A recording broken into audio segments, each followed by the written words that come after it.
What is up, guys and gals? That's right, I'm taking the lead on the usual retrospective day today because, as our season viewers and listeners probably know, we take the week of Christmas off, which means what we're going to do today is give you a compilation episode, a very special compilation episode, one that Rick is intimately familiar with. This is the only time you're going to hear this phrase today. The nonsense asinine hypotheticals. That's absolutely right. You've got about 50 hypothetical questions in a row. I don't know how long this is going to be, but I imagine multiple hours. Yeah.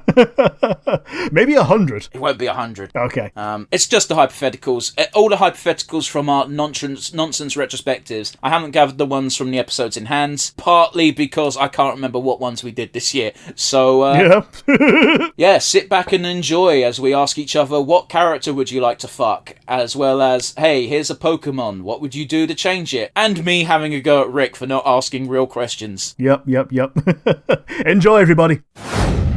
One might think, this being the first retrospective of 2024, because someone had to plug that fact, I would have thought long and hard and come up with a really intricate question. Instead, I did something dumb. Okay. You get to choose any insect, Rick, and it becomes dog-sized. And by that, I mean the height of a dog. It keeps its its relative, length, etc. But its height is that of a dog. It is completely loyal to you. It is basically like a pet. What do you pick and why? And just as an extra caveat, when I say insect, I don't mean insects. I mean also arachnids and mollusks, anything that you would consider a creepy crawly. Yeah, anything that's a bug, anything that would be a bug type Pokemon. Like the Carl Pilkington way of saying bug or insect or anything like that. Well, yeah. You don't even need to go to Carl Pilkington. There's a lot of people who don't realise if you say insect, it means a specific genus of creature. Yeah, and bug specifically means something with the proboscis. I don't know if it's real, okay, but go on. I would go for the Venezuelan poodle moth. Let's find out. Do a cheeky Google. Because it looks like a Pokemon. Poodle moth, you say?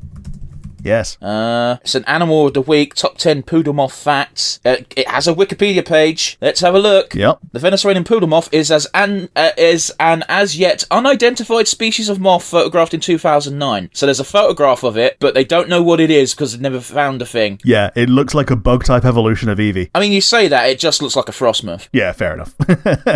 Yeah, I think they based Frostmoth off of it, but before that, yeah, people wouldn't have complained if Eevee came out with a bug-type evolution of that. Yeah, I'm going with that. Nearly every other bug creeps me out in some way. This thing is adorable, and yeah. How about you? What is the bug that you're picking? Yeah, I've also gone for an adorable type. I've gone for the humble bumblebee. Oh yeah, Bumblebro. Yeah. Like, they're pretty chill anyway. Like, yeah, wasps and bees in general freak me out because I don't like being stung. But if one was dog-sized and just acted like a puppy, I'd be like, yes, you are my adorable little floof. And yes, by the way, bumblebee because they're floofy. Yes, they are fuzzy. They are indeed fuzzy. Our humble British bumblebees are dying out, Rick. It's a real problem. It kind of is, yeah. Anyway, Rick, on that depressing note, have you got a question for me?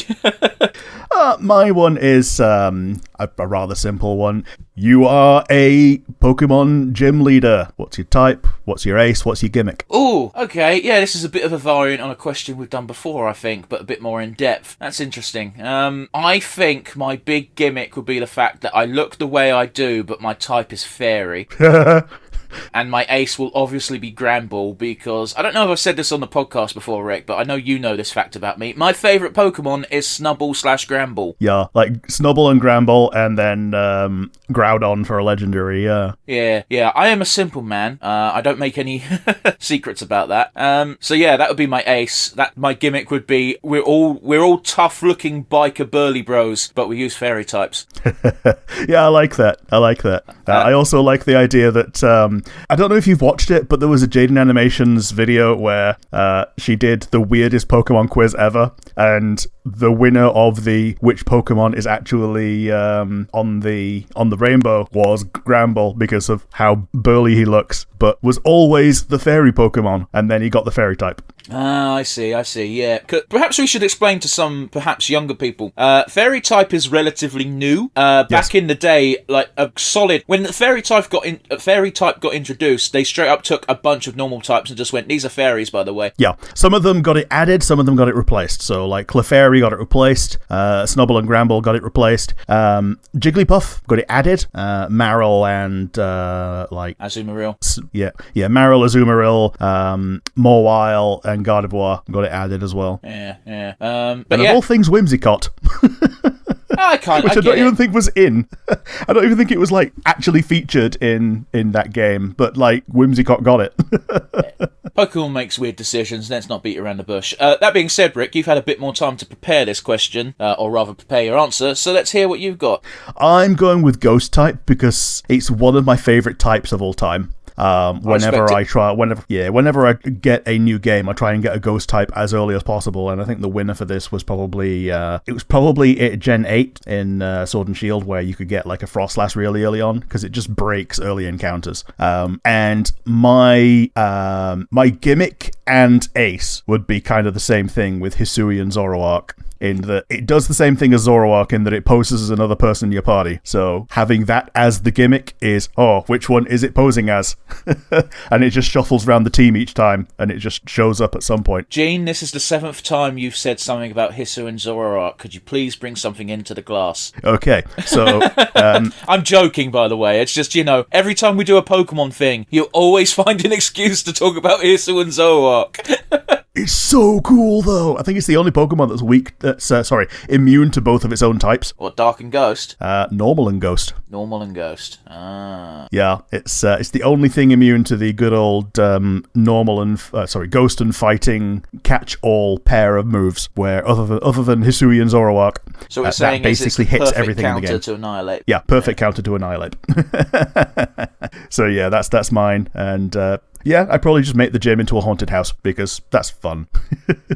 I'm surprised they haven't done that before, truth be told, because there's plenty of ghost-type... Well, not plenty of, but there's a few ghost-type gyms, and... Well, I think one of the problems is that one of the ghost types is a version exclusive in Sword and Shield, and also it's Sword and Shield, so none of them had fucking actual gyms, per se. Yeah, the gyms that they had in Sword and Shield, like, it was, Alistair, and... Like, I think he was the cutest gym leader in that generation. Oh, he was adorable, but if you got him, you didn't get the Mega Mill. Yeah.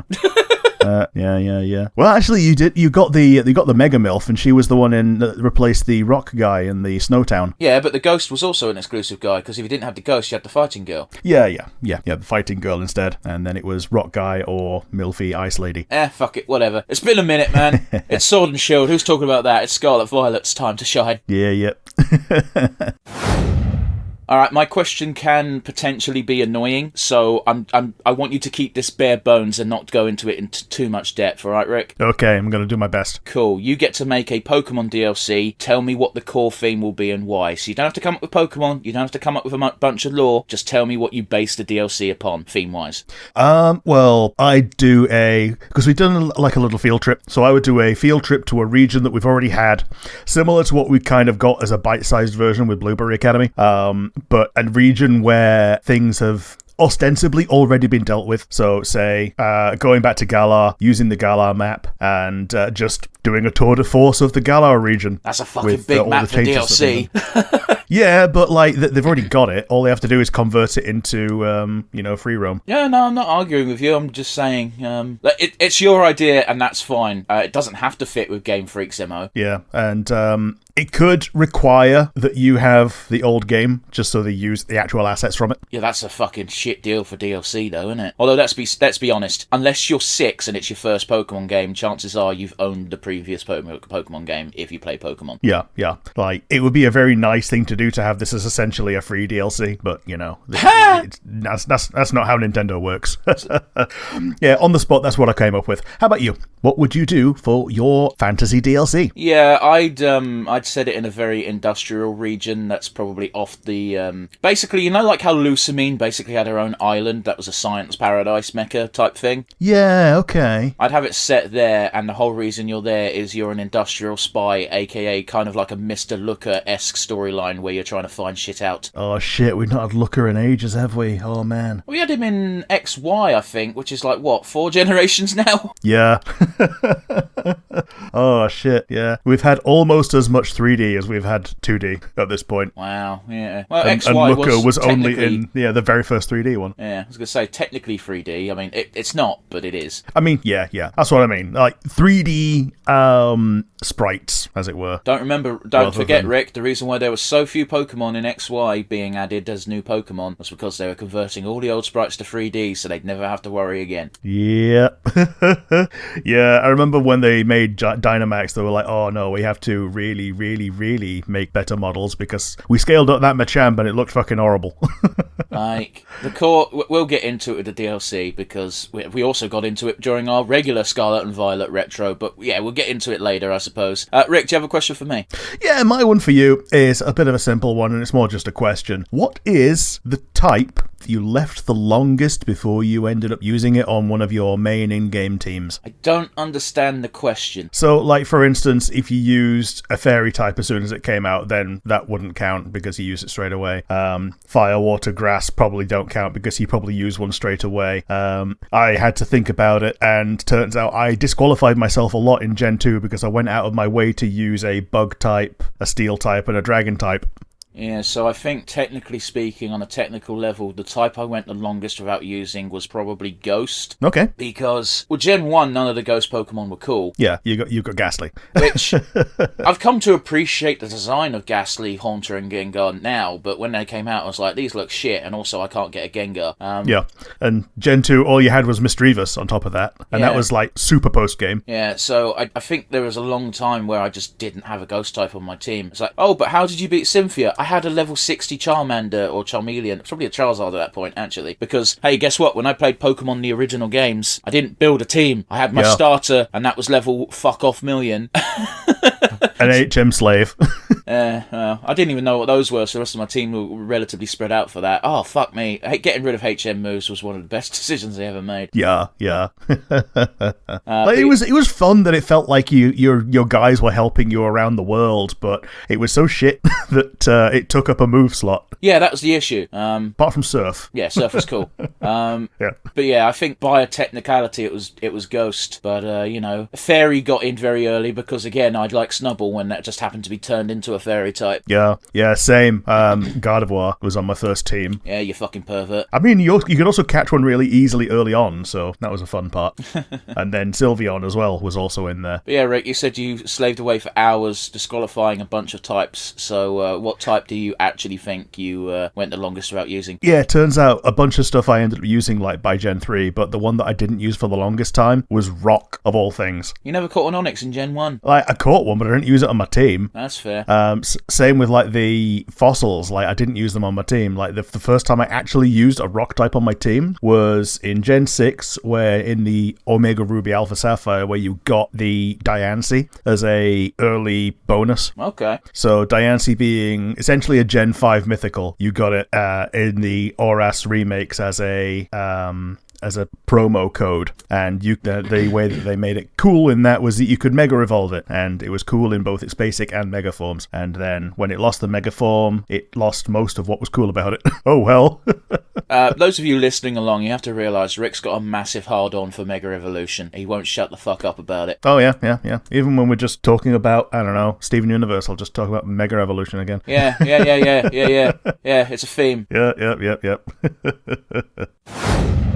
I saw a very weird question over on Reddit on religious fruitcakes, so I thought I'd pose it for the podcast. I'm going to word it verbatim as I read it. Are you ready, Rick? Let's go. I'm quoting here. Atheists, imagine that there was a bunch of Christian babies falling from the sky, and all of them land through your roof. What would you do? I don't know why they asked this question, but it's a question. We're both technically atheists. What would you do, Rick? I'd sigh, because I'd probably just sat down and I'd go get the mop, because I don't think they would have survived that fall. I don't think a mop's going to cut it. No.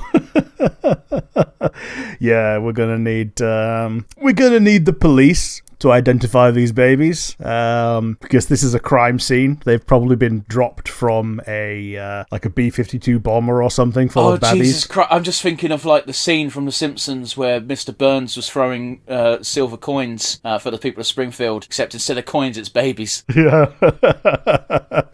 Like, it's bad enough when it's puppies, but yeah.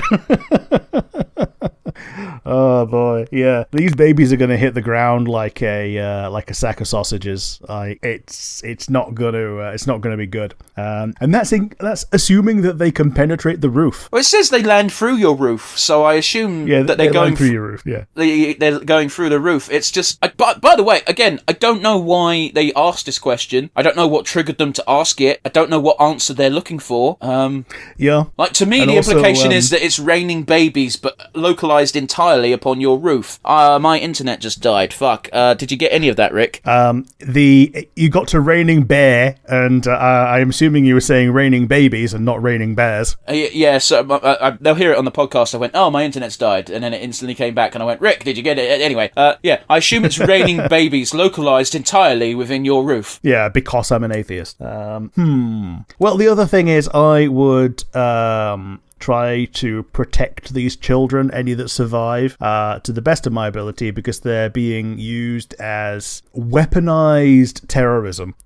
And they don't deserve it. They're falling from the sky, Rick. There's no terrorism involved. Okay, but there's going to be a will behind it. I don't fucking know. If that's your interpretation of the question, that's up to you. My interpretation is that some fucking, as you call them, religious fruitcake, which, by the way, I wasn't imagining a person when you said religious fruitcakes. I was just actually imagining like a Christmas cake with a Jesus posted on it. You know, like the rad Jesus with the thumbs up. Okay, like from this question, I assumed it was literally like an act of God and it was raining babies. I didn't think there was someone got a helicopter and a bunch of babies that they didn't mind killing. Yeah, well, it's one of those, like, how would you know that they're Christian babies? I didn't say that. Yeah, I guess they've been baptized. Didn't you know when you're baptized, the holy water grows? Yeah, apparently they've still got the little oil Simba mark on them from when they got baptized. You put a little Simba mark on, then you don't do the dippy dunk. They've still got the oil and they're still kind of wet, I assume. Again, your guess is as good as mine. I didn't even consider to think like why you would know they're Christian babies, apart from the fact the question is specifying it. Yeah, and well, I think the kind of person that wrote these assumes that all white people are Christians. So I think they're trying to say, oh yeah, a bunch of white babies just appear in your house. Yeah. So I fumbled for a long time, basically saying, yeah, I'd get the mop, and yeah, if there's any survivors, try and shield them from religious dogma. What's your answer to the same question? There will be no survivors. That's a fact. I would just die inside. I'd just be like, I don't know why this is happening to me. I don't know how I'm going to explain this to anyone. However I fucking cut this, it's not going to look good. Yep. You're going to look like a big baby murderer. And like, it's not even something it's not like you can lean into that persona, because no one's going to think that's impressive. And like, I don't care. A toddler could kill a baby. Yeah, they can. Like, I think people might be slightly impressed with. I think people might be slightly impressed with the volume of babies, but they're still like, at the end of the day, you just killed a bunch of babies for no fucking reason. And I'm like, I didn't do that. But what? How else do you explain the pile of dead babies? It's like, can you see the hole in the ceiling? This was an act of God, and no one would believe that either. Yeah. Thankfully, I've got security cameras, so I'd be able to like record. No, it's divine intervention, mate. No, they just sort of, to you it looked like they were falling from the sky, but on the camera they just sort of appeared, or they bypassed the camera entirely. Yeah, and then like the hole appeared at some point during the footage. There's like a 10-second window in which all the footage is corrupted, and after that the hole is there. Rick, do you have a question for me? Man. Yeah. My one for you, it's not a very good one, because the one that I had before was even worse. Would you rather go prematurely grey or prematurely bald? Neither. Like, that's I'm not tempting fate with this question, Rick. Yep. Well, in the hypo, one of them is happening to you. I don't care. If one has to happen to me, I'm not really bothered which one happens. Like, they're both awful. Yes. Personally, yeah. Sorry, go on. Yeah, personally, I'd rather go grey, just because it's something that I kind of romanticized from a mid-teen age of looking distinguished. That I'd rather go grey in one go and look distinguished than, get a couple of strands and look like Rogue, which, as cool as it is, not a great look for a teenager, but going fully grey is kind of cool. And it might be tarnished a little bit by the fact that I am now thinning on top. I'm going to end up with a toilet seat in a couple of years. Rick, if it's any consolation, the last time I went to the hairdressers, I had my hair cut, and they went, oh, I've left it a bit extra long on the top because you're thinning a bit. And I went, you fucking what? I didn't fucking know that shit. The only consolation with me, Rick, is, as you know, I'm tall, so yes, even if I did get a big old bald patch in the middle, at least most people wouldn't notice it straight away. Yeah, unless you're like bending over or something, yeah. Like, I'm king of the manlets. I'm like 5'11" and a half. Like, that's about as tall as you can be before being actually an adult male at 6 foot. I mean, I'm bang on 6 foot, so like, it's one of those things where I don't have an issue with my height. I don't understand the fascination with other people being like, oh, I wish I was taller and that. But I don't know what it's like because I am tall enough to be considered tall. Yeah, another part of it is I was always tall as a kid, so like I've never known what it's like to be short. You get to choose any Steven Universe character, anyone at all, to serenade you with a song of their writing. Who do you pick and why? Yeah, this is pretty much the song that the question that I've picked, but worded a bit differently. So, okay. I would like to hear a solo Peridot song because so far I think she's only basically... No. You're misreading my question. They are serenading you, sir. It's very specific. Serenading me. Yeah. Ooh. Like, don't get me wrong. You can still pick Peridot. It's just the way you worded it. It was just like, I just want to hear a Peridot song, and it's like, that's fine, but bear in mind it's specifically them serenading you. Okay, the implication of them serenading me would mean that I'm going to go with Emerald. We didn't see enough of her, and she looks like my type, and her serenading me would probably be, the prelude to something fun. I guess. Yeah. So how about you? Who would be your pick for someone from the Steven Universe cast to serenade you? You see, weirdly enough, the reason why I made the distinction is my answer actually is Peridot, because I think it would be the funniest fucking thing ever to hear Peridot's interpretation of a love song. She'd probably just be listing the biological functions of like heartbeat increasing, perspiration, like induced pheromones. It would be the most autistic mess of silliness, but in the most adorable way possible. And I just want to see Peridot be flustered and silly. But also, I can see her looking really smug as she knows her shit about all of this as well, because she's researched it. Ah, yes, I have always wanted to see a human reproduction rod. That is a real line I've seen out in the wild. I'm not going to give you the source, perverts. You can find it yourself. But it exists and you can find it, and it's fucking hilarious. It does sound about right, doesn't it? Yeah. So my one was, who would you give a song that hasn't already had one? I don't think she's had one, so I'm going to give it to Jasper. Yeah, sure. Yeah, I'll accept that. Absolutely. But the weird thing is I want to see her seeing Garnet again and just having like a flashback to Stronger Than You. And because she's been thinking about it for like 7 fucking years, she just has the perfect refrain to that song. But it just took so long to think of. I like the idea that it's like got this really long intro and she's building up to a song and her entire song is just shut up, Garnet.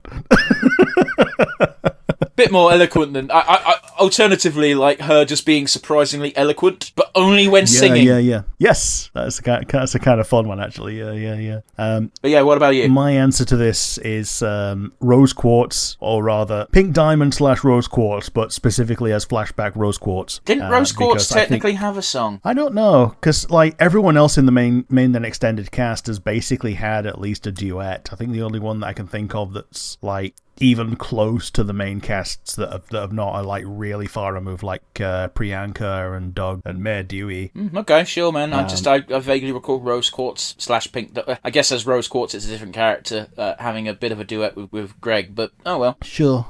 Like I might be misremembering things, but like her having her own song potentially as a flashback, potentially as like a vignette mini episode. Like I think that would have fit, and now we're past that, so it ain't gonna happen.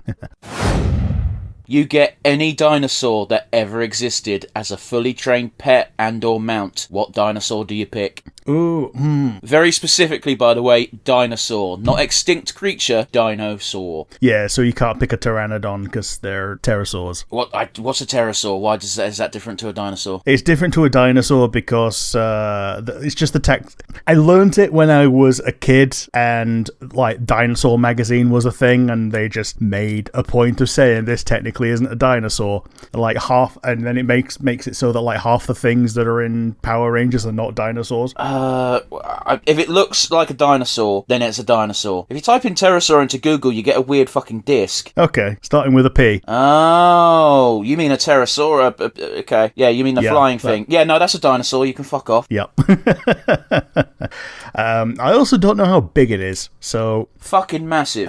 Yeah. I think the Archaeopteryx is the biggest one of those, and it's the closest one to a modern bird in terms of, like, being evolutionarily advanced. It might be the best pick, but in terms of, like, training, like, you can't go much better than the Dromaeosaur, which was renamed to Velociraptor for Jurassic Park. Okay. Because the actual Velociraptor is, like, the size of a chicken. Yeah, and you know what? We'll just jump straight to it. The actual Velociraptor, which is the tiny little chicken things, was going to be my answer, because I wouldn't want one. I'd want a pack of trained fucking Velociraptors. Cool.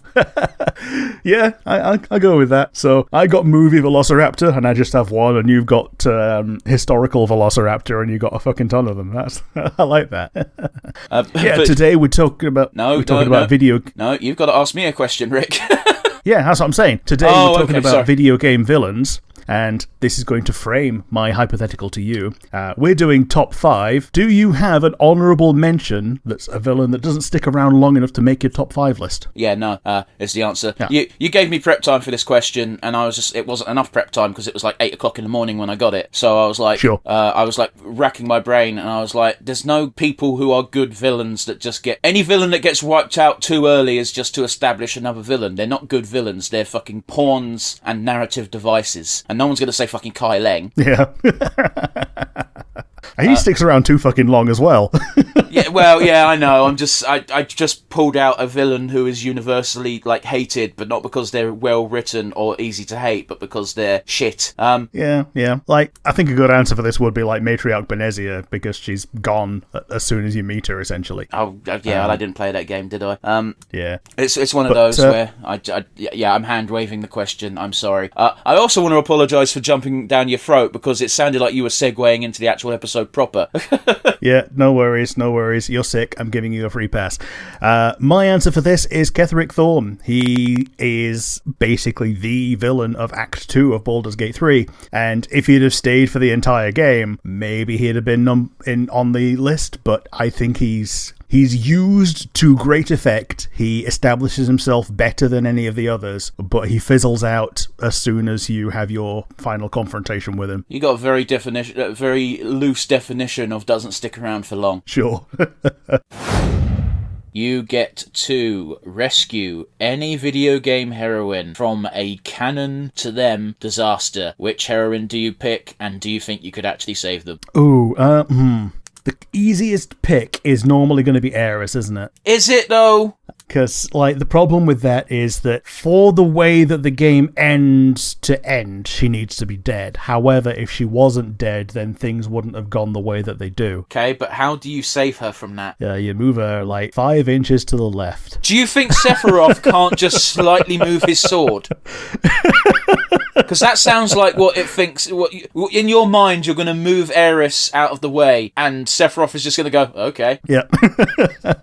Well, I think what happens is Sephiroth lands, not having stabbed Aerith through the heart, and then you start a boss fight, and then that's basically the Disc 1 final boss. Because that's probably not even the real Sephiroth. None of them are. So you just get a Genova at that point, wouldn't you? Okay, I still don't think you could remedy that problem. But okay, you live in your fantasy world, buddy. Me as a human being probably could not. Man, is there a better one? Let's not spend all day on this, eh? Yeah, one that I almost certainly could do is if I could get Ashley Williams to live, because obviously she's the one that you sacrifice, by being the one that gets sacrificed. You just send any person who's not the Vermeer survivor to die in place of the Vermeer survivor, and that might as well be me. That's the one thing that I could do. I can press the button. Could you live long enough to press the button? That's the new question. I don't know. Like, we'll find out. How about you? Who's your pick for your rescued waifu, as it were? I never said waifu. I said heroine. There's a difference. Yeah, sure. But rescued heroine. But yeah, my choice was obviously Princess Peach, because I could solve every fucking kidnapping of hers with a gat. Yeah, right. Am I wrong? Where's the lie? I don't know. With the gat, like, Bowser could just, like, retreat his head. Yeah, alright. Bowser might be a problem, but getting to Bowser would not. I reckon I could go through 8 levels of Mario. Not 8 levels. 8 worlds of Mario with a fucking gun. Like, oh, there's a Goomba coming towards me. Bang! I missed. Who cares? I've got 12 more in the chamber. Sure. And yes, I know that's not how guns work. Don't fucking come at me.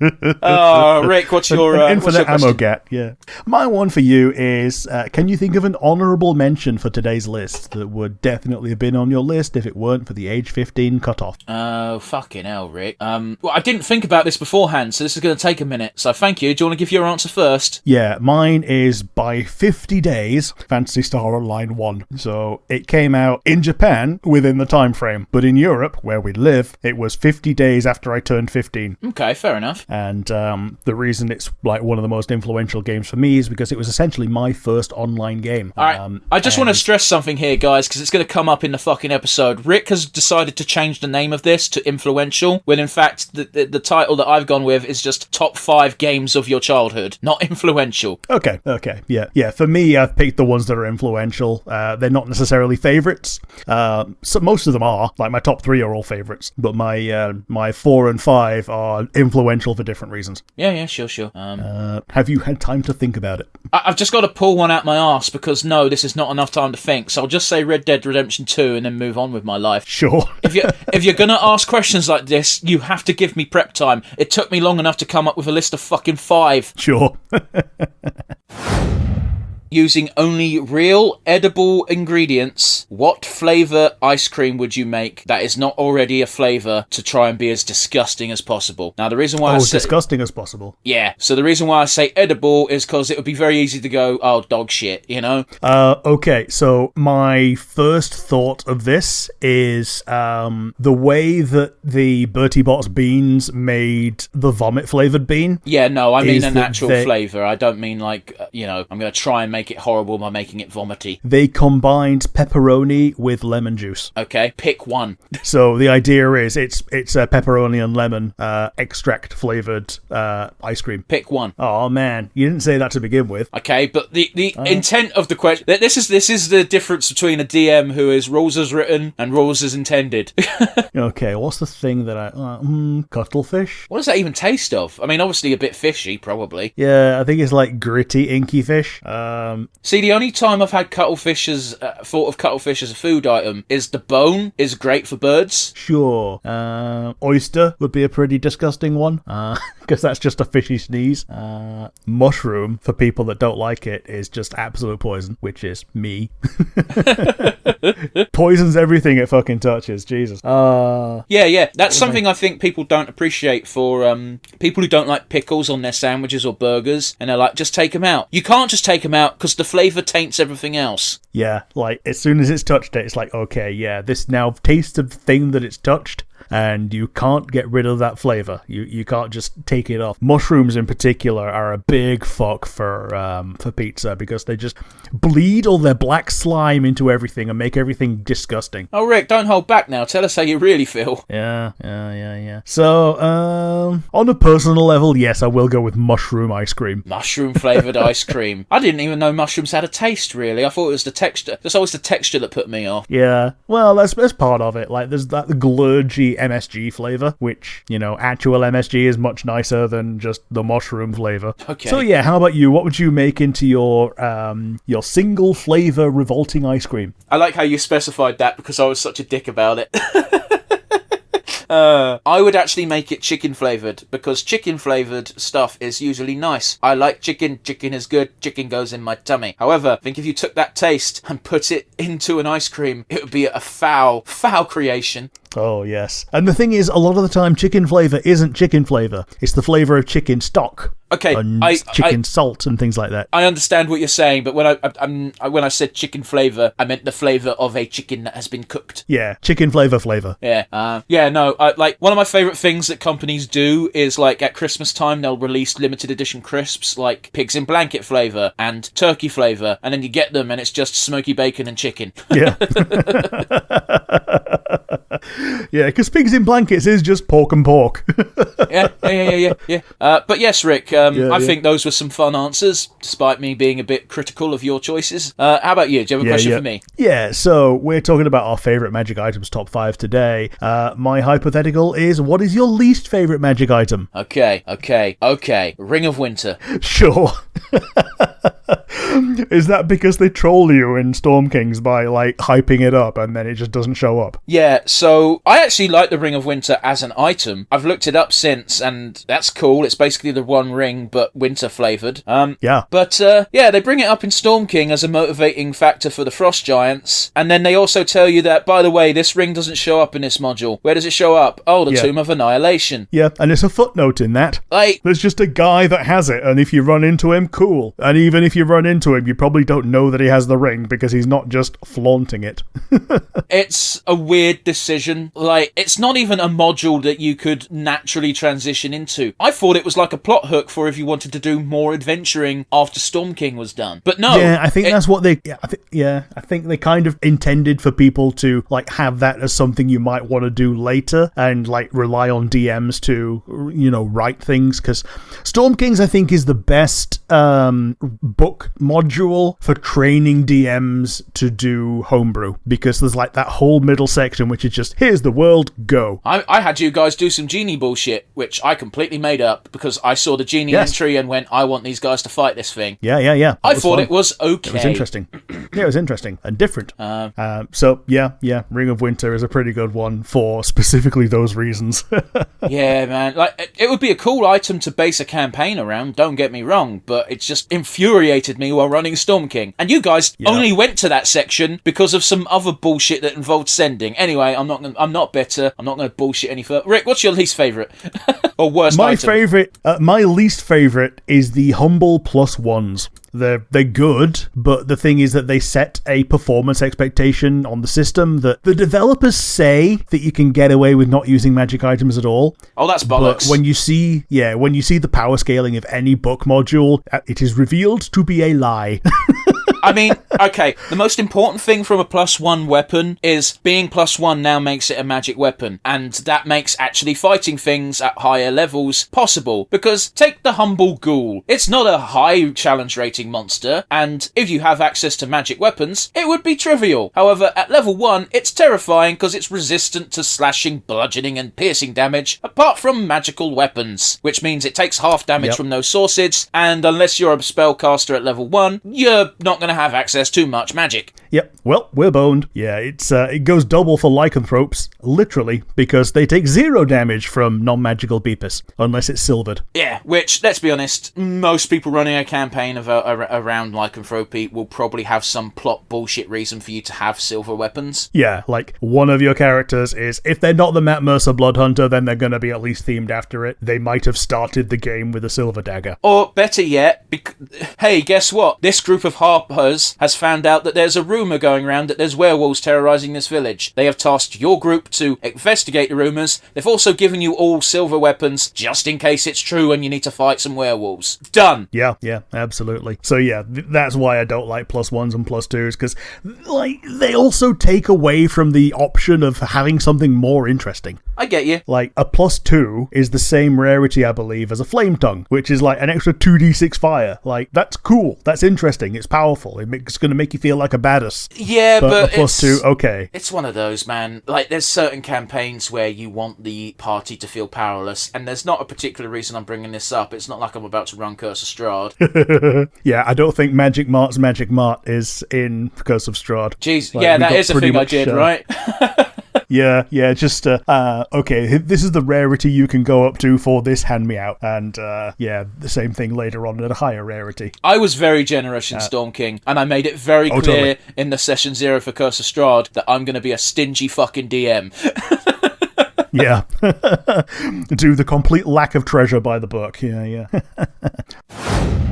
Congratulations, right. You've been given $50,000. You get to make a porn animation, including yourself. What character do you pick to be with? Can I think of someone who would charge less than $50,000? Eh? No. The $50,000 is to have someone animate it. Oh.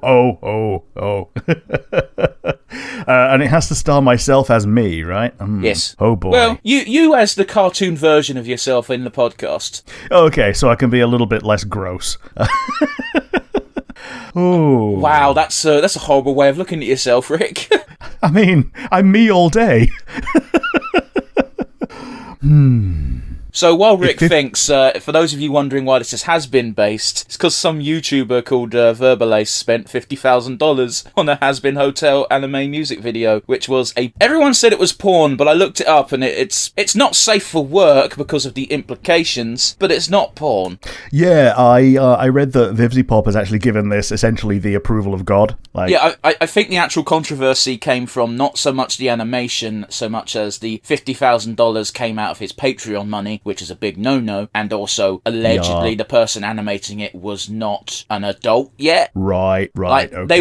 They were 16, which to me and you, we don't really care because 16's a legal age here. But at the same time, it's like they probably shouldn't be animating that stuff for money. But on the other hand, $50,000. Yeah. Well, here's the thing. At 16, yes, you are legal to consent for not safe for work things. Not safe for work is a lot lower bar than straight up porn. Yes, but also it wasn't porn. Yeah, exactly. So just because it's not safe for work doesn't mean that the 16-year-old, 17-year-old was not qualified to dabble therein. Yeah. Basically, well, the internet loves controversy, doesn't it? And through, I don't think you can call it Chinese whispers anymore, but that's what I'm going to call it. It just kind of got blew out of proportion. Don't get me wrong, $50,000 out of your Patreon money for things not related to what that Patreon money should be going to is, no, you shouldn't do that. Yeah, it's scummy on behalf of your Patreons. But yeah, I think I would go with Studio Trigger. Well, again, I don't think they will be able to do it for that amount of money, but... Again, Rick, sorry, you might have misinterpreted the question. The $50,000 was just me making a reference to the thing. Okay. What character do you want to see a porn animation of with you doing it with them? That's the question. Right. Okay. A character. Not who I want to animate it. Okay. Yeah. That's why I was really struggling. I'm sorry. Rick, do you think I would have sat down and come up with an answer that was an animation studio? Yes. I don't know animation studios, and I'm not paying Pixar to make porn. Oh boy. This one's a bit more difficult. I think one of the easiest ones is She-Hulk, because I know she can take it. Dude, it's your fantasy. Anyone can take it. Without it being, let's go with She-Hulk. Yeah, fair enough, man. If I have like 3 weeks to think about it, then I might think of a better answer. But yeah, She-Hulk is my pick. How about you? Who would be the co-star in your $50,000 animated Tug TV? I am prepared to be ridiculed for this one, Rick. Not by you, but by potentially people watching this, and that is Ida Clawthorne. Yeah, good one. It's a real toss-up between Ida and Lilith, but I could believe Ida doing it more. Yeah, like, Ida is definitely more up for it. Yeah, like, I feel like Ida would be... You could animate Ida being enthusiastic and it would be believable, whereas if it was Lilith, she'd have to either be bored or not into it, and that is not something I'm into. Yeah, I feels it. I'm surprised you didn't say Pearl. Well, because, to be honest, Rick, there's so many Pearl animations on the internet anyway. Yeah, that you don't need another. Just use imagination, there we go. For real, man, and yeah, it's... Oh, there's so much artwork of Pearl. You can't look up artwork of the Owl House because too much of it is the actual stars of the show, which right. I understand why, because that's the fan base age as well. So it's probably people that shouldn't be drawing that sort of thing drawing it. But it's also like off the top of my head, I can think of 5 MILFs in that show. So why the fuck aren't you drawing those? Yeah. Some of them are awful, but yes. Yeah, all right, granted, Kikimora is not a MILF, but she's a short stack by definition. Just give her tits. Yeah. Odalia, do what you like to her. She deserves worse. That's a horrible thing to say, even about a fictional character. Oh, yeah. But, like, within the confines of fiction.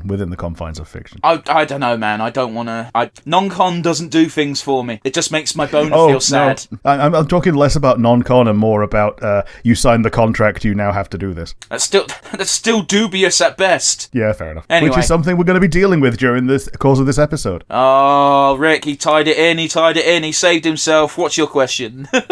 My one for you is one that I unabashedly got to ask Reddit from this morning, and it's, would you sell a family member for $850 million? No. All right.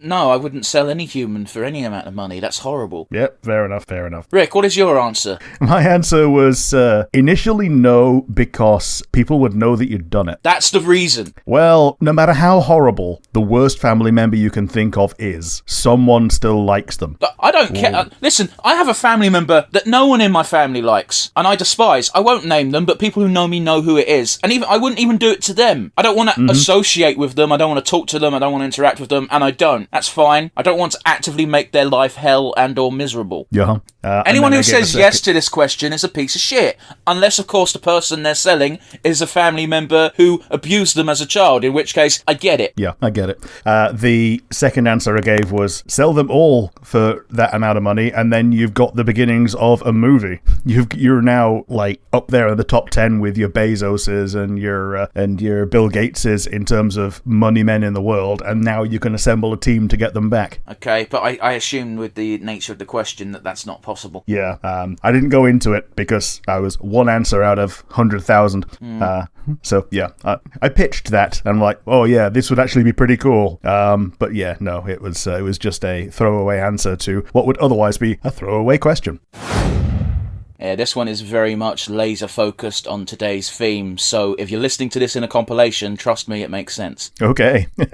So you get to add an additional fighter to our Star Wars fighter who is a guest from another sci-fi franchise. Who do you pick? Oh, Worf. Worf from Star Trek. Yes, Worf. I almost said Stargate. People who are listening to the way I stammered my words probably were like, why do you say Trek so weird? Yeah, Star Trek. That said, if it had to be Stargate, then Teal'c. But yeah, the first one that my mind went to was Worf. Yeah, that's fair. He's basically the yardstick for how hard something is in Star Trek, and yeah, I think he'd fit in pretty well. He's basically a shaved Wookiee. I mean, he's an iconic character, if nothing else. Even if you don't know what Star Trek is, if you saw Worf, you'd be like, that's a Worf. Yeah. How about you? Who will be your pick for this? I feel like saying the Xenomorph is cheating, so therefore I'm going for Ripley. Sure, you could have the Predator. The Predator's too boring, and yeah, that hurts to say, but you know, there's no real character behind the Predator. Like some of them have got like little things, and they're interesting as antagonists, but having one as a protagonist, there's nothing. We've never, unless you read the comic books, we've never seen what they're like on their day to day. We only know what they're like on their hunt, and it's kind of a boring thing to explore. Yeah, it's a bit like Jaws, isn't it? Like you don't care about the villain. All you care about is that they are always there. They are always a threat, and at any moment the threat could spring. I guess. I don't know, man. I feel Jaws only worked. Okay, Jaws was a 1. bad example. Jaws 2, 3, and 4 were all ridiculous. Wasn't Jaws 2 literally the sharks returned? But it can't have. We killed it. It's actually the son of Jaws. Jaws Jr. Anyway, yeah. But yeah, something stupid like that. Yeah. I'd pick Ripley. She's a competent hero. I'd probably put her in the exosuit because it's one of the more iconic scenes. Yeah, totally. When she's fighting the Queen. Yeah. Not even a fighting machine. That's like basically the equivalent of a forklift. Yeah. Ramming a forklift into a bear. But yeah, I feel like we both had decent answers. That being said, it's a good thing we're both sci-fi nerds. Rick, how about you? Do you have a question for me? Yeah, the thing that I thought about this morning was, do you have a Star Wars food that you would like to try, if it were real? Well, yeah, no shit. Sorry. Yeah, no, I get... Rick was trying to fill for time because there was a lengthy bit of silence where I'm just like, I can't think of any Star Wars food. The only thing I can think of is blue milk, and I don't really want to try that. No, there's also green milk if you watch the sequels. Well, no. You know, I watched 2 of them and I wasn't a fan. Yeah. Yeah, I don't know, is the answer. That's fine. Yeah, I can't think of any food from Star Wars. It's not really part of the films, and that's what my main intake for Star Wars. Yeah, true. I feel you. So you must have an answer then. It was your question. Yeah, it was one that I just thought of, and it was in episode 7, Rey gets this instant bread that's a ration. It's meant to be peasant food, but I would really like to see how peasants live, if you know what I mean. Like, how this instant bread actually tastes when you have to live on it all the time. I can guarantee you adds a little bit of water. I can guarantee you it doesn't taste good. Yeah, they make it look nice at least. But yeah, the idea is you put some like flour stuff into a tray, give it a bit of water, and then it just boils itself and burns itself to flames. You know, sometimes I feel like this isn't a sci-fi franchise because most of the technology it's magic. Yeah. We're talking about food today, so I came up with a really dumb question involving food. Are you ready? Yeah, let's go. I was thinking of, I think it was Lady Gaga, or Lady Gaga! Oh my god, it's Lady Gaga! Yeah. One of the best fucking clips from Harley Quinn. Anyway, yeah. I believe she at one point wore a dress made entirely of meat, and there was a big hullabaloo about it. So my question's easy. You have to wear an outfit made entirely of one type of food. What is that food? Oh boy. Well, trying to think, what would be the least disgusting and sweaty thing I hate to break it to you, It's all Rick. going to be disgusting. It's going to be They're all fun. going to be disgusting, sweaty, yeah. It doesn't have to be edible when you're finished. It's only to be used as clothes. Jelly. Yes. You can make exceptionally thick jelly, and it's basically just going to be a rubber suit at that point. I've never seen jelly that isn't at least partially see-through. Well, you could just add some milk to it, and it becomes blancmange. But yeah, you can make. They make the see-through jelly because it's aesthetically pleasing. They think that because you can put like one little bit of food dye in, it makes the whole thing like that color rather than having to put way more in when it's going to be opaque. So yeah, I go with some form of gelatin, and the way that I would get it off is by not caring and just having a fucking wash for a long time, and it just all comes off and goes down the sink and not sink, down the drain. Then it's the sewage treatment plant's problem now. I mean, I just want to say, I never said anything about having to think about how to get it off. It's literally just... Oh, yeah. That's immediately where my brain goes, though, because we are both non-zero hair, and yeah, the number of times I've gotten something stuck to me and it's like non-zero painful to get it off because it's sticky and it's made for bald women. Yeah, it was the first thing that my brain went to. How about you? So what would you pick? I'm sorry, made for bald women? Yeah. You know how, okay, women are not hairless, but they're so close to hairless that they might as well be. Not the ones I like. Okay, fair enough. I forgot you like Wookiees. Well, I wouldn't go that far, but you know. You know they're not naturally like that, right? You know they shave to get to that level of hairlessness. Well, to be honest, like a lot of them are just like really thin and wispy with the hairs, and yeah. But yeah, my answer. This question is a disgusting question, and I don't like thinking it for long, so I went for orange peel, and we'll leave it at that. Okay, let's go. Yeah, that's basically leather. Well, I'll accept that. My one for you. We tend not to try and timestamp these too badly, but this popped up in my feed. The Saber Interactive is a video game studio that was making the Knights of the Old Republic remake. They're poised to release Space Marine 2 and a bunch of other things. They've basically just bought themselves out of Embracer Group, so they're now independent again. What other studio would you like to see this happen to? The reality is, Rick, I don't really know that much about video game companies. I just play the games. Sure. But you know, any BioWare. There you go. Like, that's exactly. I have to think of something off the top of my head, and I don't have a long old list of. In my mind, the problem is, unless it's a really well-known case of a company being bought by usually EA or Ubisoft, let's be honest, it's just not going to register on my radar. When I see a game company's logo, I assume that game company is their own independent thing, and I know that's usually incredibly incorrect, but it's like I just don't have time to go digging around to see what's what. Yeah, exactly. Well, this question was basically there to say BioWare twice, pretty much. If you'd have asked me maybe 10 years ago, I'd have said Bungie, maybe, but they've proven that they can't be trusted with themselves. So yeah, for me, it's also BioWare. I would like to see them uphold their own values rather than being forced to do the EA thing. I mean, like, BioWare still exists, it's just called Obsidian now. Yeah.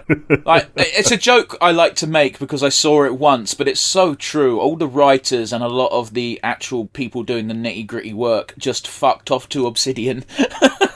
Yeah. It's one of those, like, classic BioWare, is now Obsidian. Current BioWare is the Activision thing of people want to work at your company because they want to make games and they want to contribute to something that they love, and then that's a way for the company to milk that and pay them below market rate, and so it's a shitty time. What cartoon character who is not a MILF would you most like to get in bed with in a sexual nature? Please don't pick anyone underage. On a technicality, it's Ida, because she's technically not she hasn't had children. How do you feel about that, by the way? Because it fucking annoys me that MILF is now just a catch-all term for anyone over the age of 25. Like, I'm okay with it being people over a certain age. I'm not, because it's not true. Okay, but would you say that a 16-year-old single mother is a MILF compared to a 31-year-old who's banging and has never had children? It's a bad example because I tend to avoid people who are 16 anyway, Rick. But totally. But if they're... Let's raise the age to 19 so it's less sketchy. If there was a 19-year-old who was a mother who looked banging, technically speaking, she is a MILF. Yeah, but to me, she's still a smoking hot teens in your area. I don't care. MILF means that mother... There's a reason why it's MILF. It's an acronym. What does the acronym stand for, Rick? Yeah. Mother I'd like to fornicate with. You can say fuck, it's fine. Rick still sometimes has it that we can't say the F word before a minute into the video or some stupid bullshit because YouTube's algorithms suck. I've not even checked the runtime. Oh, we're 3 minutes in anyway, so... Oh, that's okay then! But that's mostly including our syncing and all that, the pre-record stuff. So yes, I think Ida is a good pick because, going by your logic of have to have child to be mother, then she's the one. How about you? Who's your pick? I was going to pick Lilith from the Owl House, but seeing as you said the Owl House, I'm going to pick Pearl because she doesn't have kids. Steven doesn't count. Fuck off. Yeah, King doesn't count either.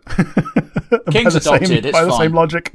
Well, actually... I'm adopted! Actually, technically, that makes Ida the biggest mother because she made the ultimate choice to adopt someone who wasn't her own. Plus, she's the honorary mother of a bunch of other kids on the Boiling Isles. So let's see. Yep. Pick someone other than Ida. Oh, I've got to pick someone else. Ooh, boy. Like perhaps her sister. No, I always liked Ida better than Lilith. Jessica Rabbit. I guess she technically doesn't have kids. Yet. I mean, the clue's in the name, really, considering her husband. It's only a matter of time. Yes.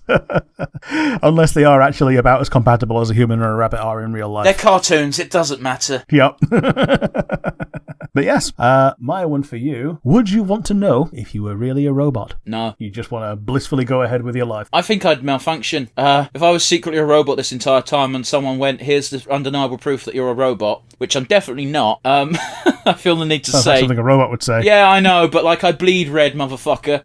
It's one of those where robots aren't going to get treated well if they ever become a thing. No. I mean, look at us now with AI. We're just abusing it left and right. You're abusing it left and right. I'm fucking not touching it. Like, I don't give a fuck. I like, it's one of those real problems where, like, there's already human beings who aren't treated like human beings. You think robots are going to get a fucking look in? I mean, there's a reason I say please to the car. I mean, I say please to Alexa because I've got manners, and it's just like... Yeah, the car has basically got an Alexa in it that does its navigation for it. I basically don't want to get into the habit of asking questions without saying please, even if it is just to an Alexa. By the way, I don't have an Alexa or a Google whatever the fuck thing. My mum has one down in the living room, and sometimes my mum asks me questions that I don't know the answer to, and I can't be asked to look it up on my phone. Yeah, almost as if she could have asked the question of the thing herself, but I think she wanted to involve you. But 9 times out of 10, I don't care. Yeah. I know that's a horrible thing to say, but it's just like, I was like, oh, they're tall. I'm like, okay, I don't give a fuck how tall they are. Like, there was a time when we were watching Richard Osman's House of Games, and she went on, oh, Richard Osman's tall. I wonder how tall so-and-so is, and how tall so-and-so is. Oh, they're tall, and I couldn't give a fuck how tall these people are. Yeah. You know? Yeah. Anyway, what about you? Would you want to know if you're a robot or not? I would, because then it solves part of my fear of death. Because if I know I'm a robot, I know I can upload my consciousness, and as long as my being is still generating enough resources to keep the thing that I am uploaded to active. Yeah, except that's not true, is it? Because if you're a robot, you will eventually be replaced by a better robot, and they'll just smash you up. I'm not wrong. I can be uploaded. No, you can't. No, you're adding too many things to your own fucking thing. Fair. You're just like, yeah, I want to know if I was a robot, because then I could live forever. Well, it would give me something to work towards, something to, even if I become the villain of a constantly upgrading robots story. Rick, do you not have a goal in life at the moment? You can make your goal in life to make the podcast an actual decent thing. That's one of my goals. Am I the only one with that goal out of the two of us? Because that's kind of depressing. Well, thanks, it's a Rick. Hope rather than a goal. You can help. Anyway. So, you remember when I asked you what one thing would you add to Baldur's Gate? Or maybe that was something you asked me. It's one of those where we've asked variants of this question before. Yeah. So, I'm going to be a bit more specific. You have to add a subclass to one of the existing classes in-game. Which subclass will you add? Ooh, probably Horizon Walker Ranger. The fuck is that? So, you know how Deadpool gets to teleport around whenever he hits things sometimes because of that teleporter that he stole that's broken? Okay, just to be sure, this is an official subclass and not homebrew, right? Oh, no, it came in the same book as Gloomstalker, so there's precedent for it. It's in Xanathar's. I have to ask, because even some of the official fucking subclasses are wild. Oh, yeah, like Echo Knight. It's one of the most banned subclasses is Echo Knights, where you're just like, you've got a clone, you can swap places with your clone. Yeah, I think it's bent, so... Yeah. It's basically the class that made me play Ranger, the class that made me interested for Ranger, and it's got little planar things that it can do. It can search for like portals to other zones usually, but that's less of a thing in Baldur's Gate because, if there is a portal to a place, you find it because it's part of a quest. Yeah. But like you might get some individual class dialogues like you do with other ones, but like for when Halsin's talking about the bit in the Shadowfell and when you actually go into the Shadowfell in Act 2 and the Feywild and all that, so you might have knowledge of those beyond what you get told as a player. Yeah, fair enough. What would it bring to the table combat wise? Because while we both like Baldur's Gate, there's not a lot of survivability in the game. I don't know if they're going to add something down the line maybe which adds a survival mode, but Rangers in particular get hit hard by this because Rangers, a bit like Druids, but Druids have always got the Moon Druid if you just want a big fuck off combat class of they are more about the survivability and roleplay elements rather than the actual combat, in my opinion. Yeah, I think what they get is level 3, they add force damage to their attacks. Okay, that's nice off the bat. Yeah, straight away. Like you basically put your weapons through a miniature portal to another dimension and they become force instead of physical. Level 11 is the big one where they teleport 15 feet after every attack if they want to. Yeah, that's nice. That's very nice. Mini Misty Step after every attack. Yes, please. Yes. So when I played it with a dual wielder. So you were proper fucking broken then. Yeah, I was proper Deadpool with that, yeah. But it actually works way better just for an archer, so you can just shoot and then ping to another sniping position. Mm-hmm. And I forget what the level 7 one is, but I know that there is a defensive one where they just gain some resistance as a reaction, as basically they just phase slightly out. So that would be their survival thing. I don't know what level they get that at. Maybe it might be brought forward because the finding portals thing is less relevant in BG3. Man, I'm just thinking on the tabletop as a DM how much I'd be a dick to the player who picked that because I don't like the abilities. And one of the class spells that they get, subclass spells, is haste, which is something that Rangers basically never get, which I like haste. I also like haste. I like having haste on a wizard though, and having it cast on the fighter as opposed to using it as a... I don't even know if Eldritch Knight gets it. I assume they do. They can do, yeah, because it's a wizard spell. EK can get any wizard spell. Yeah. Here's the thing. When I do Eldritch Knight, I have one gimmick, and that is all of my spell slots are now shield. I'm not a very... I'm a simple man. I pick a technique and I stick to it. Yeah. EK might not even get haste in the levels that BG3 has. I also don't think so, because I think it's a level 3 spell, which they might get. I don't think they even get one spell, do they, at level 3? No, I think that's level 13. So yeah, they literally just miss out on having it. Oh, well. So yeah, mine is the Horizon Walker Ranger. How about you? What's your subclass, and what do you think it adds to the game? Well, recently, while doing other things, I've been listening to. There's a YouTube channel called D&D Shorts. I really like the guy's voice, and he's very entertaining. And he mentioned top class subclasses to be that are most commonly banned on the tabletop. And this one isn't banned because it's busted. It's banned because the DM doesn't want to put up with it. Oh, the Shepherd Druid. Oh yeah. And I was like, when he said that, I was like, why? What could it possibly? Oh yeah. No, I'd be like, no, you can't do that because you make Infinity Men. But it's not even the Infinity Men. It's the fact like we play on a virtual tabletop, which makes it a bit easier. Let's not beat around the bush on that front. But I don't want to have to keep track of 20 fucking tokens just for your party. Yeah. However, in Baldur's Gate 3, I would love to break the fucking turn economy with infinite sheep. Yep. Well, it's like how you do it with Necromancer in BG3, but Necromancer was in the player's handbook, so they just let it slide. Yeah.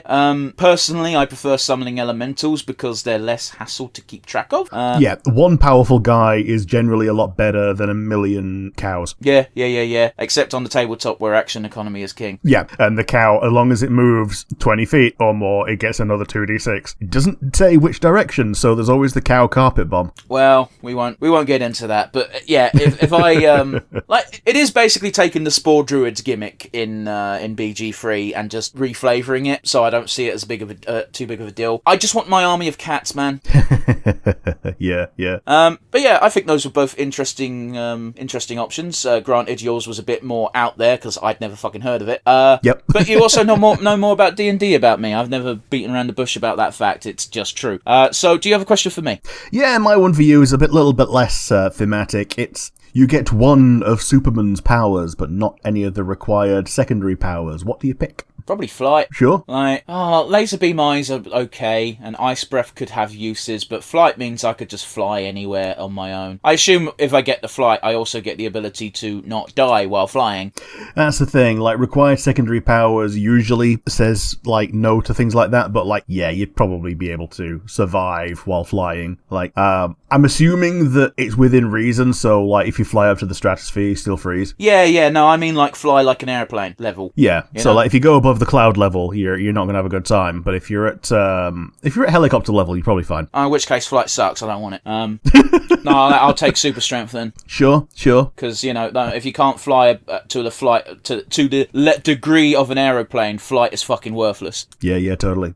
Like, it could fuck off. What about you? You've had more chance to think about this than I have. Yeah, I took the general invincibility that he has. Just, like, durability, unbreakable skin, all that. Isn't Luke Cage just an entire superhero based around one of Superman's powers, the durability? Well, sort of, because Luke Cage is still, like, strong as shit. Like, don't get me wrong, he won't be able to go toe-to-toe with Captain America, but he kind of... It's one of those weird ones, isn't it? That's a bad way of wording it. He's not as strong as Captain America, as in physically strong, but he can go toe-to-toe with Captain America because he's not going to feel any of Captain America's punches. Yeah. It's such a weird fucking power set, you're right. But yeah, he's cool. He's basically bulletproof, which... Yep. Not even bulletproof, just like proof. Yeah, he's unbreakable. Yeah, the unbreakable man. And yet he's a street-level hero, so make of that what you will. Yeah, because he... no one thinks to load him into a cannon and fire him at something. Okay. I don't get the point you're making. Let's move on. Fair enough.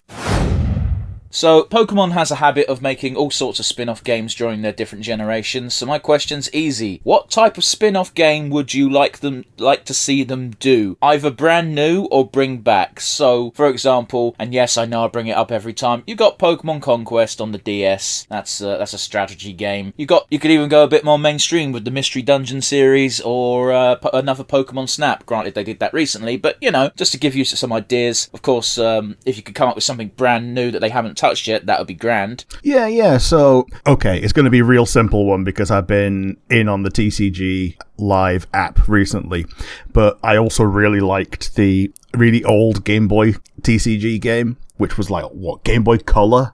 You could play it on the regular Game Boy, but they did have a color version. Yeah, they had a color version. And it had a story. And they had a sequel that was basically the first game until the Elite Four, and then it got hijacked by Team Rocket, and then you got a second island. I don't remember that game having a sequel. Yeah, it was a Japan-only sequel. Well, that would be why then. You've not heard of it. Yeah, but it wasn't Team Rocket, it was Team Great Rocket. Sure. But they brought in all like the Team Rocket expansion cards, which was like the 4th expansion, so that was a little bit of fun with that.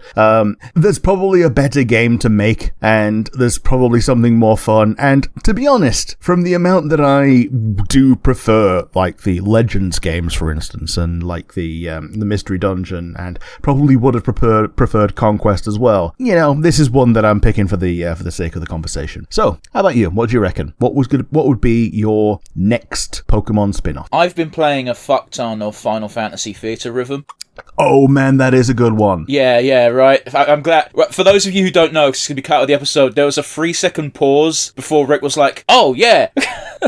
Yeah, I was taking a sip, but yeah, it was immediate realization that, man, yeah, Pokemon does have some really good music. At least I think it's got good music. Like, they could one for one just, like, there's nothing wrong with borrowing mechanics from other game series, and the Theater Rhythm game, the way it splits it into battle music and field music, is a perfect split for Pokemon as well. Yeah, absolutely. You could go as in-depth or as not in-depth as you want with this. If you wanted to, you could keep it simple and just take tracks straight from the games. Even then, you've got, what are we on, 9 generations? Yeah, 9 generations plus spin-offs. Plus spin-offs, plus the animes and movies. Yeah, totally. Yeah. And I think the Japanese version and the English version have different songs. Well, that would work too. But if you really wanted to go out there, you could have tracks made for every Pokemon just for the game, and have that be how you catch Pokemon. Now, granted, that's out there and would involve a lot more work than what the initial premise is, but I'm just saying, they could go as mental as they wanted or as simple as they wanted, and even the simple ideas are pretty banger in my opinion. Yeah, absolutely. Well, even they've even like commissioned extra tracks for, like, I think Hatsune Miku's done some, and then I'm going to say real artists, not disparaging Hatsune Miku, but she doesn't exactly have a brain, that collaborate with her on these songs, and probably were the ones that wrote the songs as well. But like, those are being released slowly, like right now. That's one of those. So those would where, also join in. Yeah, the problem with that is they'd want a slice of the pie, and Game Freak are stingy bastards. Yeah. But that being said, Game Freak, that one's free if you're listening. Book it. I like that one. I'm glad you did. Yeah. I was a bit worried. So I assume you have a question for me. It's a real simple one. You're in the Pokemon world. What would you want to be your starter? We're picking from all the starters in some new generation, but you're using like old remixes of starters. So it has to be a starter Pokemon, yeah? Yeah, a Pokemon that has been a starter in the past. Yeah, Fuecoco. Fuecoco. Yeah, he's a good boy. I like Skeledirge, so of course I'm going to pick Fuecoco. Yeah, Skeledirge is just this. He's a fun archetype in that he's not too he's not too fast, but he snowballs out of control if you let him. Oh, that's adorable. No, I say he's one of my favourite Pokemon because he is a witch doctor crocodile. I don't give a fuck about his stats. Yeah, and he's got a free extra chick on top of his head that's hatched. But yeah, what about you? Yeah, from the ones that we've had already, it's a real basic bitch answer, but my first ever favourite Pokemon was Eevee. Eevee's been a starter Pokemon like twice now. I still think you're bending the rules of the question, but sure. Well, if we're going with a like regular main game pick a trio starter, then I'm going to go with Fennekin because it's so adorable, and then when it evolves in a positive direction. Rick's a furry, guys. Yep. Yeah,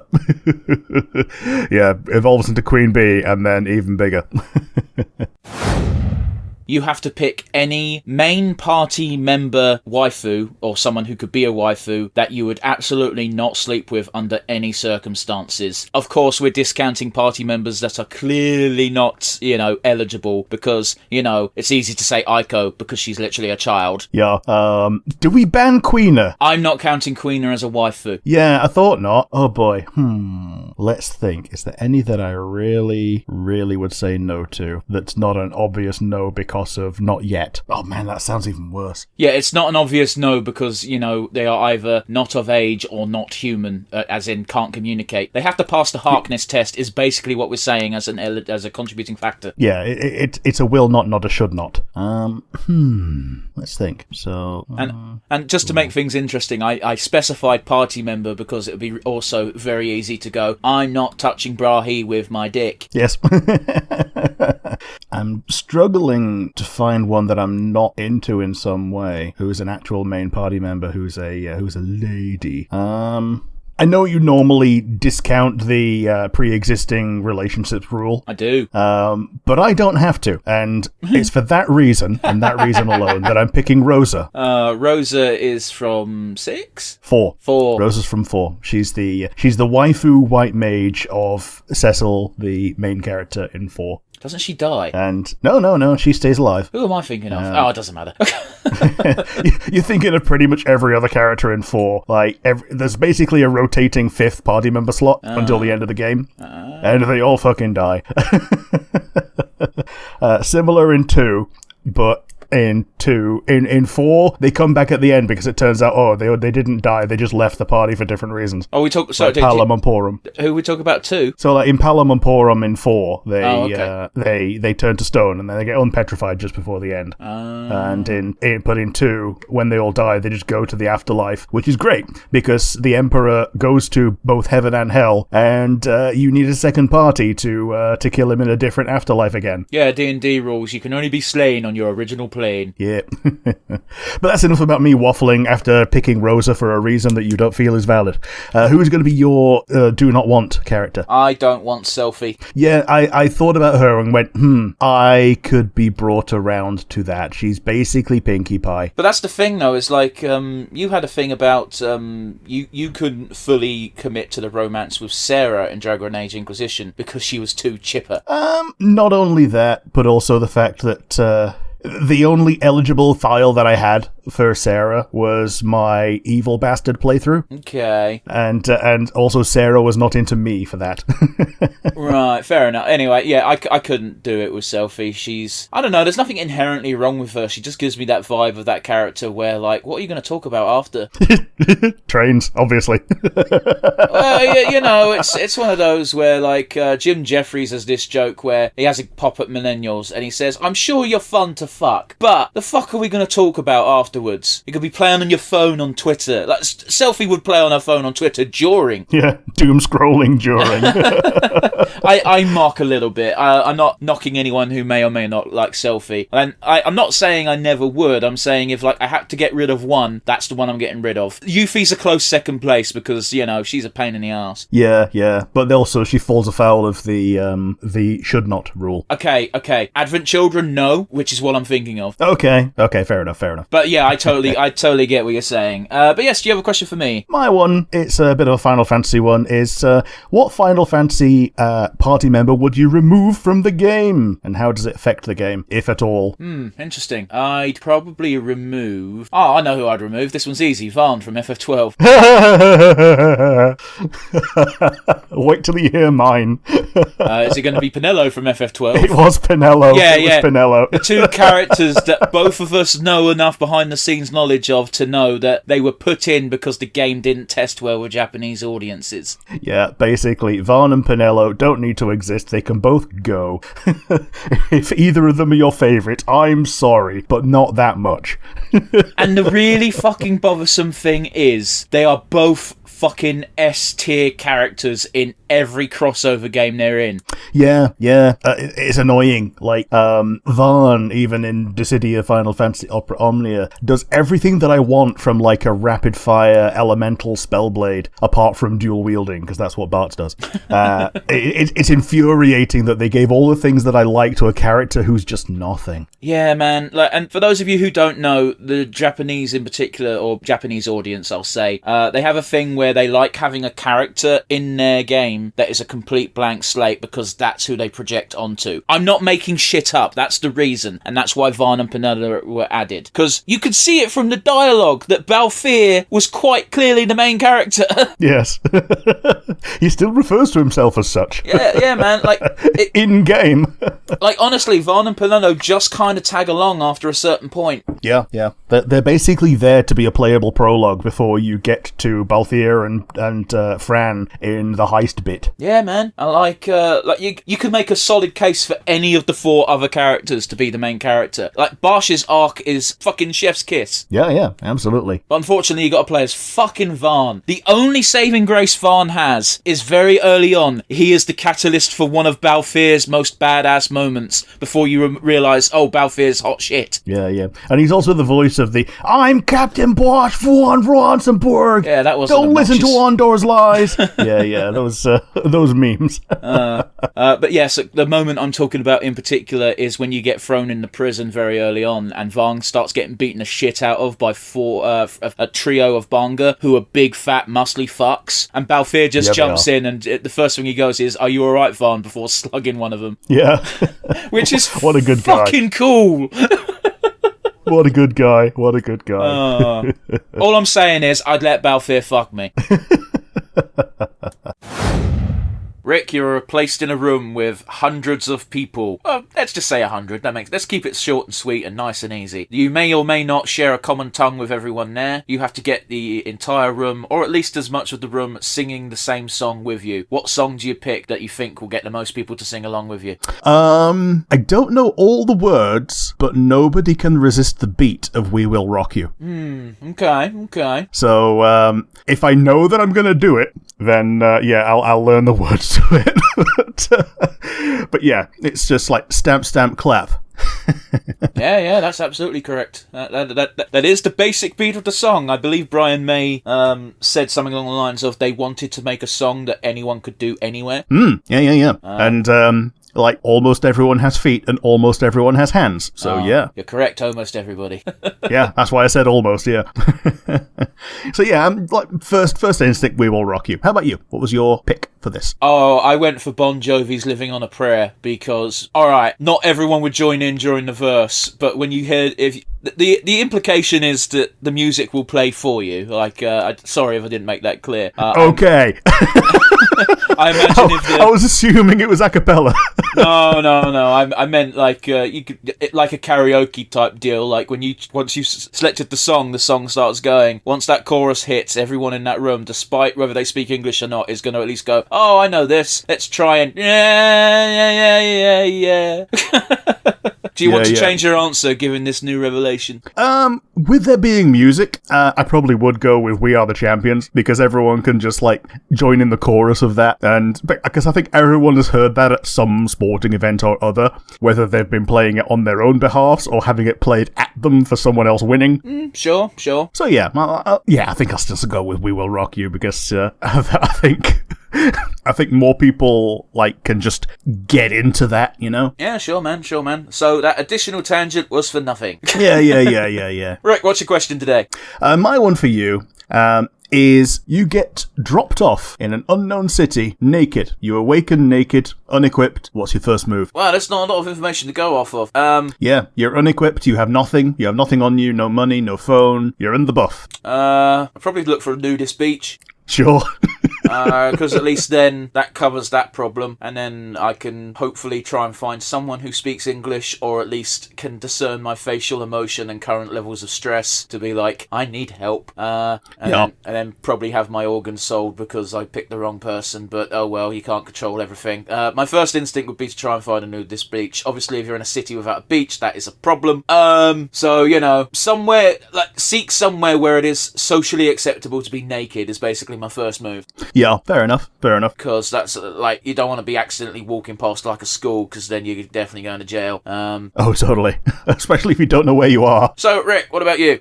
My one was a little bit more simple. It was just try and find something to cover myself. clothing, or even a combination of boxes that I can like punch through and turn into like rudimentary pants. I get you, but the problem is if you pick something too weird, you're gonna get labelled instantly as "don't talk to that man, he is crazy." If you fob off that you're a nudist, at least then you can plead ignorance to the law. It's not a great defence, but it is a defence. Yeah. Ideally, you're in a country where it's legal to be nude anyway, and then you can just make your way to the nudist beach. Yeah, but there's also plenty of countries that don't like tattoos, and you can get in trouble just for having them, so I'm fucked. Yeah, true. I do have that advantage. As far as mainline games are concerned, I can't remember if they did any spin-off stuff outside of the gacha game, but hey-ho diddly-do. Would you take a mechanic or a system or... basically, take something from Inquisition or Dragon Age 2, mechanically speaking, or story speaking, and put it in Dragon Age Origins? What do you do? My one for you is a little bit similar, so... I'll just do the same question, it's fine. Yeah, I'm going to go with a mechanic, and it's a little bit controversial, because some people didn't like it when it came and we had to accept it, but I think it would be better for parity if all the games were as actiony as 2 and Inquisition were. Yeah, you are poking a bee's nest. Yeah, so that's controversy. Like, this is an unpopular opinion, an actual unpopular opinion, because I kind of liked how much more dynamic and fast you felt in the other games, and I think it would help if Dragon Age Origins was remastered/remade. I mean... it's... it's a little bit loosey-feely, but and you might not agree with me. Oh, I don't agree with you at all. I really like the slow... Well, here's the thing, Rick. I'd never played Dungeons and Dragons when I first played Dragon Age Origins, and I've played loads of Dungeons and Dragons since, and you've also told me many a times that the only reason Dragon Age exists is because BioWare lost the D&D license, and boy, when you know anything about D&D, you can feel it. Yeah. And I'll tell you this, I really like the slow combat. I really do. I like the turn-based shit. I didn't mind it in 2 because you couldn't feel it as much. It's as you said, it just felt faster. It felt more like anime combat as opposed to quote-unquote realistic combat.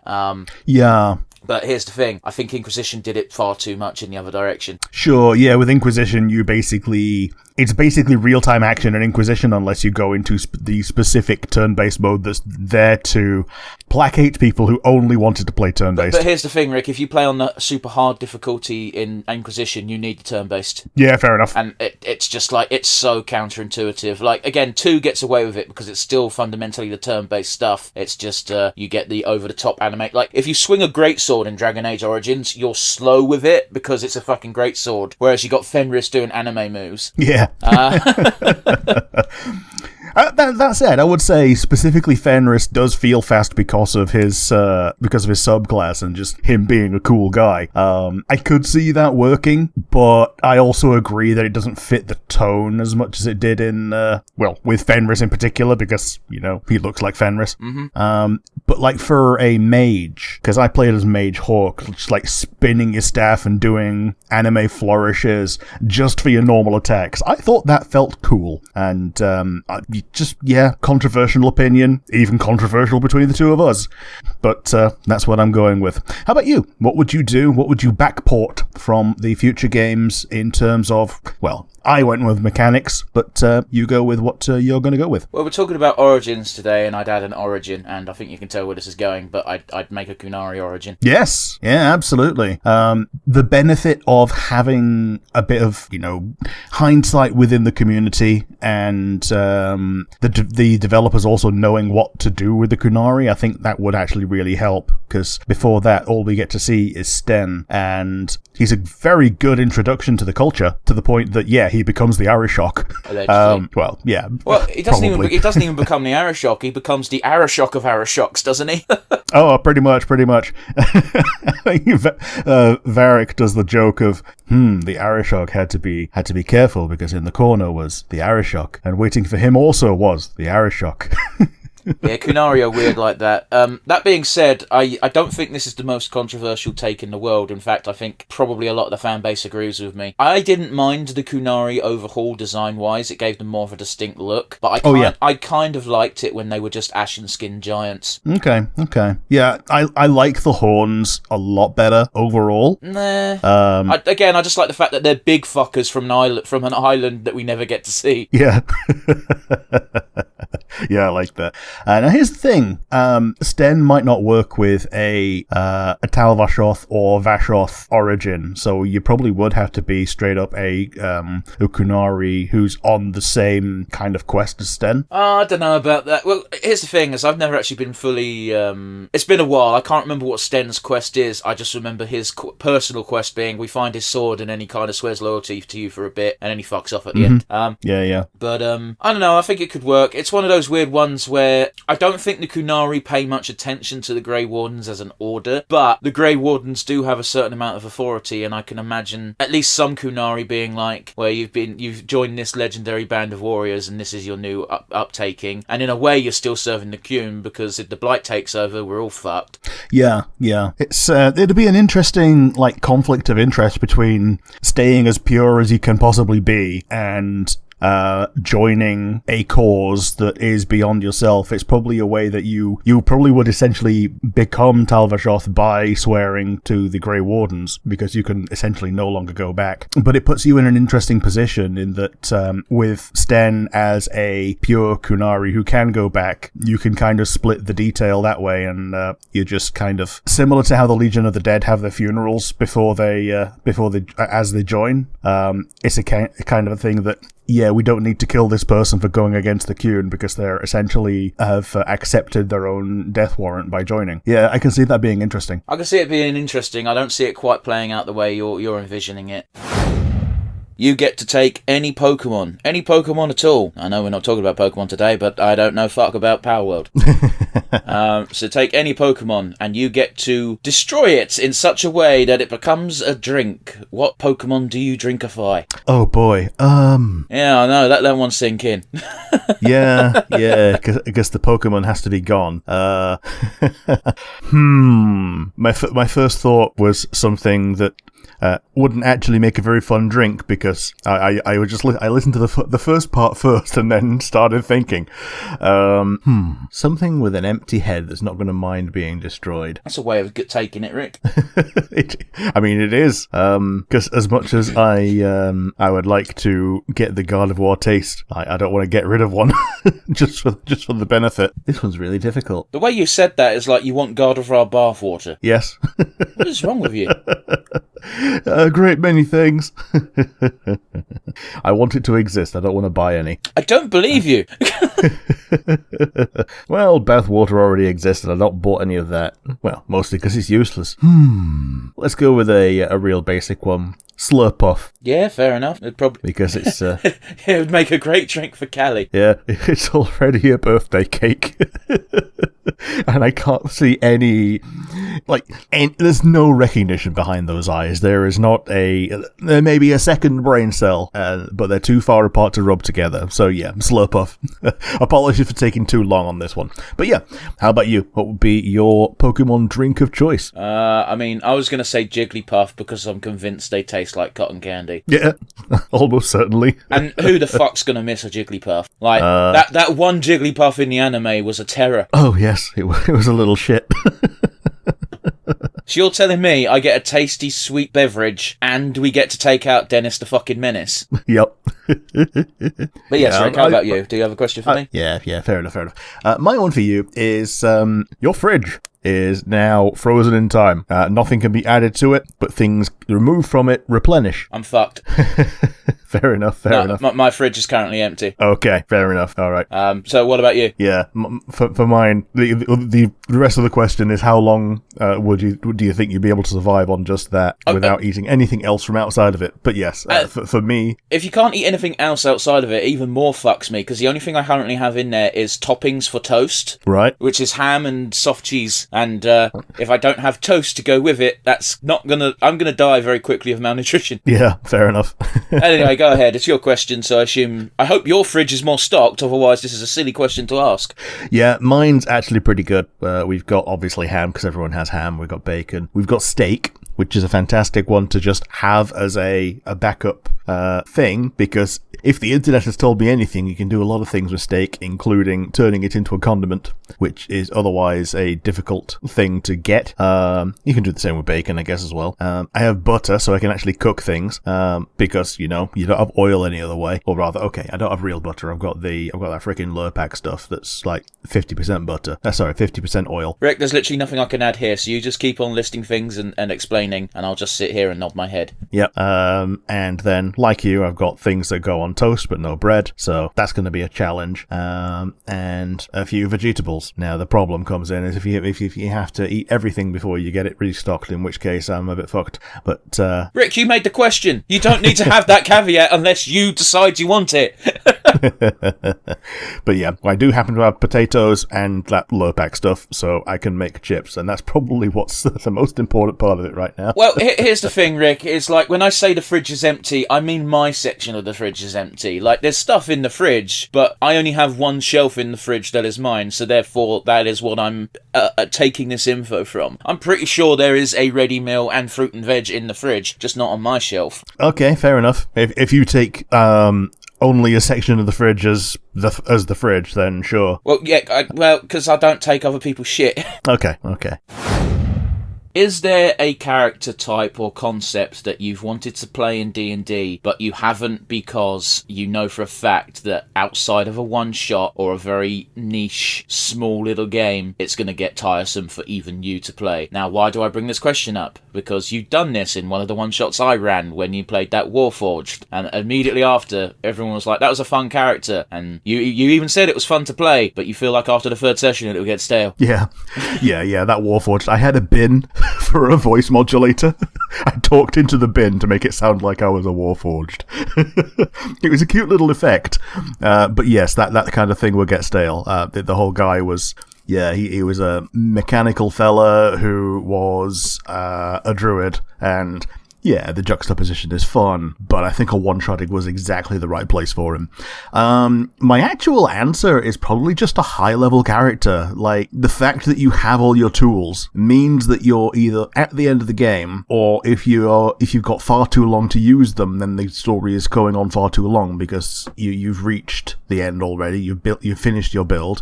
It's kind of the problem that you have sometimes at the end of, say, a Souls game, where you very definitely finished your build and everything else is just kind of doing it by the numbers, doing it a bit perfunctory, That's called Sword and Board in Souls.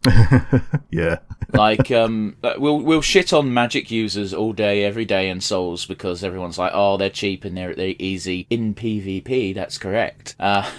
In actual gameplay, you have to actually manage your spells. Yeah. In a good old real game, once you have a greatsword, everything else is that. It's just the same solution, but with bigger numbers. Well, yeah, I'm fond of the greatsword, as you know. That being said, the solution to your wanting to play a level 20 character may be on the horizon, because D&D is releasing that Vecna campaign, and while I've not looked into it deeply, apparently it goes from level 10 to 20 and involves multiverse bullshit. Ah, cool. And the multiverse bullshit is so bullshit that Strahd is an NPC. Just a random NPC.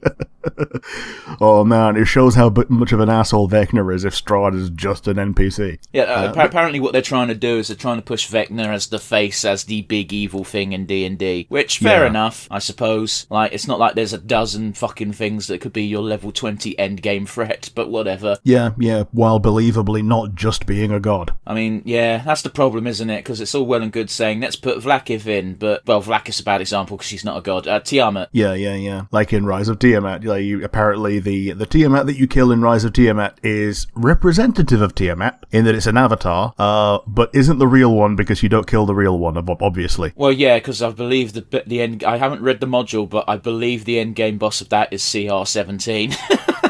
Which is very low for a god. I mean, if it's Tiamat, I think she's pretty much on par with the Tarask So like CR25 or 30 or something. I'm pretty sure Tarask is 30, but like I've never intended to run a Tarask ever, so I've never actually looked at the stat block. All I know is it's bullshit. Yeah, it's like, bullshit. Oh, if you get an Aarakocra player character with a bow, and it's like, hey, guess what? That won't work. Yeah, because it can pick up a rock and throw it. And even if it couldn't do that, why would a Tarask not just leave? Yeah. And just be like, this flea keeps annoying me. And it could do it. If your goal is to just kill the Tarask, fine, fair, it might work eventually. But being the hero of the story, your actual goal should be to prevent destruction, and the Tarask in 300 turns can destroy the world. Yeah. But I've got the two answers of the one that you gave to me as part of the question, and just high-level characters in general. I enjoy getting there, but I tend not to enjoy playing the high-level character because you've got too much choice, but also you've already done all your combos. But how about you? What would be something that you would enjoy for a short amount of time, but not for a very long amount of time? Yeah, I've shared a character concept with you that's very much a long-form character I would love to play. However, you know that I get tired very easily in D&D. As a player, I love DMing, but as a player, I get very bored very easily. That being said, my actual concept would be a human bard, where random NPCs would keep springing up, and they're all his bastards. Yes. I would love to do that, but only for a one-shot or a session that takes like 3 days or something. Yeah, like a one-arc thing. Yeah. Like, you're not meant to level up during this adventure. It might take more than one session to do it, but yeah, it's touted as a short adventure. Like, I'd play a proper dignified 70-year-old man who's a bard and does bard things, and it's just like, there's loads of half demi-humans that just keeps, and it's like going, hang on a minute, I know you. And it's like, sweats nervously in common. And then you meet your first half mimic. Oh, that's a bad day at the office. But I think that'd be fun for a very short form game. Yeah. How about you? Do you have a question for me? My one for you is just to remember fondly a character that you've played on the tabletop. Congratulations! There's now a live action version. Who do you get as your actor? Oh, fucking hell. I guess it would technically have to be Alex Hirsch, wouldn't it? Yeah. Sorry, for people who don't know, my most recent character who I actually enjoyed playing I literally called him Hootzifer, and it was a humanized version of Hootie from the Owl House. And so I guess it would have to be Alex Hirsch. I don't know if I actually don't know what the guy looks like, but it doesn't really matter because he always wore a mask. Yeah, he wore the little Hootie mask. Yeah. What about you? I like that one, yeah. Mine one was, I just fondly recalled Kellen DeForge and thought, who is a large woman who is also gorgeous, and I went straight to Gwendolyn Christie. I don't think she's the type of person she'd need a wig and a lot of makeup. Well, yeah, she's not quite that brown. But yeah, and the hair colour is negotiable. Basically, I just like to see Gwendolyn Christie with long hair. Fair enough. I don't think I've ever seen her with long hair, truth be told. Yeah, because a lot of the characters that she plays are either short-haired or in helmets. It still blows my fucking mind that they got her to play Brienne of Tarth. And I don't mind that they got her to play a Brienne of Tarth. She did a wonderful job. It was my first exposure to the actress. But they didn't change the dialogue of everyone taking the piss out of her for being ugly. And Gwendolyn, well, not ugly, but mannish is how Brienne is described in the books. And everyone keeps making note of that fact in the show, and it's like you're looking at Gwendolyn Christie in armor, and it's like, not really. Yeah. Yeah, like world-class beauty, and all of these peasants are just taking pot shots at her. I've got to ask, Rick, if you were in charge of Star Wars, what type of story would you want to do in the Clone Wars style? In the Clone Wars style. So they've kind of done Rebels, but it's slightly different. No, Rebels counts as Clone Wars. Animated is what I'm saying. Oh, yeah, animated style. I think Ventress works best in the animated styles, because there's a fluidity to what she does that can't be done very easily in live action. So if we're following Ventress in any way, I think it will have to be animated. Well, I've got some bad news for you, Rick, because we both know how Disney works. Live action is king. Yeah, live action is king, and if something is popular, then either they'll make it because it's popular and keep on making it, or they'll completely ignore it because nerds like it. And also we've got the fact that Dave Filoni is currently head of creative, and anything that was his OC is bound to eventually make it into live action Star Wars. Yeah. Well, at least we know they're not going to show up in The Acolyte, because it's hundreds hundreds of years before. I'm still worried we're going to get an actual Baby Yoda cameo. Not. Oh yeah. The baby actual Yoda. Yeah. Yeah. So I think Ventress is a good way to spin out. I think her story, now that it's been retroactively unended, has legs, and it'll be interesting to see something like we saw with the Bad Batch, who were very definitely on one side of a war that no longer is relevant, having to make their way in the world. I guess, but like it's Ventress. She only does one thing. Yeah. She survives. So yeah, that's my first thought anyway, especially from this. But how about you? What would you say for your same question, names reversed? I mean, I'd probably take it back a little bit, because they did the Tales of the Jedi, not Tales of the Jedi. That's a different thing. I've forgotten what it's called. Fuck, you'll have to forgive me. But they did. Yeah, I know what you mean though. The one where there's like 3 episodes of Dooku. Yeah, I want that. I want young Dooku. Yeah, all right, okay. Yeah, I sees that. I want Dooku specifically while he was Qui-Gon Jinn's master. Yeah, just going around solving problems, and Qui-Gon Jinn looking less like he's been like a beaten child, because he didn't look very happy in those episodes. To be fair, Dooku was like 2 seconds away from choking out a motherfucker, and Qui-Gon was not prepared for that. Yeah.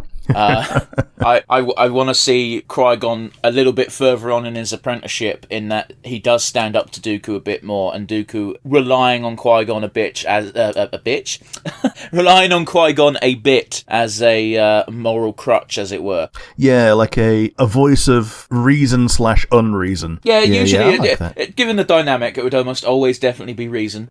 Like, I don't disagree with the fact that Dooku's quick to fucking be like, I need to choke out this motherfucker. And the annoying thing is as a viewer, you're like, he's not wrong. Yeah.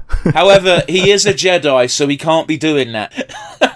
Yeah, right now he's a Jedi. He's not left the Order to go be a Count again yet.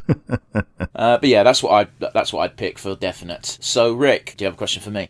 Yeah, mine is an incredibly simple one. It's, what did you want to be when you grew up? We've done this. Have we? Yeah. Oh, shit. Oh, no. Time to scramble. Don't worry about it. Power Ranger, what about you? Mine was a train driver. All right, excellent question. Rick, what are we doing today? Congratulations, Rick. You get to be part of a Baldur's Gate free-themed threesome. What 2 characters are you picking to join you? Ooh, Karlak and Minty. Karlak and Minty. Yeah, I think. Yeah.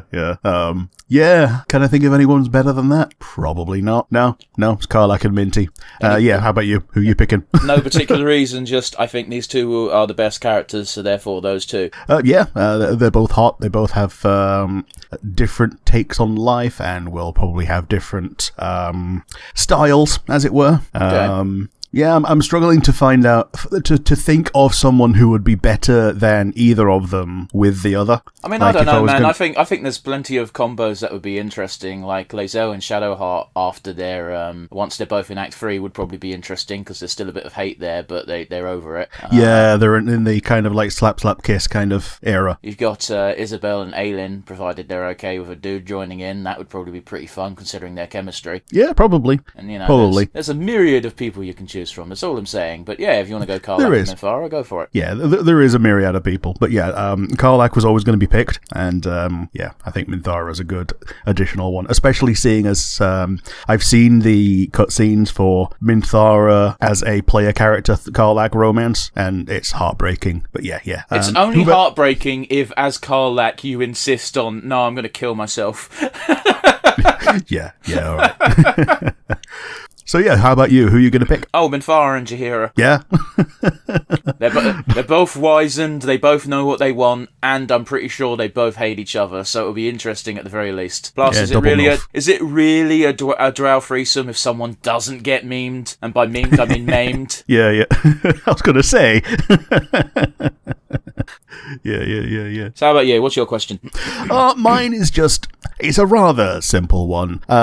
What kind of dungeon experience do you think is missing from Baldur's Gate? Who done it? Yeah, I kind of like this, because you've got a mini version of it. Yeah, but it's Baal, because it's Baldur's Gate, so it's always Baal. Yeah. Baal did it. What, the god of murder and strife? Yeah, what makes you say this? Look at him. Because it was a murder, and it's caused strife.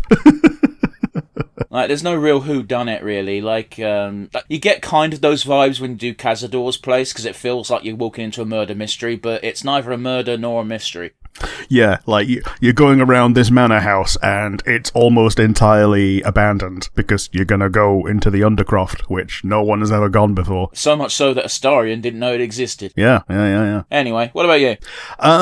You get a little bit with like the Temple of Shah, but I think the whole thing of like a traditional dungeon full of a shitzillion traps and weird things like a Tomb of Horrors, Tomb of Annihilation would have been a fun thing to have. Something like a Lich's Tomb, where they don't want you to get to the end at all. It's not even a bunch of tests.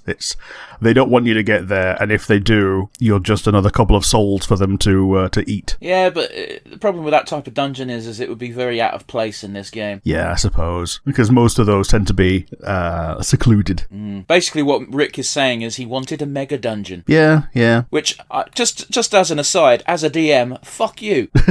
I've looked at mega dungeons and I've gone, I never want to run one of these. Yeah, there's no interactivity in the mega dungeon. It's just you have players doing combat and they do more combat and then there's combat. And if you're lucky, you'll die in combat instead of to the bullshit trap number 5. Yeah, like one time Garrett passed a perception check and instantly died because of it, because he saw a beholder eye stalk that killed him. I mean, that's just the DM being silly. Yeah, but apparently that was run rules as written as well, and okay, even the DM didn't like it. But again, it's the DM being silly then, isn't it? Because if the DM didn't like it, guess what? It didn't have to happen. Yeah. Like, at the end of the day, that's the beauty of playing actual Dungeons and Dragons, is the DM can just change something because of either rule of cool, or this seems like bullshit, or if you're like me with Curse of Strahd, you're like, I want you guys to shit yourselves. Yeah. Going along with today's theme of the episode in general, has there ever been a character in a show or franchise or anything where you've gone, I really wish they'd fucking have a turn right here for this character, either for the benefit of the character or it's just something you wanted to see? Raditz? Okay, so you just want, So how do you mean? Would you do it differently than the online currently series that's going on? Yeah, so the Masako X What If Raditz Turned Good, I liked that series in particular, but also I think he was a completely wasted character in terms of everything that he could have been. So, like, yeah, I think he in particular is one character who I wish got reused at the very least. Well, here's the thing, it's like, Akira Toriyama, bless him, wasn't very good at bringing back scrub-tier villains, because I distinctly remember, I can't remember if it was a movie or if it was in Super, where everyone got revived because of some bullshit, and Vegeta stumbled upon Nappa, and Nappa didn't even get a voice line. He just looked at Vegeta menacingly, and Vegeta went, ha, you're a bitch, and then killed him in one go. That sounds like something that happened in GT. It might have been GT. I've only seen this clip in isolation. I've not actually seen the surrounding context. Yeah, so if Cell looks really weird in it, then it was GT. I didn't see Cell, that's the problem. I literally just saw this clip of Nappa coming out of some rubble. Vegeta saw him and went, you've always been pathetic. Yeah. Yeah. I mean, if it was GT, then Toriyama had very little to do with it. But yeah, like, Raditz is my first pick. I might be able to pick someone better if I think more about it, but that's the first thing I go to. How about you? Who's going to be your pick for a hypothetical face turn / heel turn? Yeah, for me, it would probably be John Cena in about 2011. Okay. John Cena's been a face ever since he pretty much got catapulted to be the face of the company. And from a business point of view, totally makes sense not to touch him and have him just be a face. And I totally get it. However, it would have been cool if he had a bit of a heel turn. In fact, I might have kept watching the product instead of having a massive break. But they were aimed towards kids. Again, from a business point of view, makes sense. Superman, John Cena. But have a bit of that old ruthless aggression and have him be a bit of a fuck. That would have been interesting to see. And John Cena can do that if you ask him to. Yeah, totally. Like, he's he plays the peacemaker, and he's not exactly a good hero. But yeah, I would have liked to have seen that, and I'm sure I'm not alone in that thought. But it is what it is. John Cena's pretty much cemented his legacy as a face, and I don't think we'll ever see heel Cena ever again, and that's just fine. Rick, do you have a question for me? My one is a bit of a weird one. It's what purely good-intentioned fictional character would make the worst chief of state? Winnie the Pooh. Yeah, probably. And there's a reason why I say this, because I've forgotten the artist's name, but there's someone who has been drawing and doing little animatics of Winnie the Pooh getting various leadership roles, and the animator's character, as in he himself in the comic, his only job is to keep Pooh as innocent and happy as possible. So much so that when he became the United States president, he's like, okay, there's a war going on here, here, and here, and we need to deal with it, Mr. President, sir. And he goes, oh, can't everybody just get along? And the artist's representation of himself just wells up and goes, I'll see what I can do, Pooh. I'll see what I can do, Pooh. It's just so like, he'd be so inept at government, but his heart is too pure for it, as he say, which is the nature of the question. I assume you've had some time to ponder on this, so what is your thought? Yeah, my thought on this is Alpha 5. Alpha 5? Because, yeah. Gotcha, sorry. Yeah. Because he's so fucking useless. Like, he's not even useful in the command center. All he is just an automated system. Like, he's and only he there panics to at everything. give the Power Rangers, or rather the villains of the Power Rangers, an easy target to incapacitate. Yeah, he's an easy target. It's someone the kids identify with, because I don't know about you, but I was a useless kid. So, like, it's not as if I could achieve anything when I was a kid, so maybe that's what they were trying to make kids identify with. I think you've got a very unique viewpoint, Rick, because most people, when they saw Power Rangers, didn't watch it and go, oh, look, there's Alpha, that's me. They went, look, there's the Red and Green Ranger, I want to be them. Oh, yeah, you want to be them, but, like, the realism is, oh, yeah, I'm probably, like, at best, Skull. This had to have been like a realization you had at an older age, because there's no way you're thinking as a kid, oh, I'm just going to be Alpha for life. I mean... No, you didn't think that when you didn't think that when you were 6. I mean, when I was 6, Power Rangers wasn't out yet. Well, you get my point now, right? Yeah. But yeah, like, as someone who panics at everything and, like, essentially achieves nothing other than being a glorified Roomba, I think he would be one of the worst choices to make into a world leader. I'd just be a puppet, wouldn't he? Yeah. for Zordon at best. I've got an answer to this question, and that's why I came up with the question. So please, no judgment. Okay. What is the worst thing you can think of to add to Star Wars lore that doesn't mess with the story? Confirmed eugenics. Oh, we've got that. No, you can't even say that doesn't exist. Yeah, that was, yeah, I didn't mean the clones, ain't they? I didn't mean the something evil. I just meant something that would just like ruin the franchise for people, because they're like, oh, why would you write this? The insistent knowledge and terminology that Gungans have echidna penises. Oh, so we're going to Sonic route of doing things. Yeah. We're having those weird 5-finger hand penises that echidnas have, and we're making it so that George is very excited to make sure that you know this. Is he also going to make them have the mile-long mating trains? Did you know about that one? Yeah. Sometimes all the way around. Sometimes all the way around Autogunga. Sometimes an echidna will go into hibernation, and by the time she's woken up, she's still getting banged by the train. Oh boy. Echidnas are fucked. Yeah. I'm going with that. With no previous knowledge or preparation. That's what I'm going with. So yeah, what's your actual answer? Yeah, mine also has to do with genitalia. Yeah, so you know how Twi'leks have the 2 head things? Yeah. And that's basically their hair? Yeah. Yeah, so now it's also their pubes. I'm going to ruin Twi'leks, and I'm going to ruin Star Wars. What, so they just got fleshy pubes? I guess. They're kind of like tentacles, aren't they, really? They're just little ones just above. And so like villi, yeah. And some Twi'lek dudes are really annoyed because some of their pubes are bigger than their dick. Oh boy. Yeah. Take that one, Star Wars nerds. Rick, what's your question? Mine's a, what would you erase from the real world? We did kind of do this. Yeah, but this one is a little bit more human. You get to erase the achievements of a non-war-based person from human achievement. Who do you pick? That's a tough one, because a lot of the people who have, like... My immediate thought goes to inventions, but a lot of people who've invented really awful shit have also done something that has propelled humankind to such a level that to get rid of to blanket their entire achievements as opposed to just one individual one completely fucks things. Yeah. Let's go for Zuckerberg. Sure. Yeah.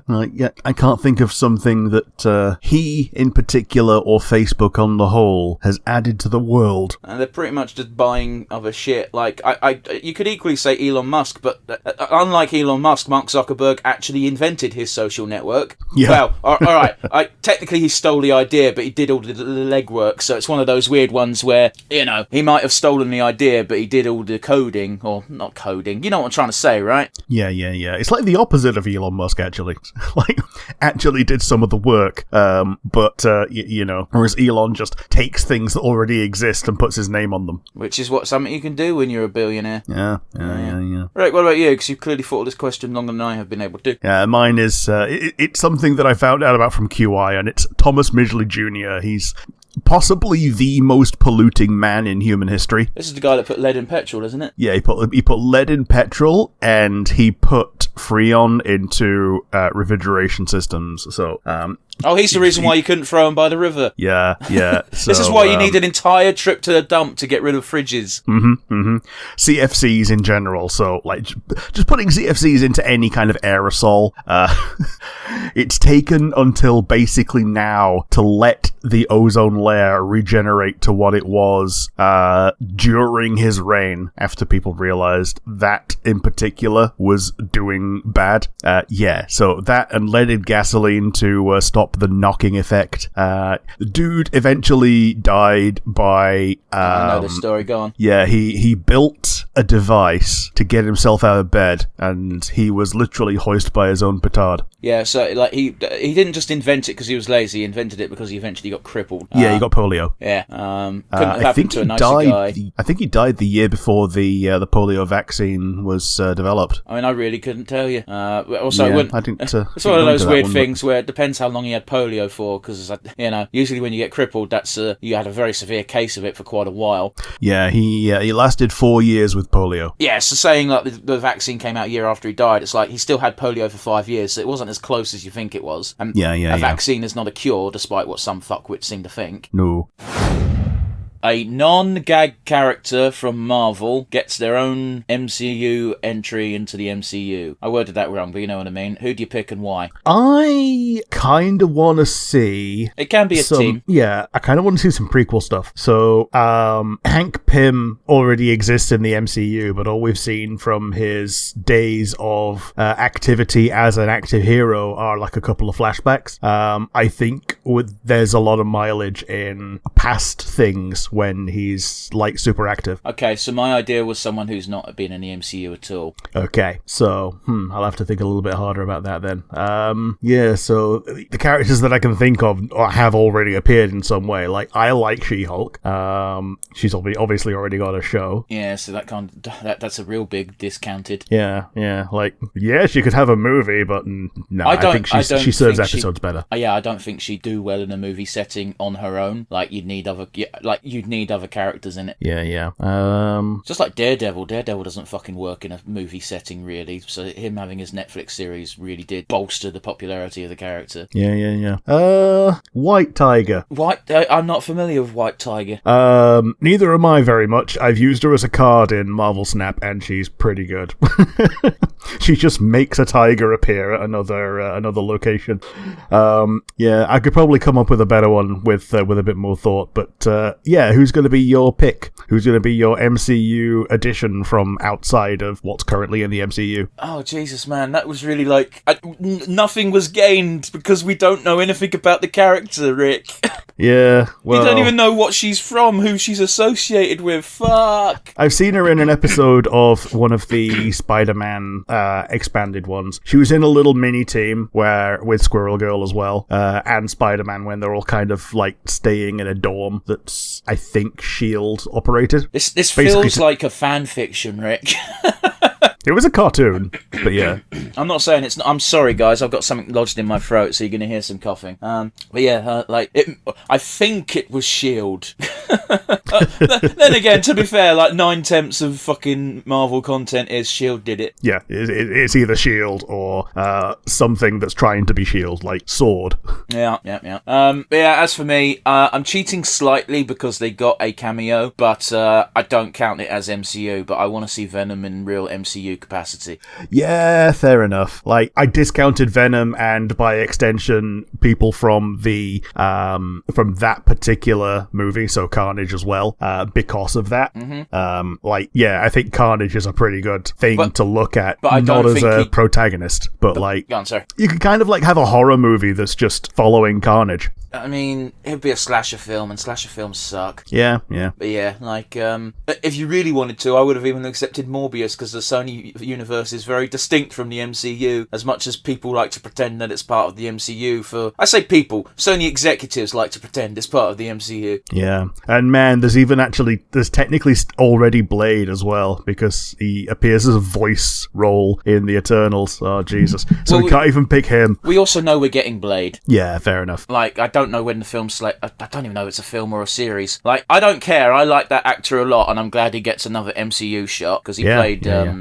I've forgotten the villain's name. I think it's Cottonmouth in Luke Cage. Okay. Yeah, which has been canonised now, I think. But, you know, the actor's good, that's all I'm saying. Yeah, because of the Kingpin, it canonises all of the Netflix stuff. Well, and Daredevil, motherfucker.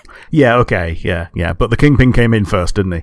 Yeah, but we weren't sure at that point how much that actually meant. Yeah. Rick, what are we doing? We're doing a bottom 5 today. I've got a question for you, though. Oh, shit, yeah, sorry, we're still on questions. Fuck, my bad. Also in the Marvel vein, I enjoyed the What If series. What's a what if that you would like to see that hasn't already been done? Oh, we did this.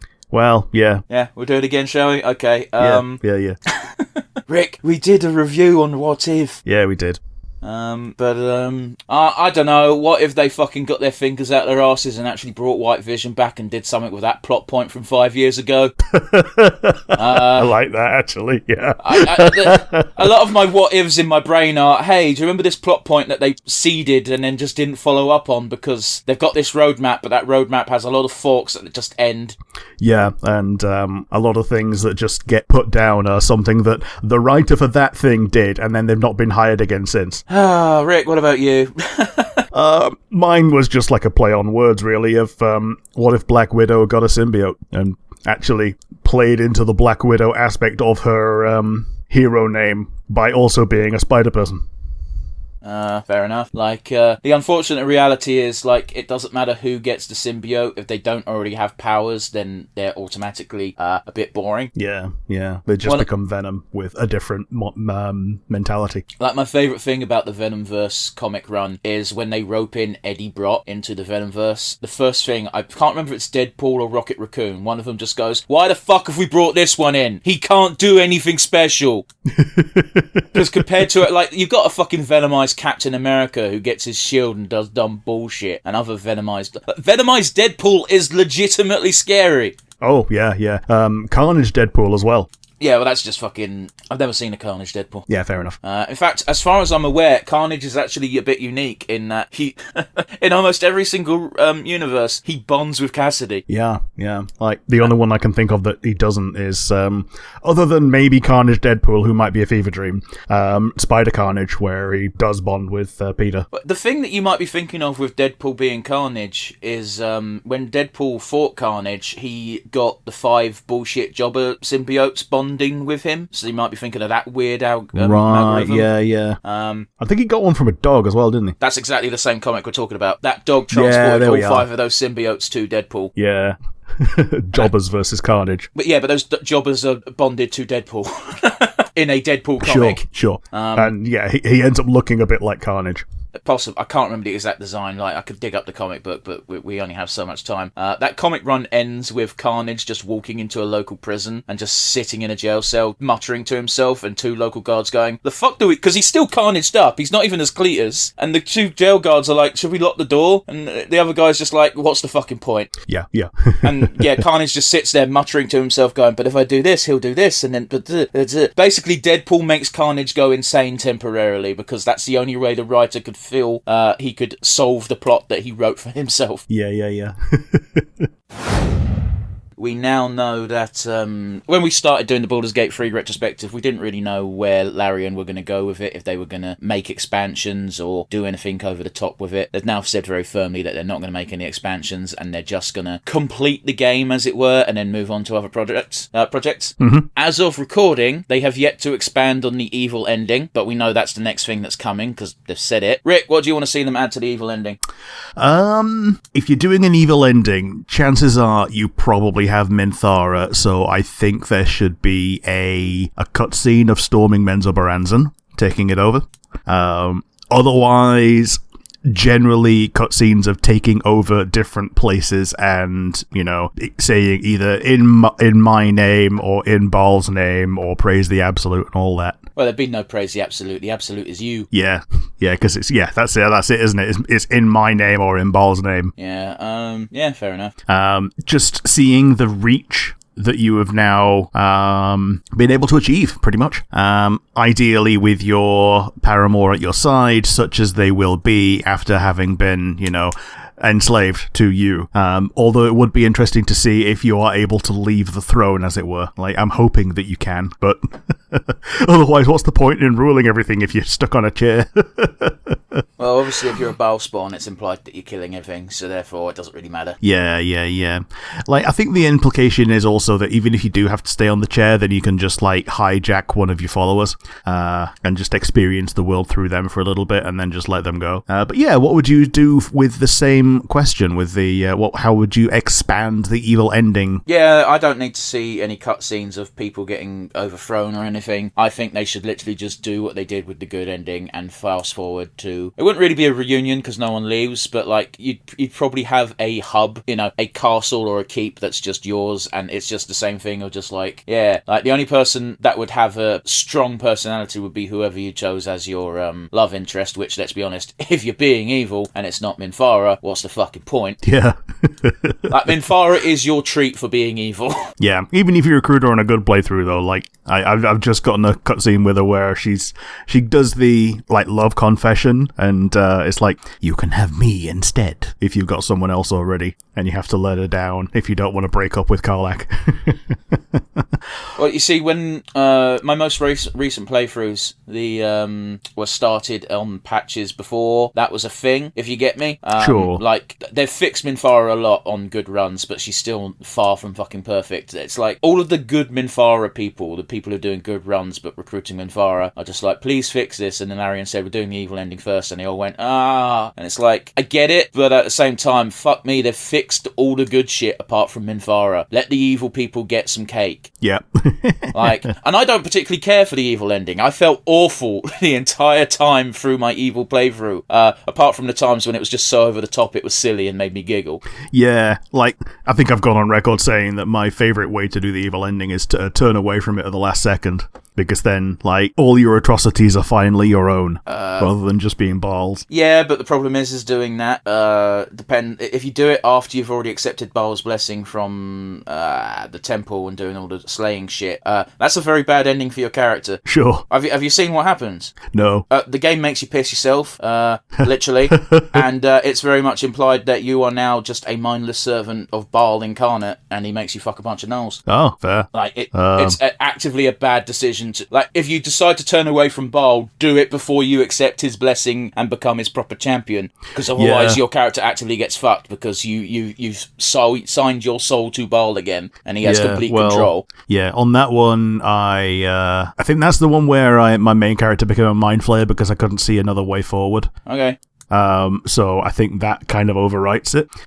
This is also the same file where I didn't have any inspirations left, and I crit failed a roll to resist eating Shadowheart's brain at the party at the end, so Withers shook me into the fugue plane.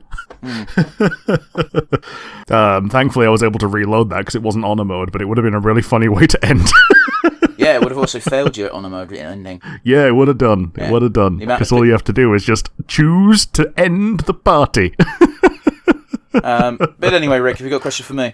Yeah, my one for you is, now that you've seen Baldur's Gate in its entirety, is there something from the tabletop game that you're glad is not in Baldur's Gate 3? I mean, here's the thing, Rick, is like all the stuff I don't like in the tabletop game, I don't include when I run games. So it's kind of a weird question to ask in that sense, because I've forgotten the fucking, is it exhaustion? Like, I don't use those rules because they suck. Yeah, because I think the closest thing that got to exhaustion is like the frenzy strain, and that's just no one ever plays a berserker, so I don't have to care. Yeah, like thankfully they buffed berserker in this by giving them bonus action throws and all that, which like are actually good. The only reason I would ever use exhaustion is if I ran a campaign that was hardcore survival, but I don't think anyone I play with ever wants to play that type of game, and that's just fine by me.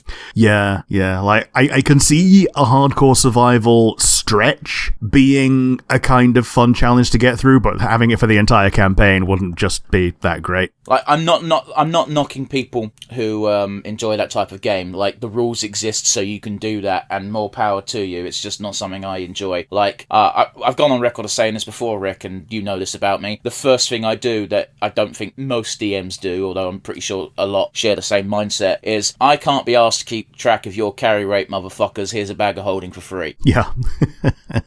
It rewards people for dumping strength, but other than that, it's not a big deal. Like, it's one of those where, yes, I can make you all calculate your weights, but it's usually such a non-issue. Yeah, and I don't think we've ever had a real archer either, so when I play an archer, now and again I just make a point of buying 100 arrows. If you were playing an archer character, I would make you track your arrow count, but again, arrows are so cheap it doesn't matter. Yeah, and buying 100 more often than you shoot 100 is probably fine. Like even if you're playing like a fighter with 3 shots a turn, which if you're playing an archer, you're probably not even picking fighter. You'd have to do a lot of rounds of combat and never pick up your arrows. Yeah. Anyway, Rick, what about you? It's your question. Mine was one of my favourite subclasses in the entire game, the Forge Cleric in particular. The way that it works would have been entirely unsatisfying with the kitchen sink of magic items that you get. Its normal benefit is giving yourself a magic item to the party that like otherwise needs it. Do you want +1 armor at the beginning of the game? Well, it's fucking worthless in Baldur's Gate. Yeah, +1 armor would be great for about 5 minutes. Well, especially the way you play, trying to break everything. Oh, yeah, I mean, I play honor mode in the most dishonorable way.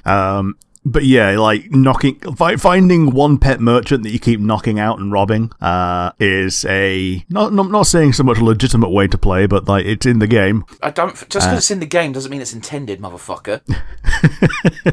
Like, you can do what you want. Yeah. I don't care. It's a single player game. Go fucking nuts. But you know, yeah. Like at that point, I'm on PC. I might as well just use console commands. Like for real. Like the only person you're cheating is yourself. It's why, like again, because we're talking about a semi D&D related fit. Well, set in D&D universe. I am going to keep bringing up my DMing style, and that is like everyone. Here's the thing: is I don't DM for strangers. I DM with people I know or the people who are playing or know and trust. Right? And I used to do this thing where I'd have everyone send me their character sheets, and then I quickly realised how fucking pointless it is, because who the fuck cheats at D&D? Yeah, especially when you're rolling online. Right? It's just like fucking like no. I trust you guys to keep track of everything, because like at the end of the day, if you cheat, it's you who's fucking up the experience.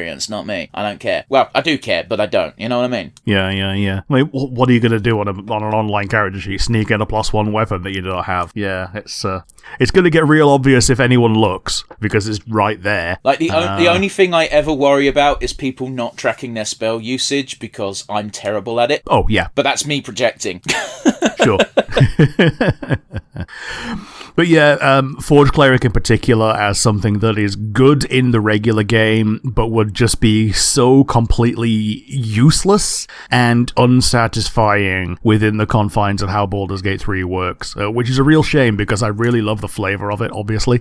I mean, I think they could fix that easily by just letting you add an additional magical effect to a magic item, which isn't how the Forge Cleric works in the tabletop, but if you wanted to make it not useless in Baldur's Gate, then that's what you do. The only problem is, because of the hireling function, it'd immediately get bent, because you just immediately hire a Forge Cleric via Withers and then have them do that and then never use them for anything else.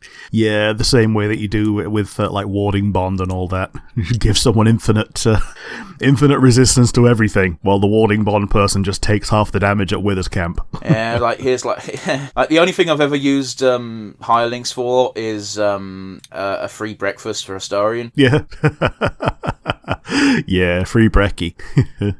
And you can do that to a regular character as well, but they get angry.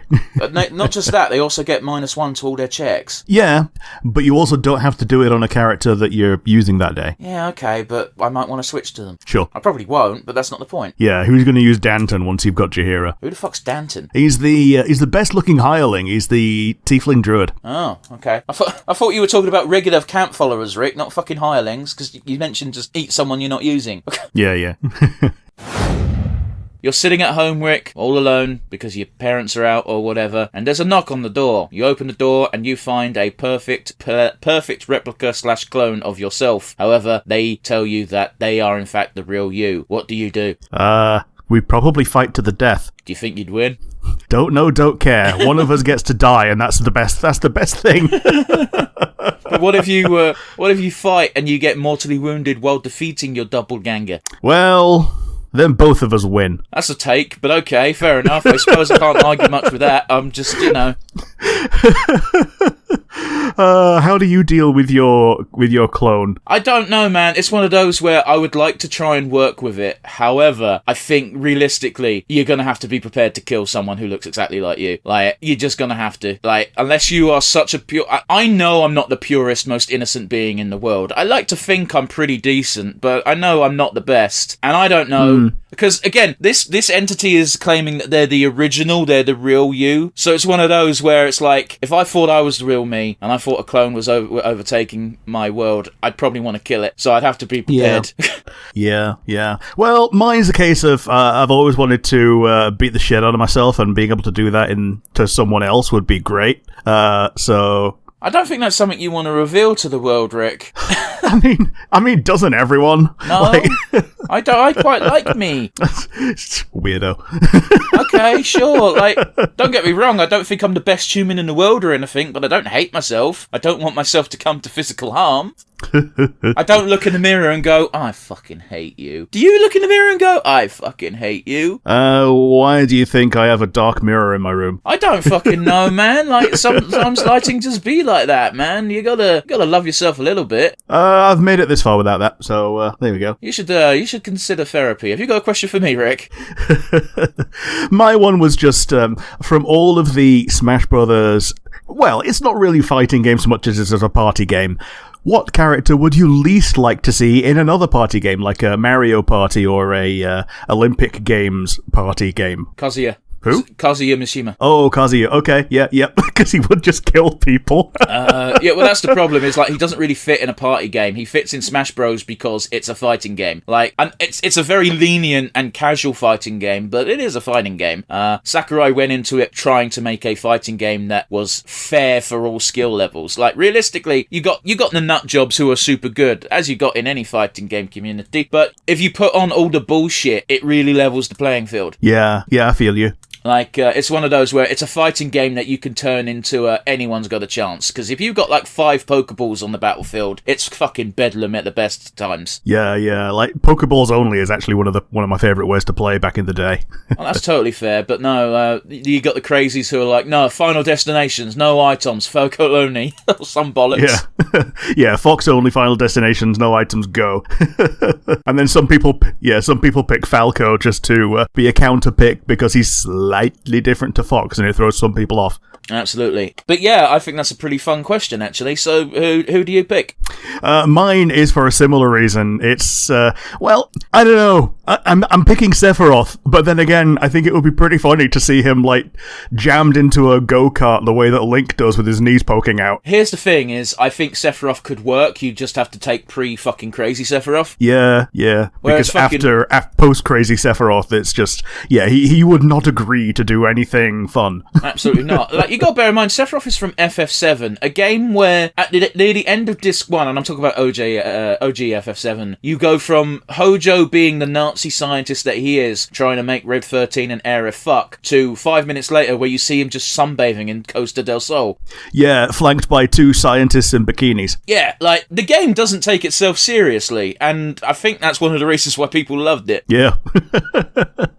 Like, it was very easy to just ignore that part and just think the rest of it was grimdark, but nah, there were silly bits as well. Like, this is the same character who did awful, vile shit to both Vincent and Lucrezia. Yeah. But here he is, just in his Speedos, fucking sunbathing. Yeah. Just saying, like, it's a very silly game. At least in the ending, don't get me wrong, it takes itself super seriously once you get to, like, halfway through Disc 2, but it's got some nonsense. Yeah. Like, not least of all the frickin' murder house enemies. Is it like the Angstrom or something? That came back in FF9 as well. Yeah. It wasn't nearly as intimidating. Oh, yeah, like, because the first time you fight it in FF7, it's the first time you've ever seen one of these animated. Before that, everything was sprites, and I think this is the most memorable and unsettling monster in FF7 particularly, and possibly most of FF in general. You know what? I'm sure there's worse. It's just, I don't want to mentally think of every single monster and pick what's more fucked up. Like, outside of boss monsters, I think you might be correct. Yeah. In terms of normal monsters. Like, it's treated as a boss in the remake, I believe, just because it's that iconic, but yeah. Pick a historical commander that you would have loved to have put on this list. Go. Oh, historical commanders? Okay, so a bit of behind the scenes. When I suggested this as a category, the fantasy, I actually have it written down as fantasy generals rather than commanders, but we'll get into the nitty-gritty that later. Fuck, those weren't words! We'll get into the nitty-gritty later, is what I tried to say. Instead, what did I say, Rick? Like nitty-gritty latey. We'll do the nitty-gritty later. The reason why I suggested this instead of just straight up historical generals is because I just straight up know Rick doesn't know as much as I do. No, I don't. In that regard, Rick knows plenty that I don't, but not when it comes to generals. History. Just history in general. Like, Hannibal. Hannibal. All right. Yeah, the one who took the elephants across the across the Andes. Apparently, if you go by one of our old episode titles, elephants across the Alps. Yeah, and he still didn't fucking win. I mean, oh yeah, no. I would like to put him on the list because his achievements were interesting. They weren't successful, but they were interesting. Yeah, it was certainly a decision. Yeah, like, I think the actual winner is Alexander the Great, but, you know. Yeah, so my entry is Alexander the Great. Yeah. Because, there's no denying that he is the best, in my opinion. Yeah. Pretty much every good European general has looked at Alexander the Great and gone, yeah, that's a good idea, I'm going to do that. Yeah. I really am the best. I mean, the thing that blows my mind, because I didn't realise this until recently, because I did binge watch an entire fucking docu-series on Alexander the Great's military achievements. There's a city called Tyre, and I think you've probably heard of this, Rick, the one where he built a landmass to reach the city to siege it, because it was on a little island. Man. Yeah, and that's still there today. Man, cool. That's the bit that blew my mind, is that it's still there today and people live on it. Yeah. I didn't know that at all. I don't think people can appreciate the magnitude of how much of an achievement that is. He literally changed the landscape. Yeah. He put himself on the map, and it's not even the thing that people know most about him. Yeah, no, let's talk about the Listen, like, every city he made was called Alexander, and the only one that mattered was the one in Egypt. Yeah. I think I'm debating myself whether or not it was the one in Egypt that was. One of them was important, and it was. I'm pretty sure it was the Egypt one. Rick, what you got for me today? Oh, my one for you is Star Trek food replicators suddenly pop into existence. What's the first thing you make with one? I could do the meme answer of soup, no bowl. Just splat everything everywhere. Well, the joke there is that if you ask for soup, no bowl, it completely fucking fries the circuitry and sends the ship into oblivion because the AI doesn't understand the command.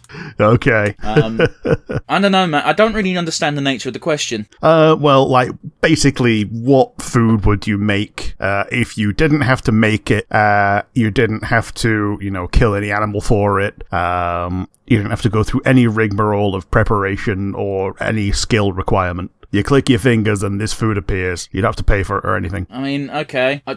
It's not a good question for me, Rick, because the food I make is not complicated, and I'm a man of very little aspirations when it comes to my food. So you got to bear in mind, like, I don't care about cows being butchered and killed. That's not the reason why I don't eat beef. It's an environmental issue, And like, I don't particularly care. Like, I loved burgers, but sure, I don't really care enough to be like, oh, I guess I'll ask for a burger. That's fucking boring. Well, it's not the worst pick, though. Like, you could go with, like, a super high quality, like, Wagyu beef burger or whatever, but... Yeah, they're actually shit, Rick. Ragu. Yeah. But Ragu does not have that much taste, at least not when it's been put into a burger. It tastes so processed. And some of that might just be because, hey, I'm in England and not Japan.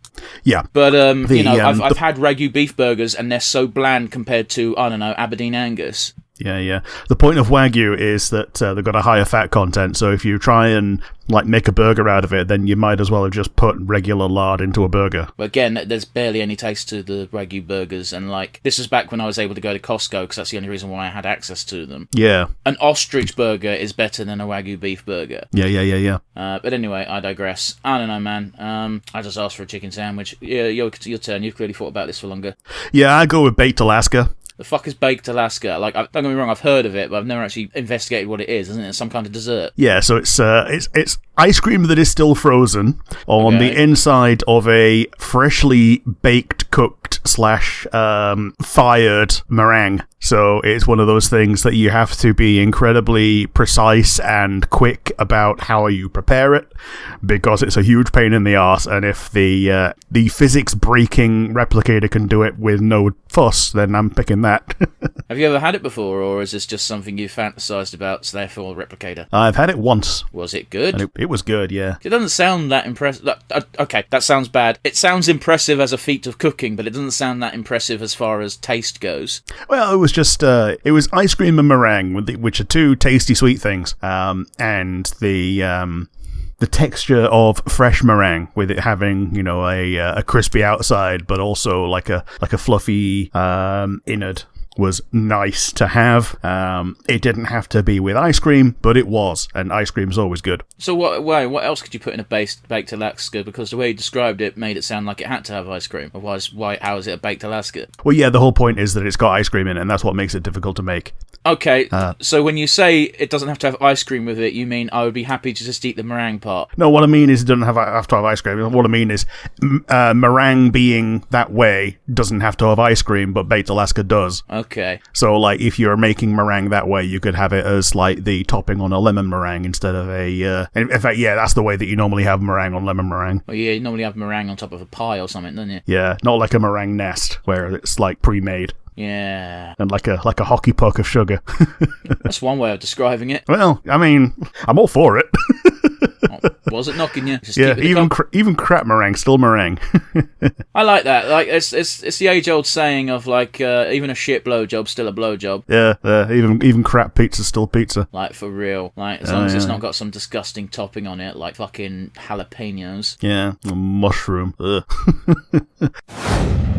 Today I am going to take a leaf out of your book, Rick, and not actually ask a hypothetical question as opposed to just asking a question. As you mentioned, we are at the end of our Pokemon Smash Pass adventures, so we can no longer do Pokemon. We kind of also can't do D&D anymore because we've done the Monster Manual and we did Volos, and Volos kind of suck. So my question's simple. What should we move the Smash Pass onto? I don't even know, because we've done Digimon. Well, we've done a percentage of Digimon, but yeah, to get a more exhaustive list would be a real pain in the dick. Yeah, we did enough of a percentage of Digimon that it would be a pain in the arse to find more than that in a more comprehensive way that's not just the same ones over again. Man, what other monsters are there? Because it's got to be monsters, really, ain't it? It doesn't even have to be monsters, man. You could fucking be like, I don't know, Mortal Kombat rosters or something. Yeah, rosters in generals then, yeah. So, like, a fighting game roster for a Smash Pass. The only problem with that is, of course, that fighting game rosters are incredibly small compared to a Pokédex. Yeah, and they're almost all human. Yeah, I mean, yeah. Yeah, so, those would be probably very short episodes. Mascots. But again, that's a bit... We'd have to curate our own personal list at that point, and if we were curating the list, we could heavily just be like, we're smashing all of this because we picked all of them. Yeah. Unless you want to fuck Coco the Monkey, I guess, but... Yeah, at that point, it's better in a tier list rather than a Smash or Pass. So, I don't know. This might be a temporary end to Smash or Pass. If Rick can't think of an idea, guys, we're fucked. Yeah. Because what else is there? There's like curated list of furries. You could, like, take... ignore me. I'll give my answer when I get to my answer. I mean, do you have an answer to this? I've got two answers. The first answer is we just move away from the traditional Smash Past and more transition into straight up tier lists of a sexual nature. It's not exactly new to us, like we've done like 3. Yeah, totally. One of which I don't think's come out yet, but whatever. The other alternative is, the one I'm thinking of, is Heartless from Kingdom Hearts, because some of them are quite fuckable. And also, I know you don't know anything about Kingdom Hearts, but there are a lot of Heartless. So, just saying. Okay. I'm not saying no. I'm not hearing a no. Yeah. Let's have a soft confirm on that one then. Why not? And yeah, as I kind of like mentioned, maybe transitioning into tier lists rather than just a straight up Smash Pass for the majority of the other ones to come. Just because a tier list is more interactive for a smaller roster, as it were. Yeah. Like you can argue your case as to why you've put someone in a certain slot, where a Smash Pass is I want to fuck it, and I don't want to fuck it. It's just a yes or no. Yeah. Yeah. One is a scale, and the other is pass fail. Yeah, it's Boolean. Yeah. So yeah, what about you, Rick? Do you have a question for me today? My one for you is a timer appears in the sky, a massive clock digital timer. Has to be, the first thing you do? Otherwise, the young folk don't know how to tell the time. Oh yes. What do you do? What's the first thing you do? This really does depend how much time is actually put on the clock. It appears to be at least a couple of days. I don't know, man. It's one of those weird ones where a lot of the things I want to do before I die are very much long-term goals.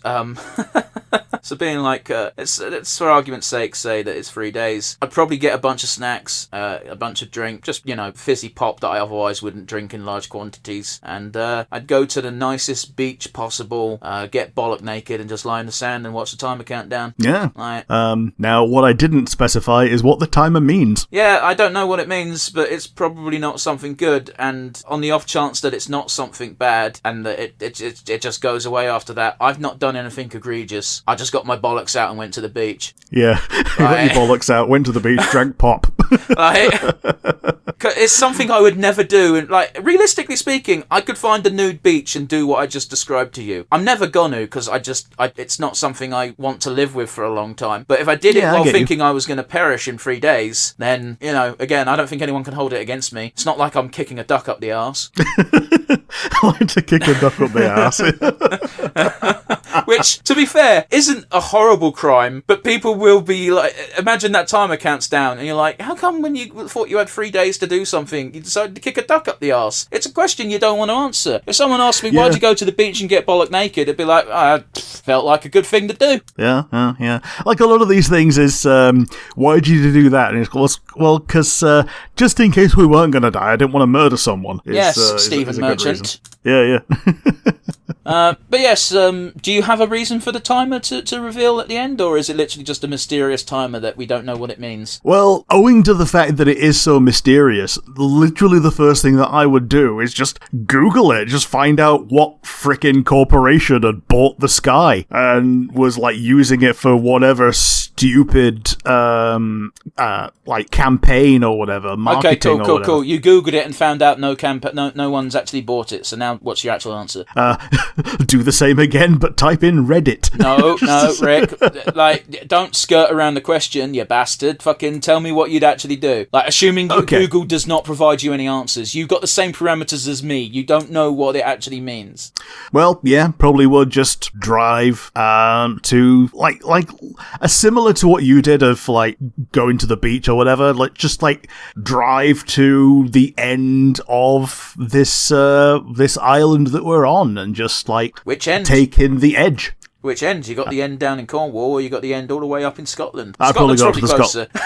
Yeah, I'd probably go. Well, they're probably about equidistant. Given the fact that the roads in Scotland don't have to zigzag around a bunch of fucking mountains, then yeah, probably. Yeah. Like, I'd probably go to the Scotland one because if everyone gets to see the timer, probably more people live down south and will go to Cornwall. Yeah, but the beauty of the Cornwall one is, like, they've got a place called Land's End, which fucking isn't. Yeah. So everyone will go to that one. Yeah. So everyone just, like queuing up to go to Land's End to just, like, muse and contemplate their demise, which may or may not come. And, like, because, you know, it might be one of those, like, the time that... someone accidentally sent out a countrywide nuclear signal over in Hawaii or whatever. Okay. And that frightened a lot of people. Yeah, I can fucking imagine. Yeah. But yeah. I'd just go to the end of the earth and contemplate existence. Yeah, fair enough. It's not the worst thing to do. Rick, it's simple. What is your favourite earworm? My favourite earworm? Oh boy. So shit that gets on your nerves and won't leave. Yeah, but you kind of like it, so you're not that mad. So, by favourite, I mean, like, earworms aren't always bad. Usually the bad part of it is when it won't go the fuck away, as opposed to what it actually is. At least that's how I find it. Yeah. Quite often, when something is starting to go wrong, I'll start playing the Ultra Instinct theme in my head. Ultra Instinct? Yeah, it's from Dragon Ball Super. Okay. And it starts with a scare chord. And, you know, that's a very good thing to start playing in your head when things are going badly. And then it keeps on going. But as all earworms go, I rarely get to the end, and that's the problem with earworms. If you get to the end, they normally go away. Okay. But yeah, this is a bit of a weird one, but yeah, it's like... It's just there to get my heart rate up. That sounds like generic anime piece of music number 3. Yeah, a little bit, but it's the first thing that I thought of, because I'm not picking... I've got a song that'll get on your nerves. But yes, what's your favourite earworm? My favourite earworm is Sandstorm by Darude, because after, like, the third loop, I always think of Aaron. Oh, yeah. When he tries to play it on Siri, but then he does it a cappella instead. And, like, as much as I really fucking hate it after, like, the third loop, I still fucking laugh because I'm thinking of the animated bits of just, like, you're at a Reading and then you just go, hey, what's that song? And they always fucking draw his lips so over dramatically. It's fucking hilarious. Yeah, my favourite one of those animations is when he's got the extendo neck and on every do, the neck extends and then goes back in time for the next do. Yeah, like a fucking accordion. Yeah. But yeah, that's why it's my favourite earworm, as much as you can have a favourite earworm. But let's not talk about earworms any longer. Rick, what's your question? My question for you is, we're doing Desert Island Discs today, and one of the things you can get is an item. What would be the most OP item if it weren't for the obvious caveats of, you know, having to be powered or, you know, needing access to the internet? Yeah, because that's one of the things for Desert Island Discs, isn't it? It's like they very explicitly say your luxury item can't be used to, 1, help you escape the island, or 2, contact the outside world. So you're basically asking me, what would you choose if those limitations were gone, yeah? Yeah. A boat. Sure. Speedboat, fuck it, let's be luxurious. Speedboat, yeah, sure, okay. Because, again, it's one of those weird ones where you've always got those people who try to game the system even when they're doing limitations. I remember fucking Ricky Gervais is always like, I want a big old vat of Novocaine so I can just numb if I have a toothache, and it's just like, it's not a real question, bro. Like, yeah. You don't have to take it so fucking seriously. But anyway, same question, names of list. Mine was basically guess you can't pick the internet. The internet, but specifically I would go in with a laptop with Wikipedia downloaded onto it in case you couldn't have a connection. That's estimated without images to be about 22 gigs, so it's a bit more doable than you think. The whole of Wikipedia is 22 gigs if you take out the images. Yes. Yeah, okay. As soon as I repeated the take out the images part, I'm like, oh yeah, because it is just words, and like you can write 1,000 words, and that's not even a fucking kilobyte. All right, it's more than a kilobyte. 999 letters then. Fucking stop being pedantic, you bastard. Bytes, obviously one character, but it's actually a reasonable amount of data. There's 22 gigs, but you can fit that on a phone easy these days. I'd say probably a laptop with that downloaded onto it, so you could make your own notes on whatever else you need to do. And I guess obviously an infinite battery on that. The question is an obvious and easy one. You are a king, Rick. Congratulations. In the vein of the Ivory, or the Sunken, or the Iron King, your kingdom has a gimmick. What is that gimmick, and why does it lead to your destruction? I'd probably go with the Crystal King, and I'd probably go mad because I'm probably too obsessed with crystal sorceries and becoming a dragon. Right, so you've done Seath again, got it. Even worse than that, I'm doing probably I'm doing Osiris, or the Duke. Like someone who's too much of a Seath fanboy and wants to become the best sorcerer in the universe and want to make the coolest sorcery kingdom, and then it just overflows with magic and everyone goes to fuck. How about you? What's your kingdom? What's your gimmick? Rick's done Seath again. Sorry, I can't help but stress it enough. My gimmick is the kingdom in the clouds. Yeah, wind. One day the wind stops and the kingdom comes crashing down, destroying another kingdom, making some weird bastard hybrid that the chosen undead has to go through. Yeah. The chosen undead has to go through the tilted kingdom. Used to be the cloud kingdom, now it's on the piss. The chosen undead comes here and he's just like, oh, what the fuck? Who parked their castle here, dickhead? Oh, it's like, fuck, we've got wind monsters over there, we got earth monsters over here. Why is there poison and fire? Pick one! Anyway, Rick, what about you? You got a question for me? Mine's a bit more generic. What historical figure would be the most terrifying ghost to encounter? I don't fucking know. Encountering a ghost of any kind would be quite terrifying. Could you help me out a little bit by telling me what you mean by the question? Well, more like mostly leaders are the things that I would be considering as historical figures here. I can answer first if help you a bit. I just don't understand the nature of the question because a ghost is already pretty scary. I don't think it really matters who the ghost is of. Well, it could be as close to not ghost as you like, but the one that I would say would be Hitler because, and not for the reason you think. But what if you fall under his spell? Yeah, the reason that I would think it would be terrifying is being able to see how normal and human he is on a moment-to-moment basis when he's not doing the Hitler thing, you know? Well, here's the thing is I've watched a movie which is literally Hitler went forward in time and didn't kill himself, and the film is how, oh, guess what, he gathered a following all over again because people looked at him and just realised how much of a normal dude he is. So I already get that aspect. Yes, it would be terrifying to encounter that, experience that, and just, I don't know, I fear for my sensibilities. Rick, why did you shoot the baby? Hitler told me to. Why did you listen to Hitler? As a baby, I had a gun. Oh, fucking hell. Oh no. If we added a few words there, that would have been a really bad sentence. I paid for the gun. I'm not going to not use it. Okay.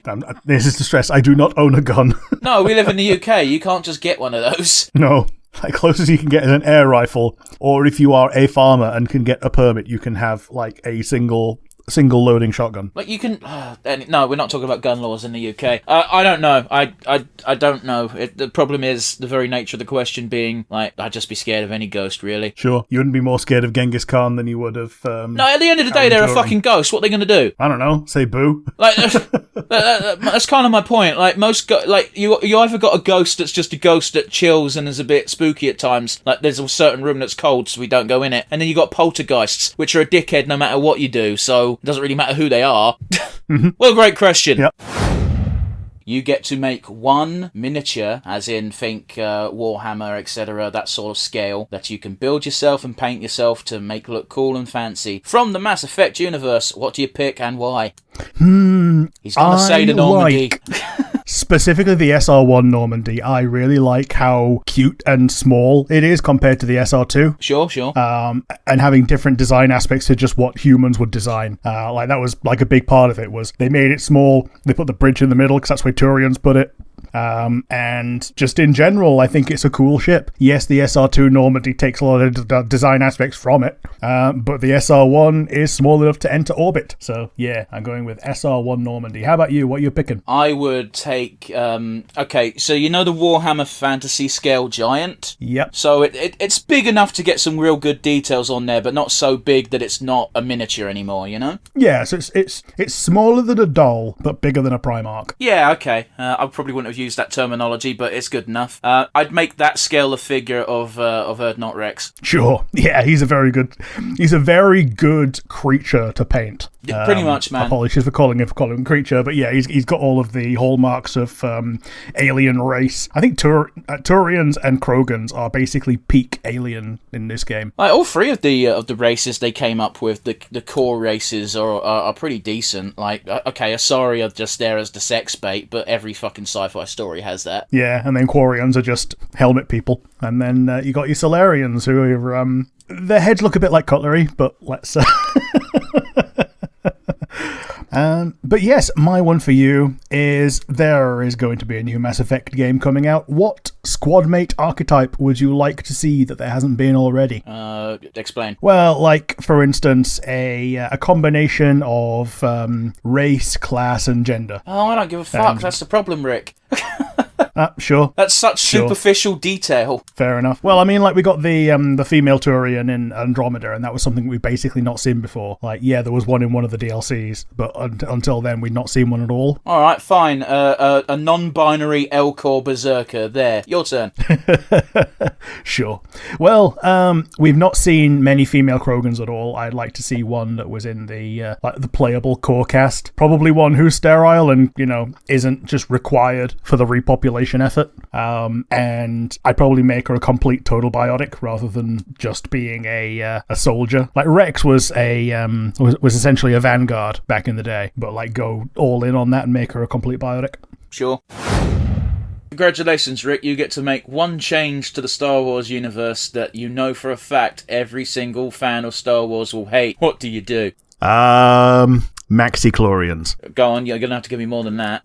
Because everyone hated midi-chlorians, so make bigger ones. Make entire beings made out of the Force. That's already kind of a thing. Well, I mean, yeah, there's the wills and everything. That's the first thing that came to the top of my head.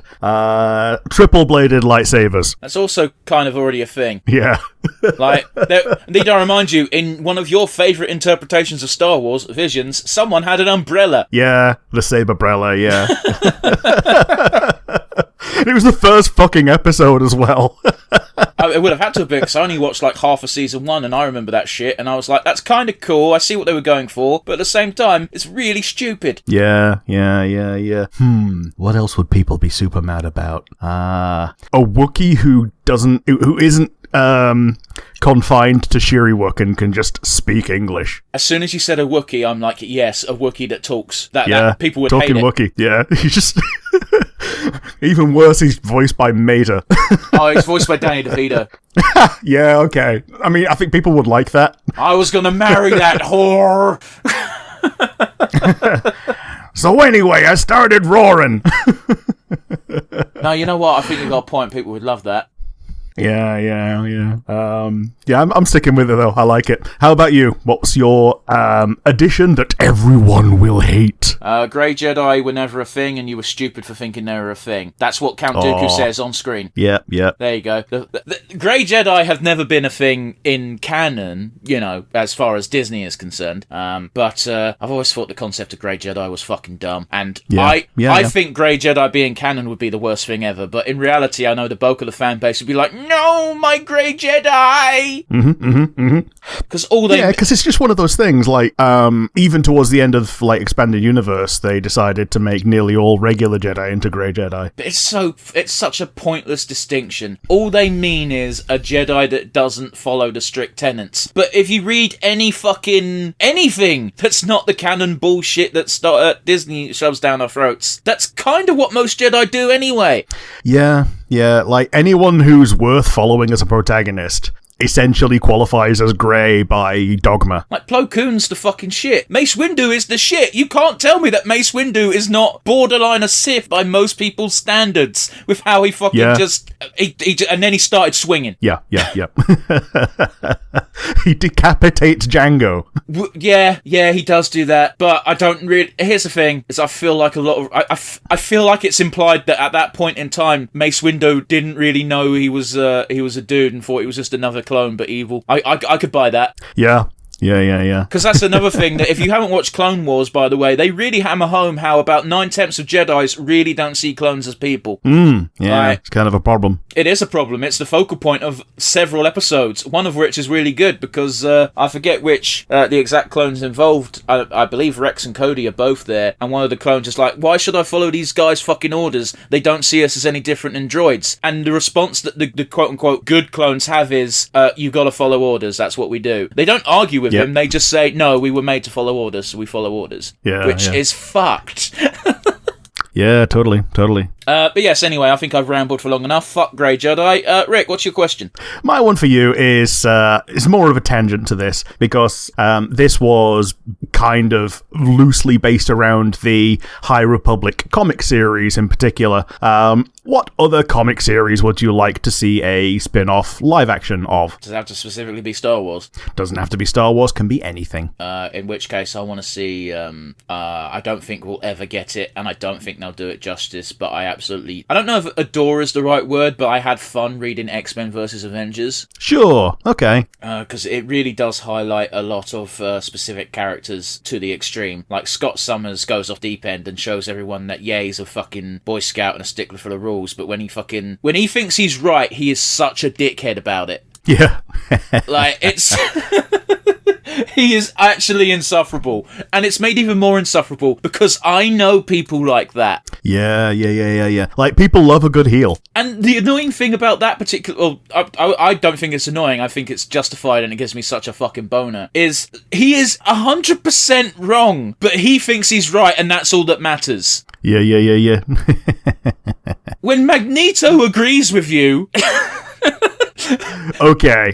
However, Magneto's been a good guy for almost as long as he's been a villain now. Okay, but... Oh. Yeah, when Magneto is being portrayed unequivocally as a villain and he agrees with you, then maybe take 10 or 12 steps back. I mean, it was kind of... It was a bit more murky than that. It was a very solid grey area, because Magneto was firmly in his face because Charles was gone. Yes. But, I believe Magneto's actual logic was... and again, it's been a minute since I've read this run, please don't come at me.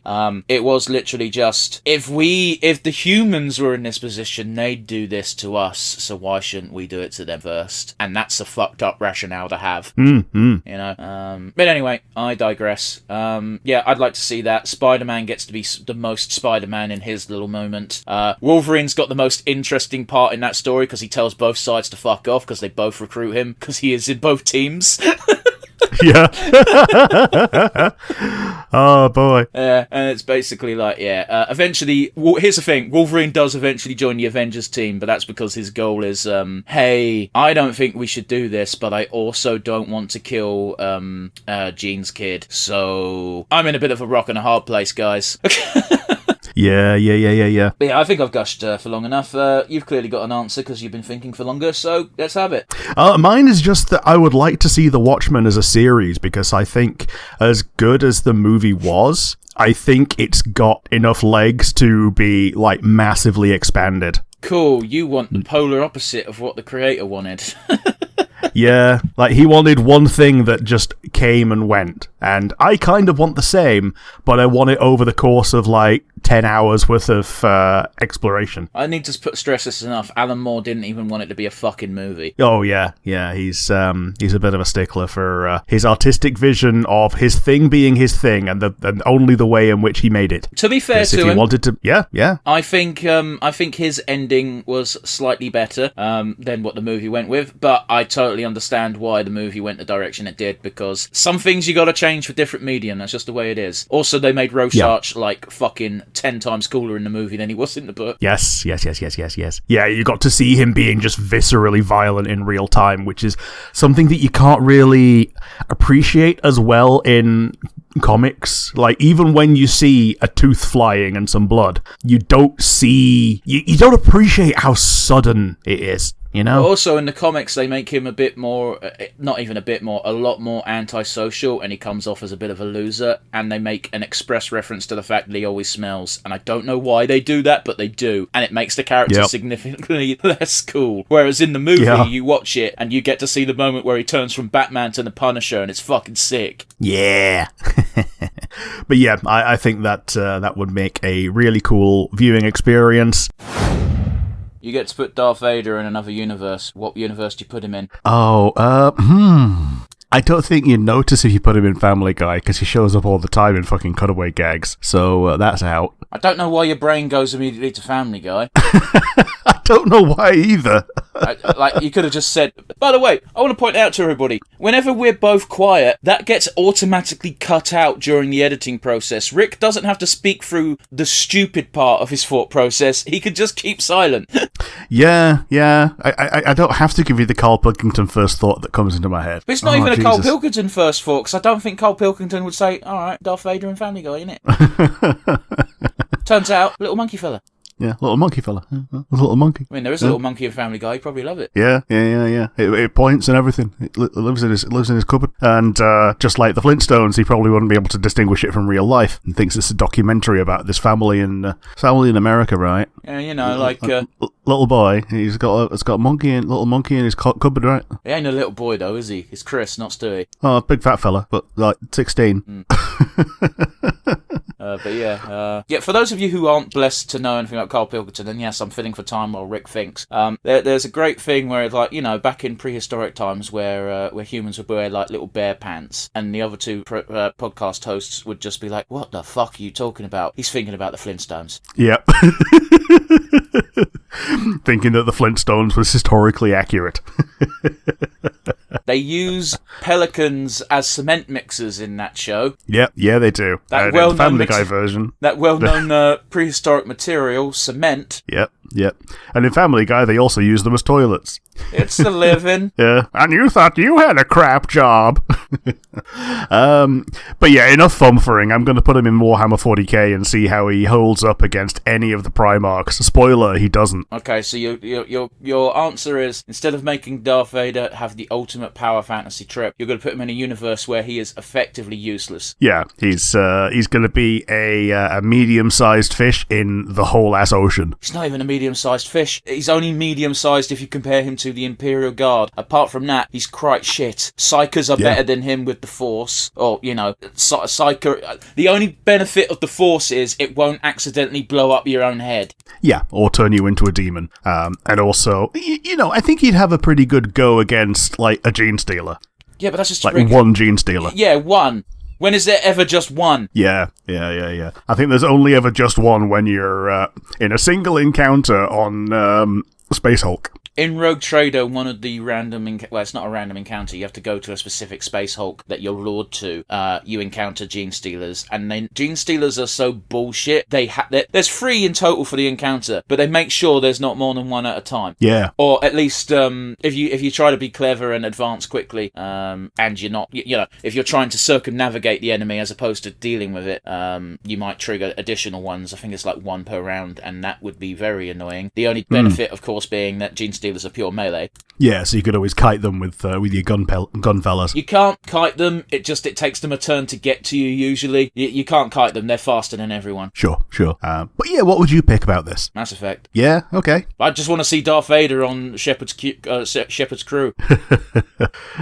Yeah, he's just there breathing away and like looking at a picture of Padamame, and Shepard just comes up and starts annoying him with Paragon quotes.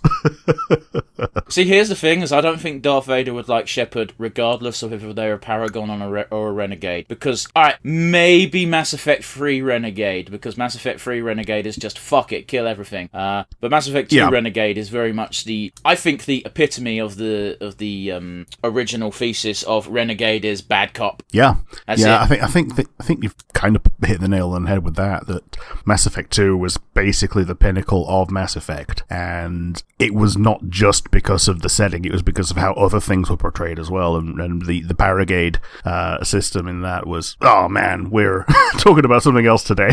You're the one going on this tangent. I was going to leave it at that. Yeah. But I think Darth Vader could have interesting conversations if people approached him correctly. I think Anakin would show himself a little bit more if he had one conversation with Jack, because they'd have a fucking common theme when it comes to bonding. Yeah, I get you. And I see him disliking Shepard because either side reminds him too much of himself at different points of his life. Aye, potentially. But most importantly, I'd want to see a conversation between Darth Vader and Samara. Yeah. Because, come on, the parallels between the Justicar Code and the Jedi/Sith rule set, of which the Sith one is like the rules are made up and the points don't matter, but still. Yeah. Can only be like two Sith Jedi... at any time. Oh, yes, that's... It's a rule that has worked once.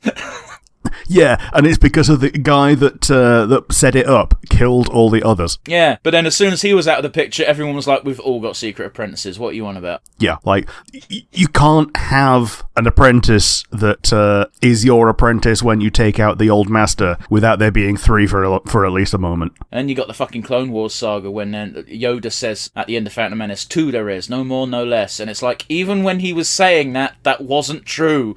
Yeah. If you watch the Clone Wars, it gets real silly, because there's like 7 at one point. Yeah, like Ventress actually gets a Darth title at one point. I don't recall that, but go on. I think in the book, she gets a Darth title. Books don't count. Who gives a fuck? Yeah. Also, let's be honest, I don't count Sith as people called Darth, just because you haven't got the Darth... Like, Darth just means master, according to the Sith lore, whatever. Yeah. But, it's one of those where anyone trained in the Jedi arts that are evil-leaning are practically Sith. It's why I have a bit... I get it. But I hate having the fucking discussion with the turbo nerd of, actually, the Inquisitors aren't Sith. It's like, yeah, but they are. Yeah. They're like, they've got red lightsabers, they hunt Jedi, they're bad guys. Like, I get it. In the technical in-universe definition, and according to Palpatine, they're not Sith, but they're fucking Sith. Yeah, they're Sith light. No, they're Sith. Essentially, they are Sith. Mm-hmm. They are bad Jedi. That's all Sith has ever actually meant. Mm-hmm. Come at me, turbo nerds. I'm ready. Rick, what's your question? My one's in a similar vein. It's you get the keys to Star Wars and you have to do a crossover. What do you bring to the Star Wars universe? I mean, this question doesn't kind of work because I'll just do Mass Effect again, and it's the same as above. Like, what would you just do? Drop the Normandy into the Mass Effect universe. Well, the Normandy wouldn't be shit in the Star Wars universe. You mean? Because it can't fucking do anything because it doesn't have the fucking warp points. Yeah. It's well, I mean, if they're near a planet enough, then they can always, as long as it's inhabited, like install a hyperdrive. Okay. I don't care. What's your Sure. answer? You thought about it longer. Nah, mine was just I'd pop a xenomorph in and see what it does. Nothing. A xenomorph is not effective. Even if you put a xenomorph queen in and there was an entire planet of xenomorphs, it just wouldn't do what you think it would do. It would get completely nullified the moment the Jedi found out about it. Yeah, like you quarantine that planet and you come back later and get rid of them. Like, the fundamental thing is that a lightsaber is an annoyingly effective weapon against xenomorphs, not least because, again, one of the reasons why xenomorphs are so threatening is because human weaponry is quite ineffective against them. Yeah, and the acid blood. Which, as anyone will tell you, a lightsaber instantly cauterizes a wound, nullifying that problem. Yeah. But yeah, the acid blood is quite an issue. It takes a team of hardened Marines, it freaks them out to encounter xenomorphs, whereas in Star Wars, alien life is just a fucking thing. Yeah, things that suck. Yeah. It'd just be interesting to see how specifically xenomorphs are encountered and dealt with when people don't know what they're dealing with. But oh well. Well, here's the thing though: is xenomorphs can't speak, they can't mimic things. They are very clearly bestial in nature. Anyone who encounters these in a world that's already got that's the thing that some people seem to forget. In the Alien universe, there are no aliens until they find the xenomorphs. Yeah, it's just humans. Yeah. It's very not primitive. That's the wrong word, but very early, a very early setting as far as space travel is concerned. The reason why human crews can even get that far is because they all go into these freeze chambers. Is super simplifying it, but they go into cryogenic sleep and they get woken up when they get near a planet they want to explore. Yeah. Like the actual time has passed. It's just that they don't know about it because they don't experience it because they were in cryo sleep the entire time. Yeah, exactly. I just don't think they're as big of a deal in a universe that's already got confirmed alien life and people have protocols for dealing with this shit. Proper protocols. Again, in the original Alien movie, one of the reasons why everything goes to shit is they don't follow protocol. Because of course they don't, because the android leader is on a secret mission. Yeah. Spoiler for a fucking 40-year-old movie. Well, older than that, probably. Yeah. Man, I think Aliens is the only one where the android's not an arsehole.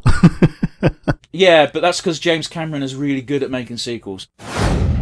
Soulsborne Fight Club. Pick 2 Soulsborne bosses and put them together. What do you think would make the most interesting fight? Just bear in mind, try and not use stuff from Elden Ring and Sekiro that I've not played. Yeah, interesting and not necessarily challenging. Let's go. So what have we got that's ice-based? Ice is just Frida, isn't it? So I'm going to go with Frida in her ice phase and something very definitely... Oh, no, sir. You're not isolating phases. You take the whole boss or none at all. Okay. I'm going with... oh, man. So I can't pick the Nameless King's lightning phase. I mean, but you'll still have it. Yeah, but yeah, Frida and the Nameless King is now damn near impossible. Why is it impossible? Oh, because they're both bullshit. Okay. Oh, fuck, you said Nameless King. I thought my brain auto-completed that to Ivory King because it's such a much cooler fight. It is, yeah. Man, actually, yeah, I'm gonna do that. I'm taking the Ivory King because he's cool. And what else can we have? Gwyn ain't shit. Not in the form we fight him. No. Actually, that'd be pretty fun. Gwyn and Vendrick, see who's shittest. That'd be interesting. Oh, no, because Vendrick loses that fight. Yeah. Actually, I don't know if he does. He's got such high, just general stats, even when he's like at minimum defense, that he might just win based on how much bullshit damage he does with his sword. Yeah, but his moveset is non-existent. Yeah. Yeah, this one's a difficult one. I'm sorry.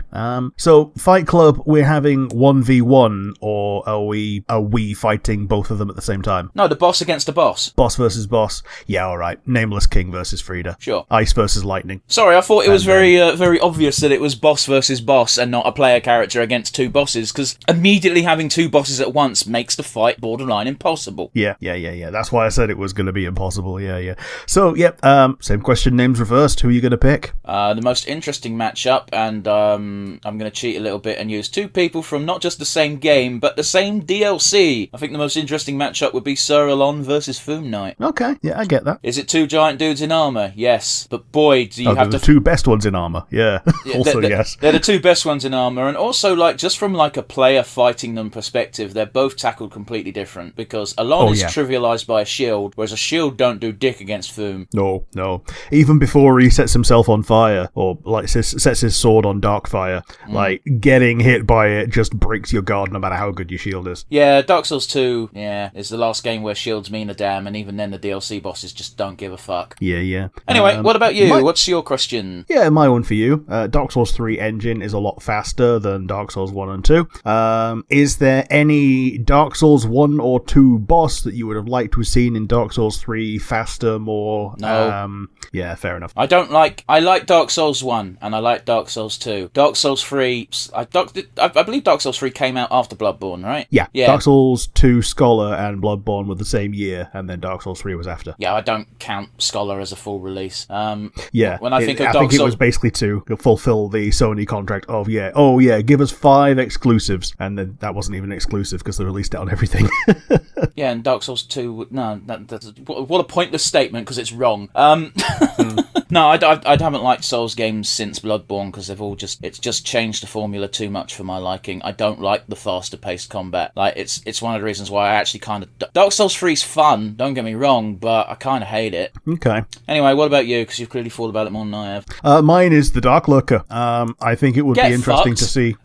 I think it would be interesting to see when you've got more mobility on your side, and it also has other things that it can do that are not just because they're cool, but the things that they do are a little bit slow, and that's like part of Dark Souls 2's way. Your answers actually genuinely annoyed me, Rick, because Dark Lurker, in my opinion, is the best boss fight. Yeah, I mean, it's good. I'd like to see the anime version. You're wrong. All right. You shouldn't. No, you're wrong. You shouldn't want this.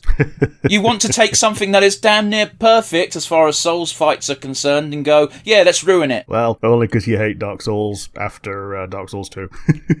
I mean, anyone who thinks Dark Souls 3 is better than Dark Souls 2 has been like drinking the Kool-Aid. It's not a good game. I mean, no, that's not fair. It's a good game. It's the last Souls game, or Soulsborne game, I should say, because like Elden Ring and Sekiro and all that shit's come out since, that I've cared about. I had my fun with Dark Souls 3. I don't like how much different it feels to Dark Souls 1/2. Yeah, and even Demon Souls. There's even less emphasis on shields. Like, if you use a shield in Dark Souls 3, you're actively handicapping yourself. Who do you think would be the most interesting Dragon Age Origins specifically companion from a different series? So take a character from something else, put them in this game as a party member. Right, okay. Okay. So you'll need to they don't get be able guns and to shit. adapt. Yeah. So if they've got guns, then they're probably going to run out of ammo. No, they just don't have them. Yeah, they just don't have them. Yeah. If they're from another world that is of an equal tech level, then they're allowed to have their gear. If you choose Aragorn, then he's got his sword. Yeah. I want to see what happened with Karlach. Okay. Because she's an incredibly fun character. She reads like someone who was written by like Prime Age BioWare as well. So yeah, I like having Karlach for this, and she's kind of halfway towards being a Kunari anyway. Yeah, I like her. She's a good pick for this, I think. How about you? Who are you going to pick for this? You've had a little bit longer to think about it.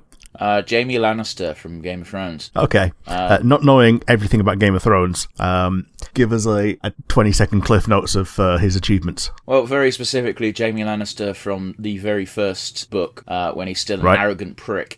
Because Jaime Lannister's big deal is, like, he is essentially the best, at least touted as the best swordsman in Westeros at that point in the story. Whether or not he is a matter of debate, but he's in the top, like, 5 minimum.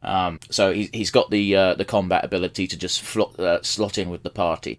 He's also ruthless as fuck, but ruthless as fuck in a way that he believes is honourable. Right, okay.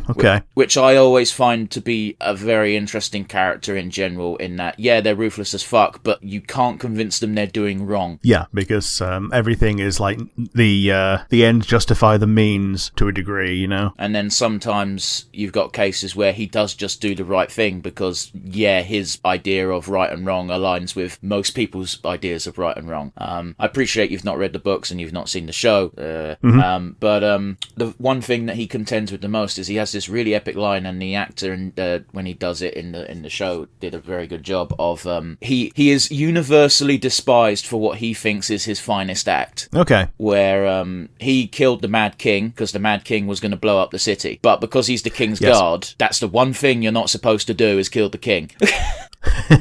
So everyone condemns him for he's the Kingslayer and he's the King's Guard, member of the King's Guard. That's a big no-no. He swore to always protect the King. But if he didn't kill the King, then the city would have blown up. Oh, by the way, his dad was marching into the city at the time as well. Yeah. I get that. So, I think it'd be very interesting. He's almost a perfect mirror of Alistair in a sense. Yeah, someone who was quite happily very high up in the... Oh, he wasn't happy. The global hierarchy. Oh, okay, but you know what I mean. Like, he was already established very high up in the global hierarchy, had a long way to fall, and still did it. Yeah, although I'd argue he didn't really fall. Okay. But yeah, anyway, how about you? What's your question for today? Well, my question was just a question, but I liked your question, so I'm going to turn it on its head. What Dragon Age companion would you think would be most interesting in a different franchise, and which franchise would you put them in? Oh, okay. I would take the Iron Bull because he would be interesting in goddamn anything and would be able to adapt to goddamn anything. And I'd put him in Skyrim and see what side of the Civil War he chose. Okay. Whatever side he picks is winning. Oh, yeah. And also, there's dragons in that universe. There's a lot of dragons, and Bull gets a hard-on every time he kills a dragon. Yeah. And if he's not the Dragonborn, they don't stay dead. So yeah, he's going to have a real fun time in that universe. Yeah, I like that. And you know, I could even see him perhaps becoming a member of the Thieves Guild if he really wanted to be. I don't think he would. I think he'd much prefer being a companion and killing bears all day every day. But you know, he'll excel in that universe. That's all I'm saying. Yeah, I like that. But yeah, how about you?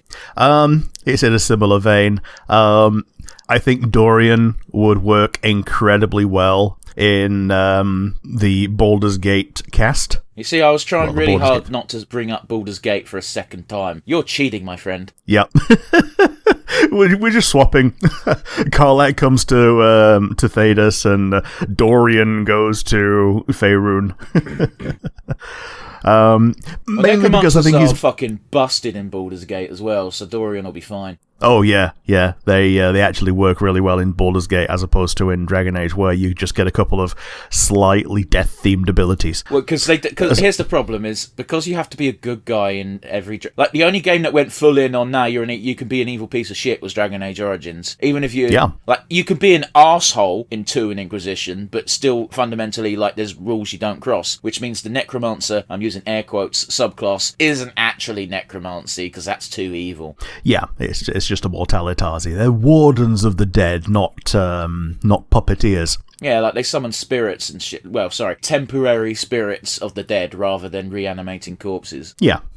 And even when they do it to a corpse, it's to let a spirit that's already there and already restless work it out of its system. They just give it a corpse for a little while, and it just goes on a little rampage, goes, okay, I've had enough now, and then just passes on. And that's pretty much what the City of the Dead is underneath Cumberland. It's just a bunch of corpses just having a party. Yeah, I do remember Cassandra having certain words about that area. Yeah. Frickin' and Dorian being fucking jealous. Yeah. Yeah, because he's not being allowed to go. Yeah. You get to pick a Steven Universe character for a mutual one-night stand only. Who is it and why? Ooh, Try not to use someone already on your list. Oh yeah, someone not on my list. Okay, spoiler, Garnet's not on my list. Yeah? So I'm picking Garnet because if it's mutually one night, then everyone's agreeing to it, everyone's safe, everyone's sane. The reason I didn't put Garnet on my list is I didn't want to get in the way of them. I get what you're saying, but again, one of the things with these lists is one of the core rules we have is the assumption is it's mutual. Oh yes, it's the Harkness test. It's like safe, sane, consensual. Well, the Harkness test is just for beasts, but you know. Oh yeah, like able to give consent. Yeah. I do love that image though of the fucking reptilian lizard. Of are you Are you above sexual maturity age for your species? And it goes blah, and then it just goes, would you like to have sex? It just goes glark. It's so fucking funny. Yeah. The implication is that one of those was yes and the other was no. Yeah, but then they've got the other panel where it's like, does it pass the Harkness test? And it's like, are you of blah blah? And it goes, absolutely. Would you like to have sex? Oh yes. And it's like, yeah. So that now makes it fine. Doesn't matter. That's a giant weird snake thing. It can communicate with you. Yep. But yeah, I'm going with Garnet. How about you? Who are you picking for your one night stand, no strings attached aid? Mostly because they're kind of scary. It's got to be Lapis. All right, yeah, cool. I don't think a long-term relationship with that character would work out well, but a one-night stand would be fun. Yeah. And come on, very, very scary. Oh yes. It's it's a good way to get very scare roused, is to encounter Lapis. I like Lapis. I like Lapis a lot, but fuck, she has had nothing but bad experiences in the romance department. Oh, totally. But yeah, we're talking about waifus. Actually, no, we've got my question first, haven't we? We do. What's your question, Rick? My question for you is, we're talking about Steven Universe waifus, and my question is, who is your other Cartoon Network waifu? Top waifu from all Cartoon Network things. I mean, it's Raven from Teen Titans. Yeah, fair enough.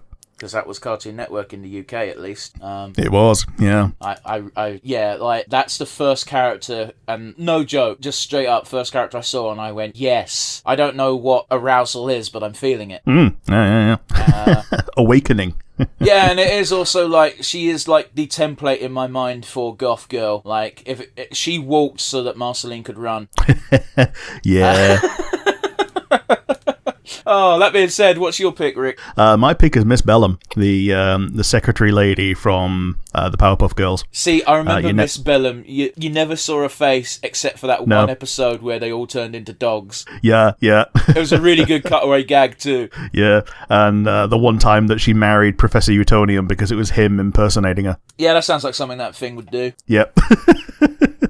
That Thing sounds a bit disrespectful, but I don't actually know. Like, thinking on it, I think that's the first time I ever encountered a character straight up saying "fuck gender norms." Yeah, because him had a beard and wore high heels and spoke with a gender rebel voice. I was going to say that is modulated to fuck. Yeah. It's very hard to tell what gender that character's meant to be, and the fact that they're called him is even just muddies the waters further, and it's just like, are they even human? Because I think it's implied they're a devil.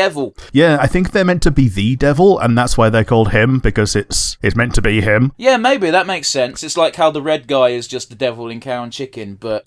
they just call him the red guy with his arse out. They had this thing, he didn't wear any clothes, did he? But he didn't have his knob out, but he had his arse out, because arses are funny. Yeah, Japan knows. And, because they had this rule, and I don't know if they still do, where if your show was marketed to a certain age of audience, you couldn't call anyone... You couldn't portray the devil. But you could portray the devil, just don't call it that. Yeah. And, apparently Miss Bellum was so lewd she was banned from the reboot. Man, we should watch the reboot, because I've never touched that. Yeah, it apparently wasn't very good. Oh, I'm shocked. Yeah, like they do like the equivalent of a PowerPoint, Family Guy cutaway gag, where they would just start doing a meme, like Baby Shark or whatever. Oh, so it's Teen Titans Go. Yeah. Cool, great. More shows should follow that formula. Yeah. You get to be teleported into any TV show, and in that TV show, you instantly get a harem of the preferred characters from the series. What TV show do you pick, and why? Oh, Now, there's a bit of rules here. Like, you can't pick, I don't know, let's say Power Rangers, and then have access to every single Power Ranger. Let's limit it to like a thing. If there's a season, then it's limited to that series, as it were, rather than the whole franchise. Man, I probably would just pick Monster Musume because I'm not a coward. Fair.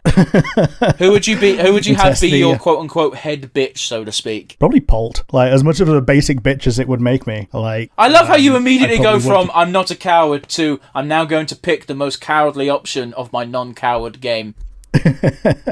Polt, maybe Cathal, but she's not in the anime yet. So unless we get a season 2, she's going to be manga only. We're never getting a season 2.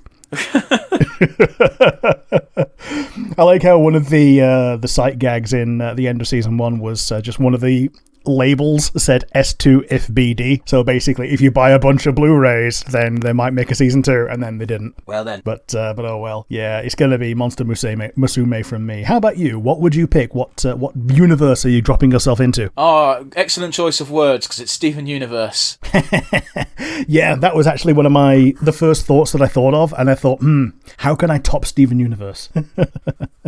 Yeah, the gems are all like well designed. I'm going to isolate that fucking soundbite and make it sound really bad. How do I top Steven Universe? Well, you're going straight to jail.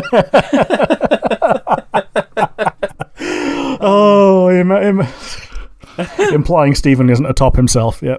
What was that? Sorry, Discord fucked you. Implying that Steven isn't also a top. I mean, I've seen the show, Rick, most of the show. We've probably finished it long by the time this episode comes out. But I've seen the show, and from the little I've gathered from Steven Universe as a person, he gives off real bottom vibes. He kind of does, actually.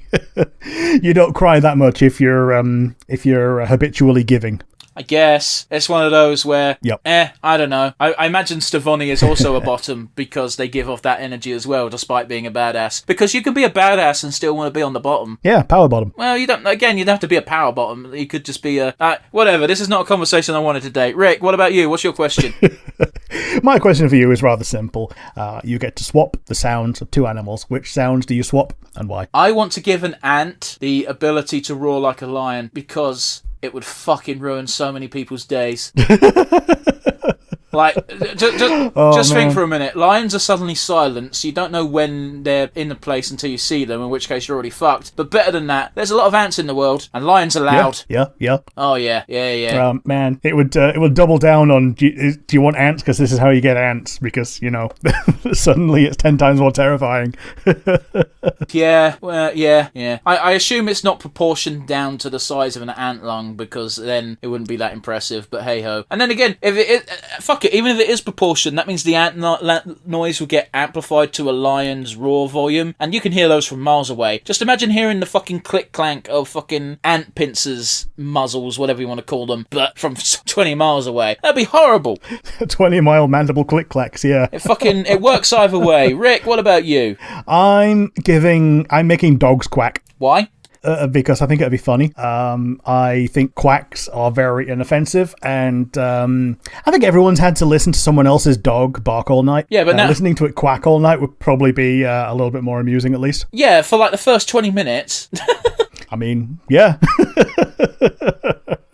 But Rick, what about the inverse? I've also been chased across a pond by a bunch of quacking ducks who then woke up a dog, and the end result would have been the same. It was a formative, traumatizing experience of why I stopped drinking.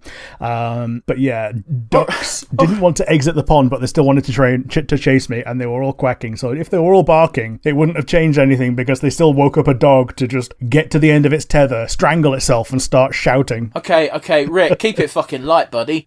But still, what would be the amusement you get from the vice versa of ducks being able to bark? Because it's not retroactive. It's from this moment onwards, surely. Just children going down the duck pond and getting barked at when they run out of bread. I just think that's kind of funny. You're in my weird. I can honestly say this from the bottom of my brain. heart, Rick. You're an interesting human being. I'll give you that. Thou have been cursed. I have been cursed. You have suffered the dreaded effects of King Midas. However, because the being that has cursed you is somewhat benevolent, they have decided you get to choose what material you turn everything you touch into. What material do you choose? Ooh. Now, I want to be 100% clear. The only reason I am asking this question is because I still remember that fucking hilarious Skittles advert. Oh, you turn everything into Skittles. Yeah, but it's just like, oh man, this must be great. Is it? You can't. And he goes really real with it. It's like, you can't touch your newborn daughter because she'll turn to Skittles. And it's like, fucking hell, man. This is a Skittles advert. What the fuck? Yeah. Man, what would I choose? Like, you can't just... Like, choosing food is a poor choice because, like, it's going to immediately be in the world and, like, you're on your shoes are going to be made of pizza. Well, that's one of those weird ones, isn't it? Because in every single depiction of Midas, he's still wearing clothes. Yeah, which is weird. So, like, everything apparently it's just his hands. Yeah, it is just your hands. It's the Midas touch. Yeah, so this is not just the Midas contact magic. Well, again, my understanding of the Midas myth is everything you touch, which means with your hands. Yeah, so you can still use your willy or your feet or whatever for things. Okay. Gold is actually a pretty good one. Copper? What do we need most as a human race? We use copper all the damn time. You can't have it be something too valuable to the human race, because if you do, you're going to get locked up in a lab by some country. Yeah. Tell you what is valuable to the human race, but nobody's going to lab me up. Helium. I mean, yeah, but like it has to be. It can't be a gas. It has to be a solid. Does it? Because like it'd be a really good thing to use. Actually, you just go to a landfill site and you just start recycling things. You just turn it all into helium, and we stop the. Okay, but I am telling you, as the person who asked the question, it's the Midas touch. It has to turn into something solid. Sure. Can't be a gas or a liquid. That's basically what I'm saying. Yeah, so I can't pick mercury either. Oh well. Well, you can pick mercury. Mercury has a solid state. It would just very quickly melt. Yeah, sure. So yeah, definitely can't pick hydrogen because its coldest form is liquid. You know what? Come to think of it, I don't think helium has a solid form because it's a noble gas, isn't it? Yeah, it's basically the same as hydrogen in terms of being so little on atomic number that it just doesn't have. You can't get it cold enough before you get to absolute zero, or what we assume is absolute zero. Man, this is a tough one. Yeah, I'm just gonna. Like diamonds are like intrinsically worthless. Gold is only useful. Gold does have uses. Here's the problem: is if you go diamonds, you're going to have the entire diamond industry trying to assassinate you so that you don't artificially uninflate that worth a diamond. Yeah. Hey, here we go. I'm going emeralds. Just because it'll retroactively make Elon Musk's emerald mine family useless. For the same reason. They've already made their money, so it hardly matters. Yeah. Man, this is a tough one. I can't think of one. So yeah, well, I think gold is probably the most interesting one because it's something that you can just release into the universe at the rate at which you want it to, and no one's gonna believe that gold-looking steering wheel on your car is actual gold. Yeah, but you got the problem is you've got to touch the steering wheel with it not connected to your car at all, and then have someone fit it. Because if you touch the steering wheel when it's in the car, then the whole car becomes gold. Right. Okay. So yeah, I guess you'd have to like just have a set of expertly made like armor gloves. They'll turn to gold. Yeah, exactly. You get the armor gloves that are just gold. Yeah, but then you can't move your hands, can you, Rick? Because once it's gold, you can't move it. It's solid. Oh, what I mean is like you know the articulated plate things. Yeah, but it becomes solid gold when you touch it. Okay. So yeah, you get someone to disassemble it, and then you put it back together when it is pieces of gold, and then you can just use it. Rick's trying real hard to find loopholes, but I'm not letting him. Yeah. Well, yeah, I'm sticking with gold. How about you? What are you picking? Salt. Salt? Yeah. Okay. Become a supervillain. Sure. A supervillain and/or put the fear of God in people who've read that one Gomorrah story. Yeah, he turns back and turns his wife into a pillar of salt. Yeah. Oh. Like, I would just do it to scare the shit out of people. Like, there is no benefit to this at all. Oh, yeah. Like, again, the point of the Midas curse is it's meant to be something you think is good, but in reality, it's a tragedy and it's horrific. So fuck it, lean into the horrific aspect and just be a dick. Yeah, Millennium Pimp Slap of instant death. Like, for real, how terrifying would that be if someone fucking slapped someone in front of you and that person fucking effectively evaporated? Yeah, you are the snail. But yes, do you have a question for me? Yeah, my one for you is Fallout is generally a good game that has been made into what we're about to discuss as being a good show. What do you think is a bad game that you think could make a good show? See, I'm gonna be a real dick here and be like, what do you mean by bad game? A game that maybe people were hoping would be good, but everybody was disappointed by. Here's the problem: is I don't really play those games, so if you know what I mean. It's well, there's one that I definitely did play, and is definitely my answer. Okay, good for you, but you asked me. All right, go on. You just give your fun answer. Yeah, my answer is Mass Effect Andromeda, like specifically Andromeda. I don't think that would make a good show. Well, they could make something good out of it. It's just that... yeah, but no, they wouldn't, because they'd have to use the Andromeda storyline. If you just set something in the Mass Effect universe, that's not making something a good show out of the bad thing. That's, we're actually just doing a Mass Effect thing, which Mass Effect in general was actually pretty good. So your answer is bullshit, sir. You're just like, what game in particular? You specifically say Andromeda, but in reality we're going to swerve. We're not doing Andromeda. We're doing just something set in Mass Effect. That's cheating and bullshit, sir. Yeah. Well, that said, like having a show where you're in the Andromeda galaxy, where your guys have gone from being masters of their own universe to like a fish out of water. I think that's pretty cool. But if you say so, I think it's a bullshit answer. Yeah. Did you think of one or no? No, I was listening to you, fucker. Sure. Nah, this question's dumb. It's not a dumb question. It's just dumb to ask me it because again, I don't finish games if I don't enjoy games. I don't put myself through the hell. Yeah, fair enough. I remember back in the day when you get little toys in cereal and you'd get little Tazos in crisps, etc., etc. Mm-hmm. What is your all-time favourite thing you ever got from as a little cheap freebie while buying something to eat? AKA, I'm not talking like Happy Meals. I'm talking like a multi-pack of crisps or a box of cereal. It's something they don't do nowadays, and you told me it's because you can't advertise to children. But yeah. Man, like, the one that I really remember is actually definitely a cheat because it was one where you had to send off the multiple cereal box tabs no. get the thing. I'm not talking about that level of stuff. I'm talking about a one-and-done thing you find in the box.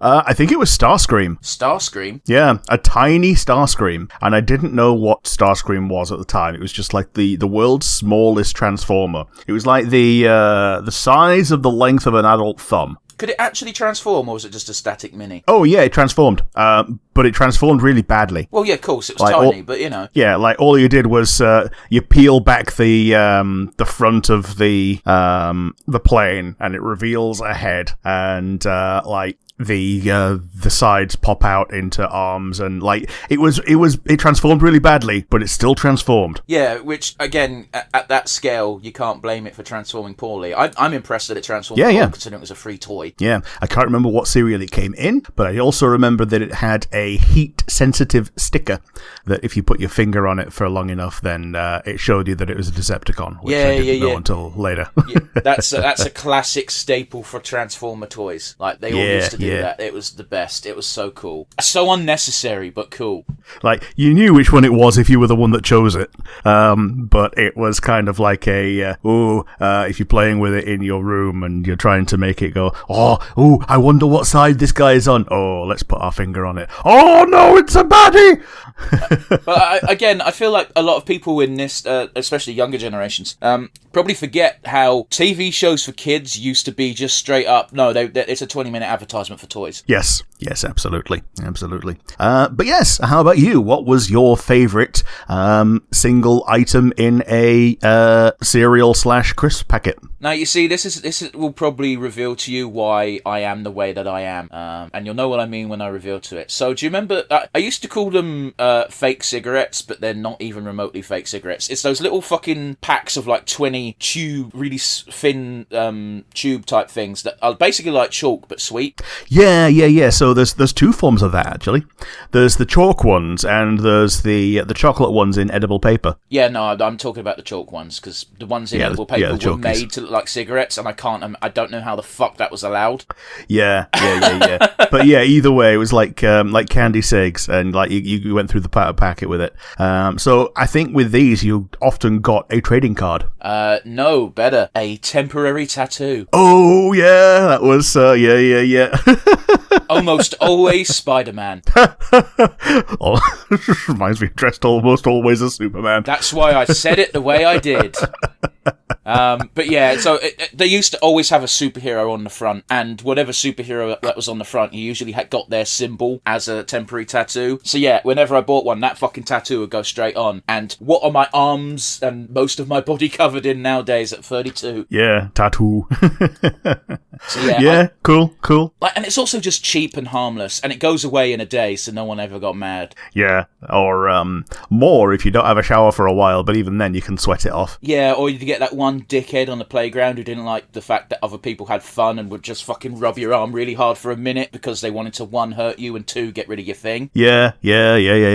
Or tell Miss that, it got a tattoo, make him get rid of it. Yeah. I mean, no teacher ever paid attention to that shit. Also, no. At that age, we still had to wear the school jumper, so unless you were pulling up your fucking sleeves like a fucking bell end, yeah, you weren't going to see them at school. But anyway, I digress. digress. I thought that was a great little thing. Very cheap, very harmless. What a great thing to just give away with your thing to try and make children buy more. Yeah, it was cute. Like, if it weren't for Starscream, I would likely have just picked the Star Wars Tazos. But I also got a very small portion of them because we only got Doritos and Walkers as a way to inject a trading culture into the playground. Only gave you certain ones of the series with certain of their products. So if you wanted, like, ones from a different movie, you needed to get regular crisps or the fat-free crisps or Doritos or whatever. Yeah, that wasn't to make a trading culture in the playground. They didn't give a fuck about that. They wanted you to buy more different products and hopefully get hooked on the new flavours. Yeah.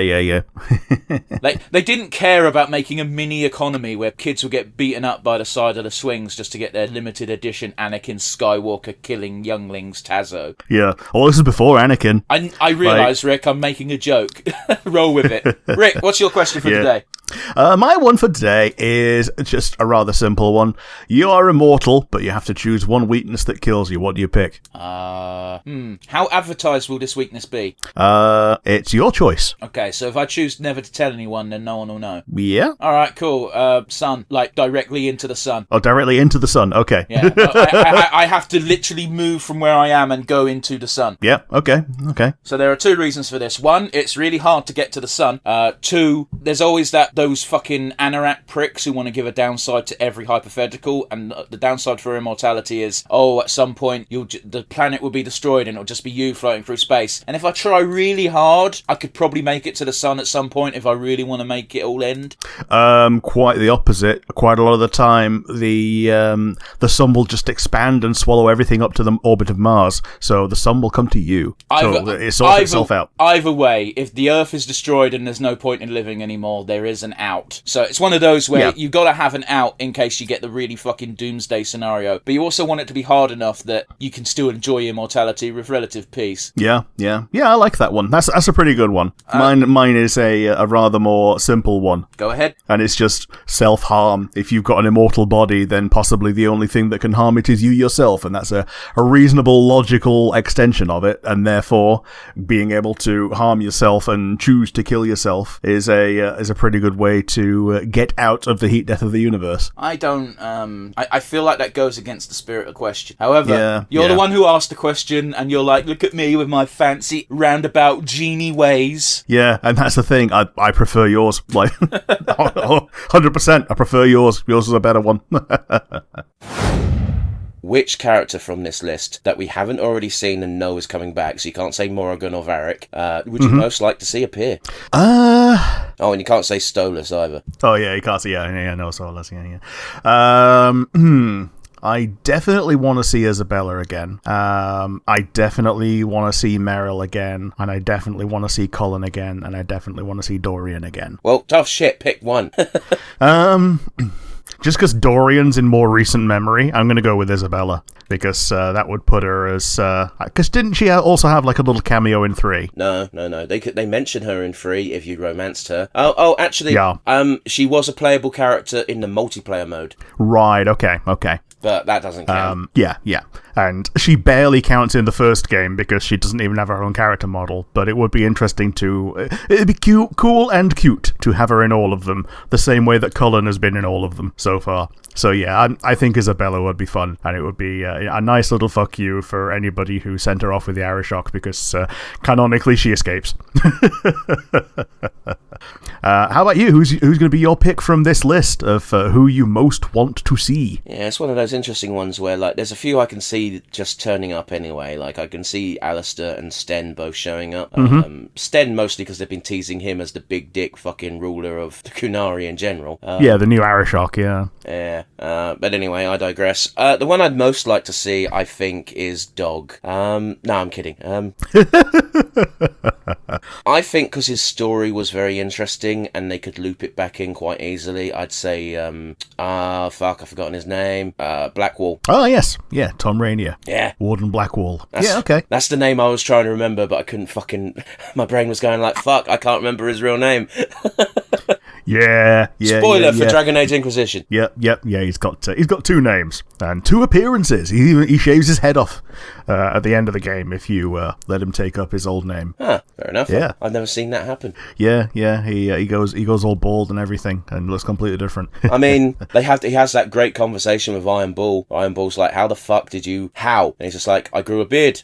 Yeah, that's all. And you look nothing like yourself when you've got a beard and you've got hair covering half your face and you're like 50% Wookiee. Yeah, it's like that old joke of, everyone's like, "Oh, you change your appearance so much with makeup aimed at women," and then it's just like, just point at a bloke with a beard, and it's that same fucking thing. You look completely different, dick. Yep. Like you can change your beard as well. Like you can change how you look with a beard without getting rid of it. You just like cut chunks out. It's a different style. Your head's a different shape. But yes, you have a question for me. Yeah, mine one was a bit more nebulous. It's obviously Dragon Age has the 3 character classes of warrior, mage, and rogue. What would you have as a 4th thing to balance things? Well, you can't really do this with Dragon Age because the way Dragon Age balances it is each of those main 3 has another 3. Yeah, because like the downside is that only really mage has like any real hybrids, because like with warrior, the only one who's got like any magic is like the Templars, and they're fed it because it's not real magic, and like Fenris because he's got tattoos, and with mages like Sarah fakes it with potions. Yeah, I'm just saying the question is fundamentally flawed because Dragon Age's system is built around subclasses rather than classes. It's best pointed out in Dragon Age Origins, especially with the mage, where Morrigan is a druid. Yeah, essentially, yeah. Wynn is a cleric. Mm-hmm. Yeah, like in any other system, that's what they would be. Yeah, so yeah, I guess add a 4th one that's unarmed, but it's at the end of Sure. the day that would just be a subclass of warrior. Yeah. Well, it's like halfway house between warrior and rogue, depending on how you want to deal with it. Yeah. Well, it's just one of those where whenever I think of monk, I think weirdly Final Fantasy XIV probably did it best, where you're constantly changing stances. Sure. Yeah. Well, you got like your little elemental stances that are all interesting and flavorful and fun. It's just a damage boost, but yeah. Yeah, it's just a way to artificially make a circle, because you do one and that changes your stance, and then in that stance this attack does more damage, which basically it gives you a rotation, but a very artificial way of giving you said rotation. Yeah. Because at the end of the day, it's an MMO, it needs a rotation. Yeah. But yeah, what about you then? My thought is to like fully codify the unique class. Things like Dog and Shale obviously are very obviously their own thing. Shale is obviously a lot more like a warrior than anything else, but like fully go in on things being unique, like a beast class, dragon class, like elemental demons and things like that. Oh, cool. Not so much for your main character, but for like a companion who just is a rage demon or whatever. So basically, you want to make a class for one specific. You want to introduce a unique character to the game. Basically saying, "Fuck your question." Essentially, yeah. Yeah. Okay. Cool. That's a fun one, Rick. Thanks. Try and come up with a new unique class to change things up, Devon. I'm just going to ignore my question and answer it differently. Thanks. Yeah. Yeah. Congratulations, Rick. You've been bestowed with a 1 free-time pass of a monster fucker permit. What monster are you fucking? The caveat being, it can't be, can't be just a vampire. That's just a sexy lady. And I can't just pick Sue because that's cheating. That's all the monster girls. Yeah, I'm talking gothic version of horror, not fucking anime uwu monster girl waifus.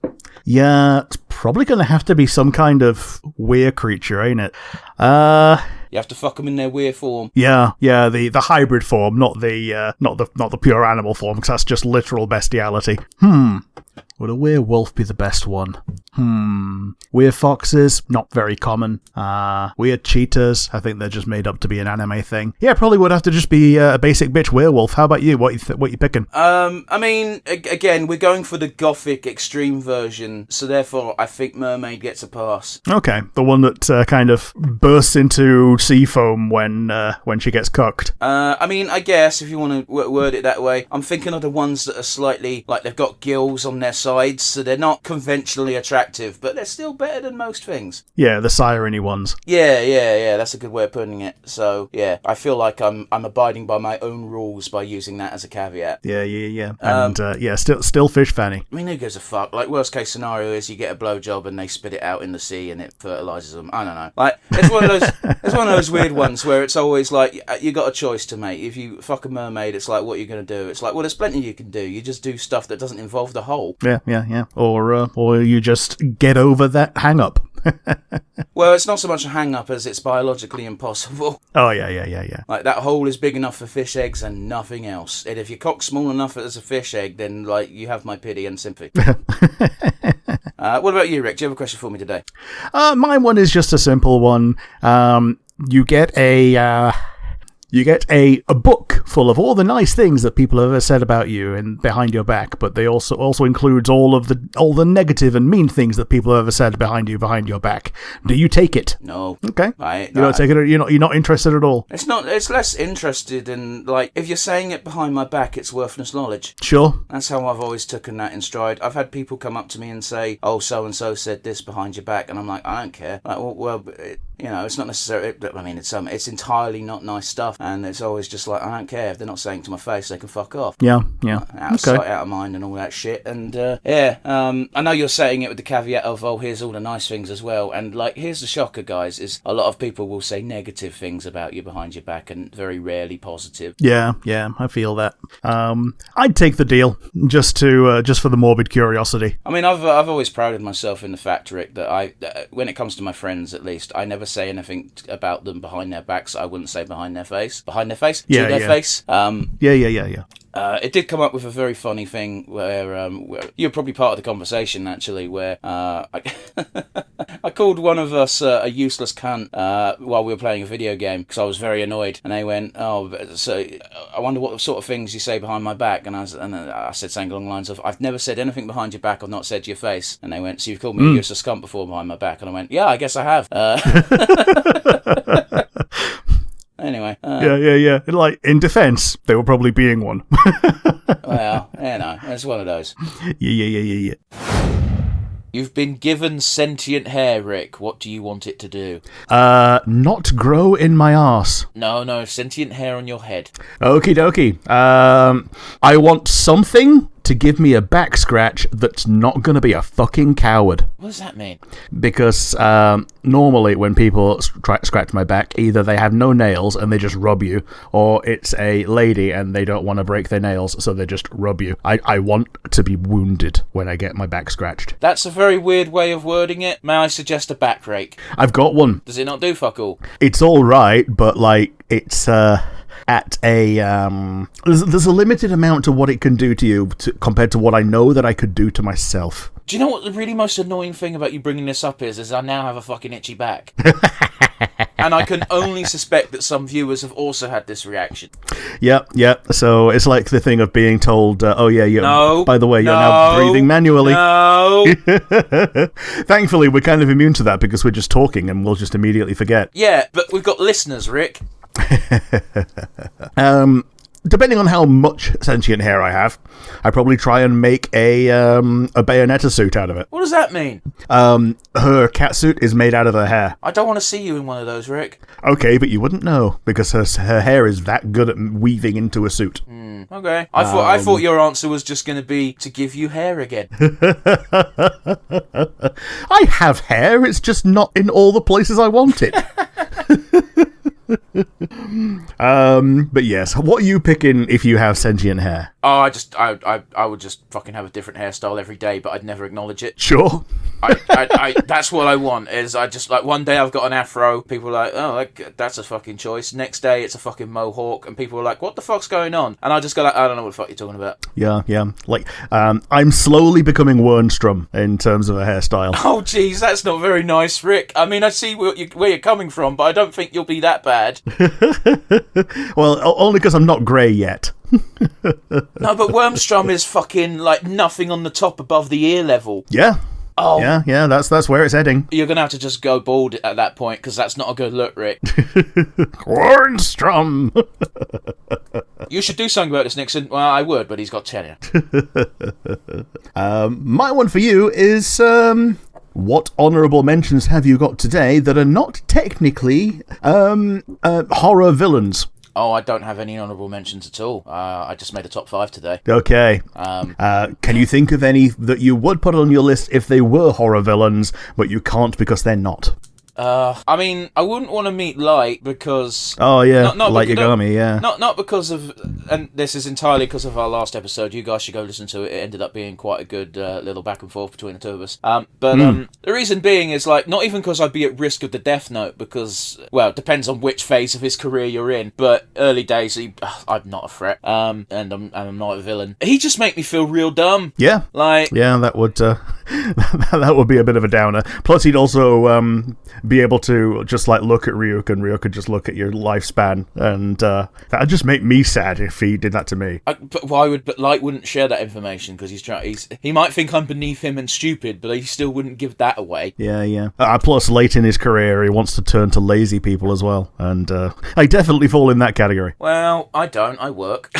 Sorry, that sounded like a jab. I'm just saying I work, which means by definition I'm not lazy. Okay, but you can be lazy at work. I can be, but I'm not. Sure. I can't say that. But what about you, Rick? Because you've clearly got someone in mind if you're asking this question. Yeah, my thought is just symbiotes. Because unless you have a good relationship with one, like Venom has with most of his hosts, they are just essentially seeing you as food. Except for that poor fuck who fucking where he decided I don't like this guy and fucking just de-symbioted from him mid-swing. Yeah. Yeah, that's what I mean. Yeah, he generally has good relationships with his hosts. Other symbiotes, not so good. I think the only other ones... saying that, man, but fucking Carnage has got the best fucking relationship with his host. Okay, but you definitely want to meet the Carnage symbiote either. Oh, no, of course not, but I'm just saying, like, if you're talking strictly symbiote and host relationship, Carnage has got, like, a 100% success rate. Yeah.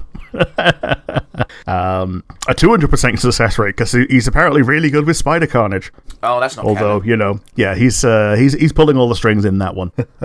But yeah, like, just generally, symbiotes will see you as food. Venom tends to be pretty much the only exception. I guess there are the little jobber ones that become the Deadpool symbiote Megazord for taking on Carnage. Oh, they suck. They're just not good. Yeah. They tried to allude to those in the first Venom movie, and it was like, this isn't what you start with, guys. These guys are jobbers. Yeah. And we know they're jobbers because you've probably only heard of them in the movie, or if you're an incredible nerd. Dude, I can't even name them. I think one of them's called Ravage, and that's about it. Yeah, I think Riot is the one in the movie. Yeah, maybe so. And, like, one of them becomes attached to Carnage's girlfriend. That's about it. Yeah. Yeah, this Scream is one of them, isn't there? I don't know. I do not know. Yeah. I'll say this, though. Yellow girl Venom, yeah. You are slightly incorrect in that a symbiote might see you as food once it already has a host, but before then, it needs a host. That's the very nature of its life cycle. So, just saying. Sure. But, like, if it gets onto you as a host and doesn't like you, then you are just food. Yeah, it can't eat you like that. Okay, fair enough. I was under the impression that it kind of could. I guess it might depend on which universe you're in. As far as I'm aware, symbiotes don't tend to attach to you thinking of you as a host and then going, you're no good, and then eat you. Because, you know, the fact that you've got these instances of symbiotes trying to think of ways how to kill their hosts because they can't quite do it. Yeah. And also, you do have an amount of mind-to-mind link, so you probably would know that the symbiote was thinking that. So it would have to be an incredibly spontaneous symbiote to be able to just choose to do it and do it off the bat.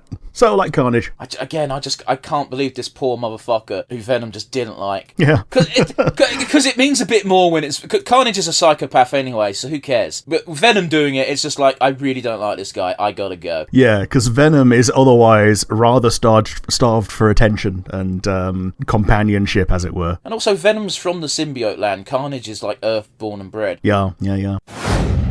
You get to pick any character from the games, as in the Dragon Age games, to become a Warhammer 40k style Primarch. Who do you pick and why?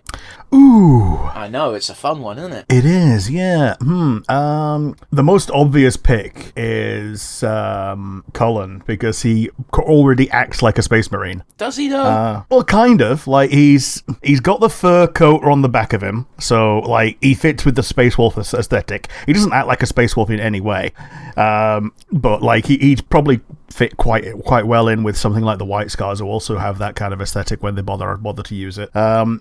What's my advance on Cullen? Man, wouldn't it be so much more fun to have Morrigan though? Yeah, it would be. The only problem is shit. How many Psyker Primarchs are there that don't fall to chaos? Like one. Yeah, there's not many. Like, because Magnus is the fucking big one that Psyker wise, and his descent into chaos is so weird. Yeah, like he did everything he could to warn everybody about chaos, and then when he got like slapped down for doing chaosy things, he was like, well, fine, fuck it, I might as well be a villain if you're going to punish me like one. Like, it actually kind of sucks. Yeah. And then you got Fulgrim, who's just a dick. Alright, Fulgrim had some redeeming qualities at the beginning, but like it very quickly descended into, oh, you're just a dick. Yeah. So yeah, I'd probably like have Morrigan as kind of a parallel to the Marine Primarchs, as a like a Chaos Sisters Primarch, as it were, and not even that bad of one, because she's a reasonably like nice person if you can push her buttons. Well, like, the annoying thing is with Morrigan, if we're doing a parallel rather than just making one a Primarch of their own chapter, Morrigan really does strike me as a Morathi type from Warhammer Sigmar. Oh yeah, totally.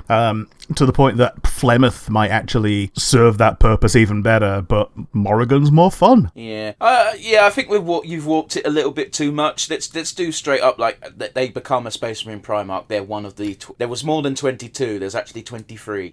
Yeah, so I'm gonna have to. So it's basically gonna have to be a bloke. No, it doesn't have to be a bloke because that rule's stupid. Yeah, fair enough. If there can be Lady Custodes, there can be Lady Space Marines. That's all I'm saying. Yeah. Like, all of the ones that I can think of are, like, the ones that I would most like to see are all roguish ones. So, like Morrigan being a psychic type, Isabella being very definitely definition of tits and wine rogue. I don't think Isabella would be able to be a Primarch. No. Well, also because she's infertile, which means that her gene seed just wouldn't work. Who gives a fuck about that? Why are you going to make it weird? I think Varric would actually make a very good like role model for a bunch of Marines. Okay. If the Marines happen to be Votan Marines, then so be it. Rick, still you're under in the, charge of this. Yeah, like they probably would just be the Votan, as in the Squats version of the Marines, but with under the Marines' aegis, and not just being the Leagues of Votan as they were. So yeah, I'd have Varric doing that because I think he's the best role model that the dwarves have. Yeah, so Varric would be a Primarch of this new Space Marine, not chapter, because chapter is very the terminology in Warhammer 40k can get fucked. That's all I'm saying. Yeah, like so. If it's original 20 plus, then it's legions, isn't it? And then they become chapters after they got told, "Oh, you can't have legions anymore." Yeah, poor Lamenters. Yeah. So what we're going to call them? The High Towns. I don't know. Oh, it's just going to be fucking named the Hightown Prowlers, like the fucking weird gangs you have to fight every night. Yeah. Okay. Fucking That's all I can think of on the top of my head, yeah. But Varric could very definitely think of... Varric is a better writer than I am, by virtue of being written by better writers than me. It's easy to write a good character when there's a whole team writing them. Yeah. Harder to write a character who is a writer. In fact, no, it's not, because all writers are writers. Yep. So all writers have that experience of being a writer. So a lot of writers end up being characters. Okay. But yeah, that's my tirade done. Who do you going to pick? What's the Legion going to be like, and why?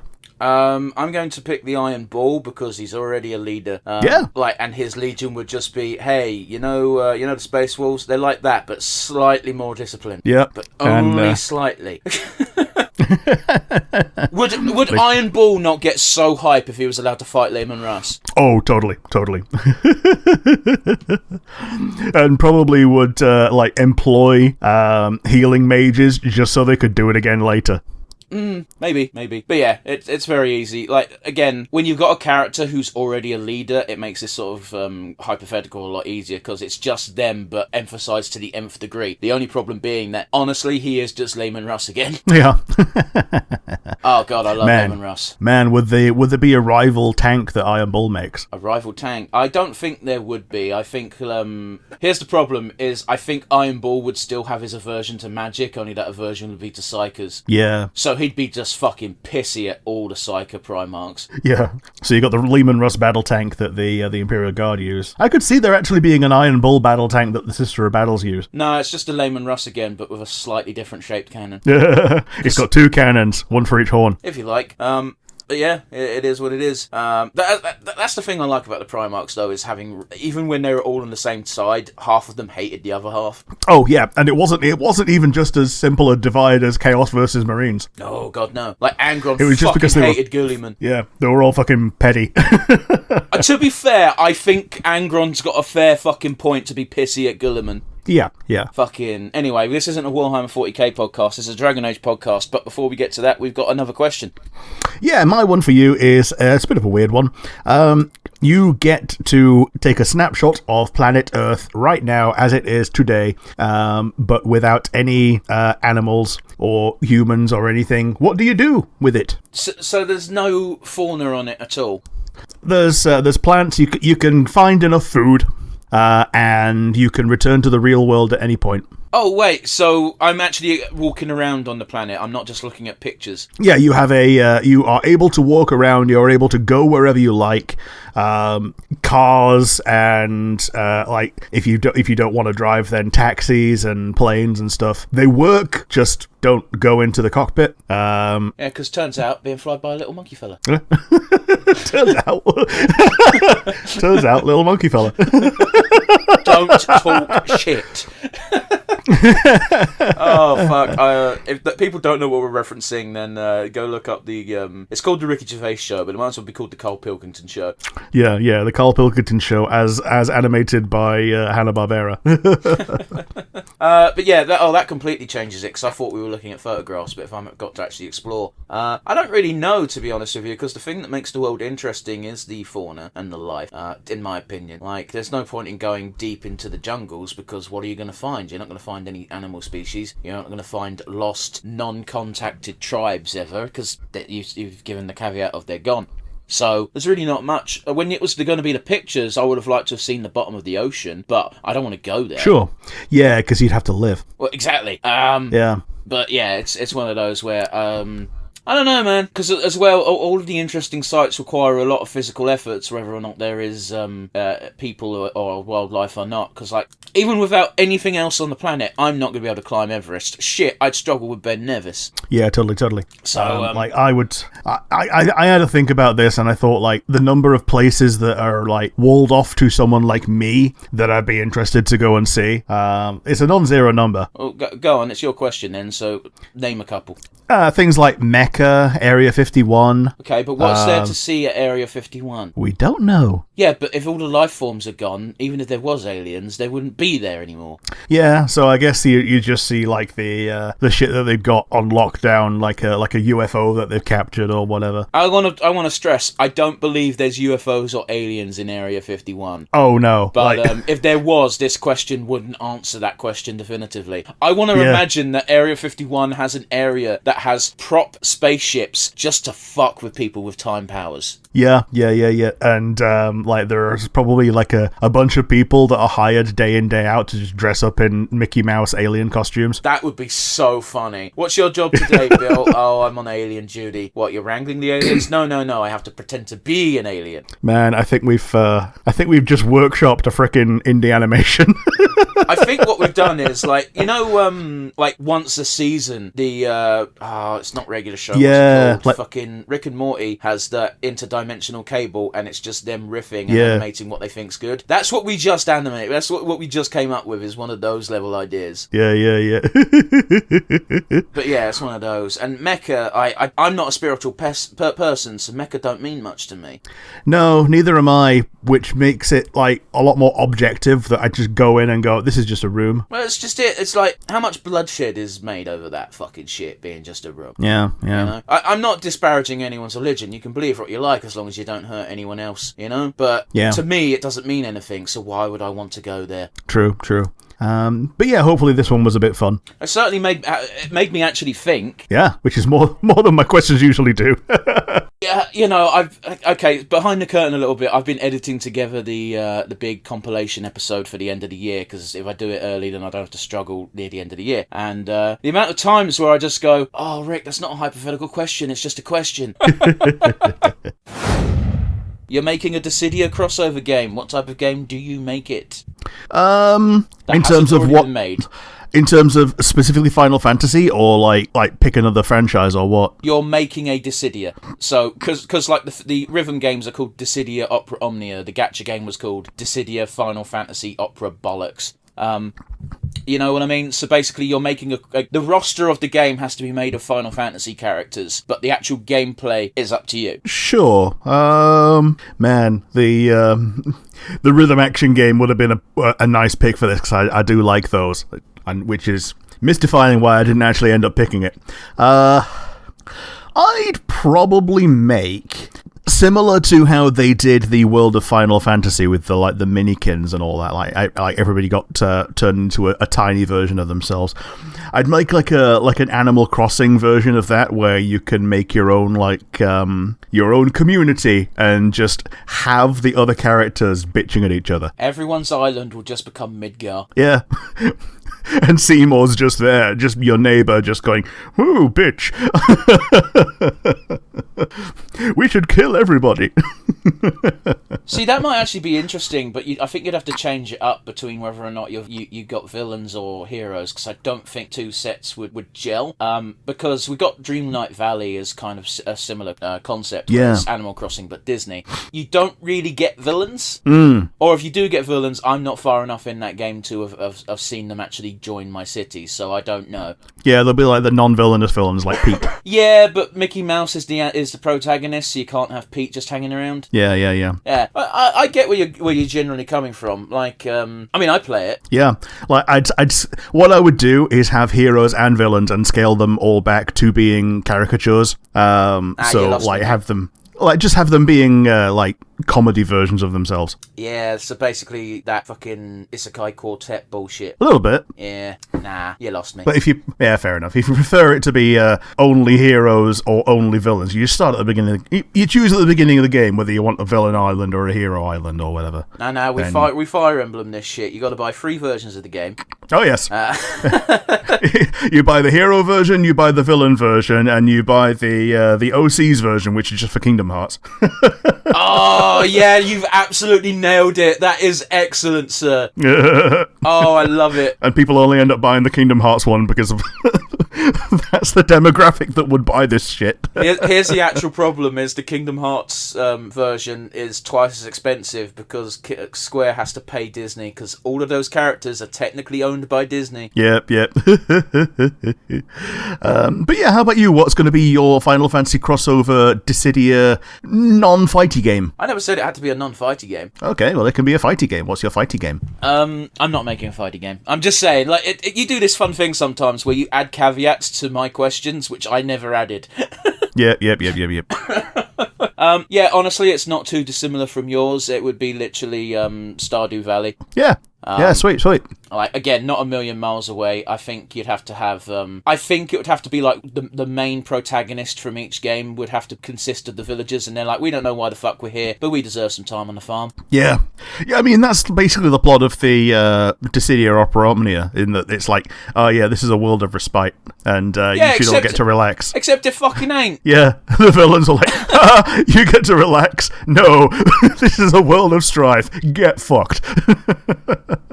Yeah, the plot was convoluted, but it has to be when you got a giant crossover game. And it was really big and ambitious with Opera Omnia because it had people from like fucking Final Fantasy Crystal Chronicles. Who the fuck's favourite game is Crystal Chronicles? Yeah, I know, right? But anyway, it would be that. And I'll tell you what I'd do is there would be an arena in the town, and the arena would just let you play any mini game from any Final Fantasy. Yeah. So like Chocobo Peck or Triple Triad. Yeah, Triple Triad, not Tetramaster though. It'll let you play it, but nobody would. I fucking hate that minigame so goddamn much. I know, like... I actually looked up a guide the other day, Rick, for Tetramaster, and it's like, okay, so here's how you work out the attack. And at the end of the day, it's still random. Yep. It's just the bigger the number, the bigger chance that the number will be big. And it's like, what the fuck was wrong with Triple Triad, man? Yeah, there's a reason they went back to Triple Triad for FF14's Game Corner. Could you imagine the nightmare fans would have if the card minigame in FF14 was Tetramaster? They did this. They did it in FF11. Yeah, but that's 11. Who cares? Yeah, they hadn't learned. Oh man, I feel really bad because it was one design. I'm not going to say his name. It's on the fucking pages as crediting this one person for making the game. One person is solely responsible for the idea behind Tetramaster, and I feel bad whenever I shit on it because he obviously put a lot of work and care in it. But fuck Tetramaster. Yeah. Well, here's the thing. Like, Triple Triad was like... There's a 3 in the name, so Tetramaster, oh yeah, there's a 4 in the name, that's better than 3. And then they just ditch it all and go for Blitzball in the game after that, which I am ashamed that I picked up Chocobo Pecking before Blitzball. Blitzball's really fun. I really like the idea in 10.2 where you became a Blitzball manager and it basically became Football Manager Sim, however, it wasn't good. Yeah.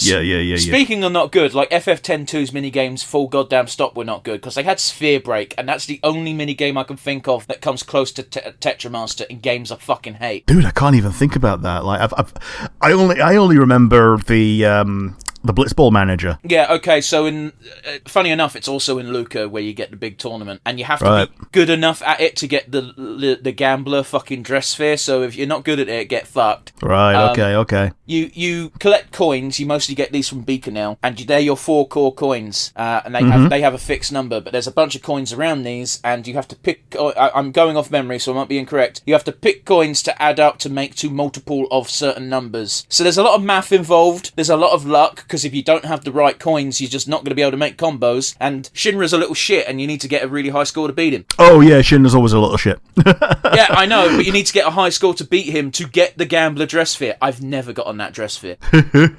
Yeah. It's not the math that's hard, it's the finding the right multiples in the bullshit number you got. Also, there's a time limit. Oh boy, okay. And I don't think you can pause. Fair enough. Anyway, I fucking ragged on that for way too long. Rick, have you got a question for me? Mine's a bit of a simple one. It's fight night in 6 months. Your name is on the card. What do you do? How do you prepare? What are your chances? What type of fight night? It's a boxing match, and your opponent is someone who has been in pro fights but lost every single one. Okay, so Glass-Eyed Joe, or whatever the fuck his name is. Yeah. Glass-Jaw, even, fucking... Yeah, your first opponent from Punch-Out, yeah. I don't know, man. I guess the first thing I'd do is talk to my brother, because he's done boxing. Yeah, and okay. I'd say, how much is this worth? 10 grand. 10 grand? Oh, alright, that's not insignificant. If I lose, what's the purse? I don't know. You don't know? Okay. Yeah, 10 grand, I'd probably take it semi-seriously. I don't think I'd be able to get into ring shape in 6 months by any stretch of the imagination, but if I spoke to my brother and maybe had some sideways connection to whoever does his boxing training, I could give it a go. Yeah. I don't rate my chances, apart from the fact that I am big. There is some muscle under here, not a lot of it, but some. Yeah. I'm just reminded of that fucking Leela joke when Fry's got the worms, and he goes, "Fry, don't. There might be some muscle under there." Oh god. Yeah. I mean, like, what answer do you expect, Rick? Well, I don't know. I thought it would be a fun little thought exercise. But there's not much, like, unless there's a way to back out. What else are you gonna do? Yeah. I mean, do you fancy your chances after a little bit of training? I just said no. Yeah, fair enough. I said I'll give it a go. Yeah. Go on then. What do you do, Mr. Bright Eyes? Yeah. Well, every gym has, if you go by the internet and by Oh, because no one by lies on media. Yeah. If you go by TV, and it has to be true because it's on TV, there's always someone at every gym that will be able to sell you steroids. So I'll be roiding up like a bastard. You said Fight Night. They test for that shit. Fair enough. Well, is it about a 4-month thing on steroids? Steroids, they usually test you like at the weigh-in. Yeah, fair enough. And also, by the way, steroids isn't a cheat sheet. Being on steroids for 6 months isn't going to make you jacked. Oh yeah, you still have to work out. Yeah, but it's also not enough time. Yeah, fair enough. It's just not. Yeah. But the thing I will end up doing really is having family members bet against me. I'm not going to throw because, you know, if I win 10 grand, I can probably pay off my family members who bet against me. But yeah, I'm not expecting to win in any way. I'm probably going to get my ass beat. No, you shouldn't. If you're not going to throw the match, why would you tell your family to bet against you? Because that implies that you're going to throw the match. Yeah, but you have to make it look like you're not throwing. I mean, not really. This is a one-time do. You're not a professional boxer. Yeah, fair enough. You get to pick any video game character to be a commander in Magic the Gathering. Who do you pick and what's their gimmick? They cannot be a creature that already exists, so that pretty much eliminates Baldur's Gate. Yeah, Baldur's Gate is eliminated. And Final Fantasy and Assassin's Creed are also eliminated by proxy. Yeah, because they're going to be things. Shit, even Fallout then as well. Yeah, and Transformers. That's not a video game. Oh, yeah, I suppose. Like, the first thing that comes to mind is Mass Effect. I think that'd make a pretty cool set in general. We're not talking about the set, we just want the commander. Yeah. Like, Shepard is, like, the immediate one that you'd go for, but, like, I don't know. I think Rex would make a pretty good commander. Like, I could see his gimmick being conducive to commander play. Krogan, in general, have, like, a fast healing gimmick. I don't think he'd be able to give that to other things, but, it would make a lot of sense. Just having that as a standard Krogan thing, and then just he boosts other Krogans like a standard war chief thing that you get as a standard war chief rule for like Goblin war chief and Elven commander and whatever. It's simple but effective. It might do the thing where you do the Relentless Rats thing of all of them get as much bigger as however many others of them there are to kind of simulate how dangerous Krogan get when there's like a horde of them. Yeah, but this is Rex, so Genophage. Yeah. I think it would focus less on the horde aspect and more on the fact that, holy shit, Krogan are pretty fucking tough. Yeah, they are. Like, I think Genophage Cure would end up being one of the cards in his deck. I like Rex. I think he'd be a pretty good pick.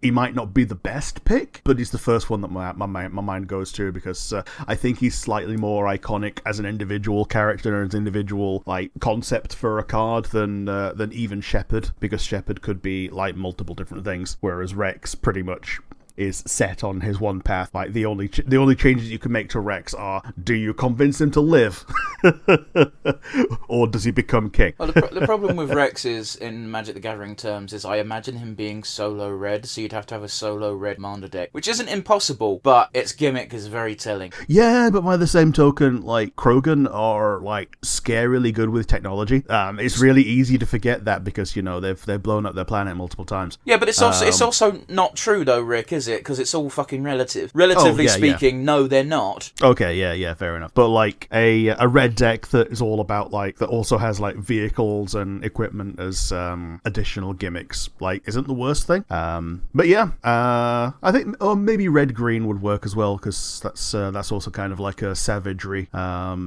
combo. But yes, I'm picking Rex. What are you picking for your one choice from any video game? I'm picking Kirby as a proxy for Sakurai. Aww. Like, Kirby will have Sakurai's hair because he has swallowed his powers, and his theme would be, well, I don't know if you played the story mode for the, I believe it's Ultimate is the latest Smash game, isn't it? Yeah, it's not Subspace Emissary. World of Darkness, World of Light, yeah. Yeah, so Kirby is the sole survivor, as it were, and he goes around reactivating activating all of the characters in Smash. Your deck will have all the characters from Smash. Yeah. But Kirby's the one that reactivates them, and I'm assuming that he can probably become a copy of something else. Yeah, I think his big gimmick would be able to copy basically another card's effect, whether it be yours or an opponent's. Sure. Because there's a couple of cards that already do that. Like, there's quite a few that just become a copy of something else. There's one that I can think of that it gains all of the abilities of things with +1/+1 counters on them. And another thing you can do is chuck a +1/+1 counter on something. Yeah, I get you. But yeah, you know, that is just Kirby's big gimmick in every game he's ever been in, is he swallows enemies and he gets their abilities. Yeah. Does it in Smash. There could be multiple versions of Kirby in your deck that just come with pre-effects loaded in. Man, even the thing where you can exile something, put it under him, and then he becomes a copy of that while the thing is exiled. That actually works really well for the fact that he swallows things. Yeah, sure, that works. That super works. As for color, I don't know how legal it would be, as it were, but I'd make him one of that concept of you can pay one of each color. Okay, you wouldn't just make him a red and white creature to combo into pinkness. I'd make him one of each color, because then that means he's the deck is no longer limited to colors. Because I think if you're doing a Smash Ultimate combo deck, you'd have to encompass everything. Because like Ganondorf it could be black easy. Oh yeah, easy. Like he's like probably red, black, blue, like a Baden actually. Well, again, I'm thinking because Kirby would be the legendary creature and he'd be able to put anything in his deck. Yeah. I think a lot of the Nintendo characters would be a single color. Sure. And then it would also make it more difficult to play things, because if your lands don't come out the way you want to, then you're complete fuck. Yeah. Well, by the same token, I'd say making them cheap but restrictive also works. So, like, having 2 or even 3 different colors in the mana cost, but having not a lot of blank mana usually works pretty well. So, like, say Link might be green and white, but only costs like 1 green and white, and he's like a 4/4. We've already gone into more detail about this than I wanted to. Yeah. But yeah, I like Kirby on this one. Kirby, all the colors, because Kirby is a god king. He is. He's cute. Do you have a question for me, Rick? Yeah, my one's a bit different. The hypothetical is you have a portal gun, but it only has enough juice for 2 shots. Where do you put these 2 portals? So portal gun as in Portal with Shell, not portal gun as in Rick and Morty. Well, yeah, because Shell Portal has more defined rules. Sure. The standard thing of you can't put it on a surface that moves, because if it does, then it goes away. Wait, is that within right? reason? Yeah. So like if you put it on a surface and then the surface moves, then the portal gets removed. I think it was originally a limitation of the game engine, but they decided to make that into a limitation for you, so that you couldn't just like put something on something and then like re-aim where the portal goes mid-shot or something. Fair enough. I don't know really, because like you got 2 choices. You can either do something fantastical, but the problem is you have to get to the other location to put the portal down. Yeah. So you either do something to enable something you weren't able to do before, or you do another portal that means you can make a task that it usually takes all day take 5 minutes. Yep. So those are really your only 2 options. I'm struggling to think of anything fantastical, you know. Okay, fair enough. And you know, there's nothing near me that's annoying to get to. Yeah, I feel you. You know, it just takes time. The trains are shit round here because I live in one of those next to one of those stations, Rick, where every 3 trains is when we get one that actually stops. Yeah, because it's like a minnow station, and not all of them stop there. Yeah, we get 2 trains an hour, but the amount of trains that actually go past the station is about 10. Yeah. Yeah, it's bollocks. Yeah, I don't know. There's the answer. Fair enough. What I thought about though is you put them in 2 places that are middle of nowhere on like opposite sides of the world. How would you get there first to put them down? Well, you go the normal way. You fly. There's no time limit on these, so you just fire one. Pop the gun in your luggage. Hope it doesn't get triggered while you're in flight, because that'd ruin the whole thing. And fire like one in the middle of nowhere, like up on the moors, and one in the middle of nowhere down in Australia or something. Okay, but why? Because you then have a world transport system system, and because it's the middle of nowhere, the land is cheap, so you can leverage this new phenomenon as a way to build little villages and be in control of that. A bit like the dinosaur village that I mentioned to you last year that sprung up around a guy who was doing fossils. Sure, but a guy doing fossils is a guy doing something that has been around since the end of time. The end of time? Beginning of, however long archaeology has been a thing. What you're suggesting is the moment you even hint at that you have this technology, you will be assassinated. Oh, yeah, except it's the only shots that it has, and I'm assuming like the crystal breaks or something. Yeah, that doesn't matter. You'll be assassinated and it will be taken from you. Yep. You can't share this. So. You can't share this technology, even if it's a one-time deal. That's just not how humanity works. Yeah. Especially if you suddenly start making money out of these magical portals that you've summoned. Yeah. But yeah, that was my first thought anyway. Or rather, it was the thought that I had after thinking about it for more than 5 seconds, because my super first thought was, fuck it, the moon. Fuck you, humanity. Yeah, but again, this is the limitations of the questions means you go to the moon and you die. Oh yes. Or air starts going to the moon and the Earth eventually dies. That's not really how portals work. I guess. Yeah. Well, how much?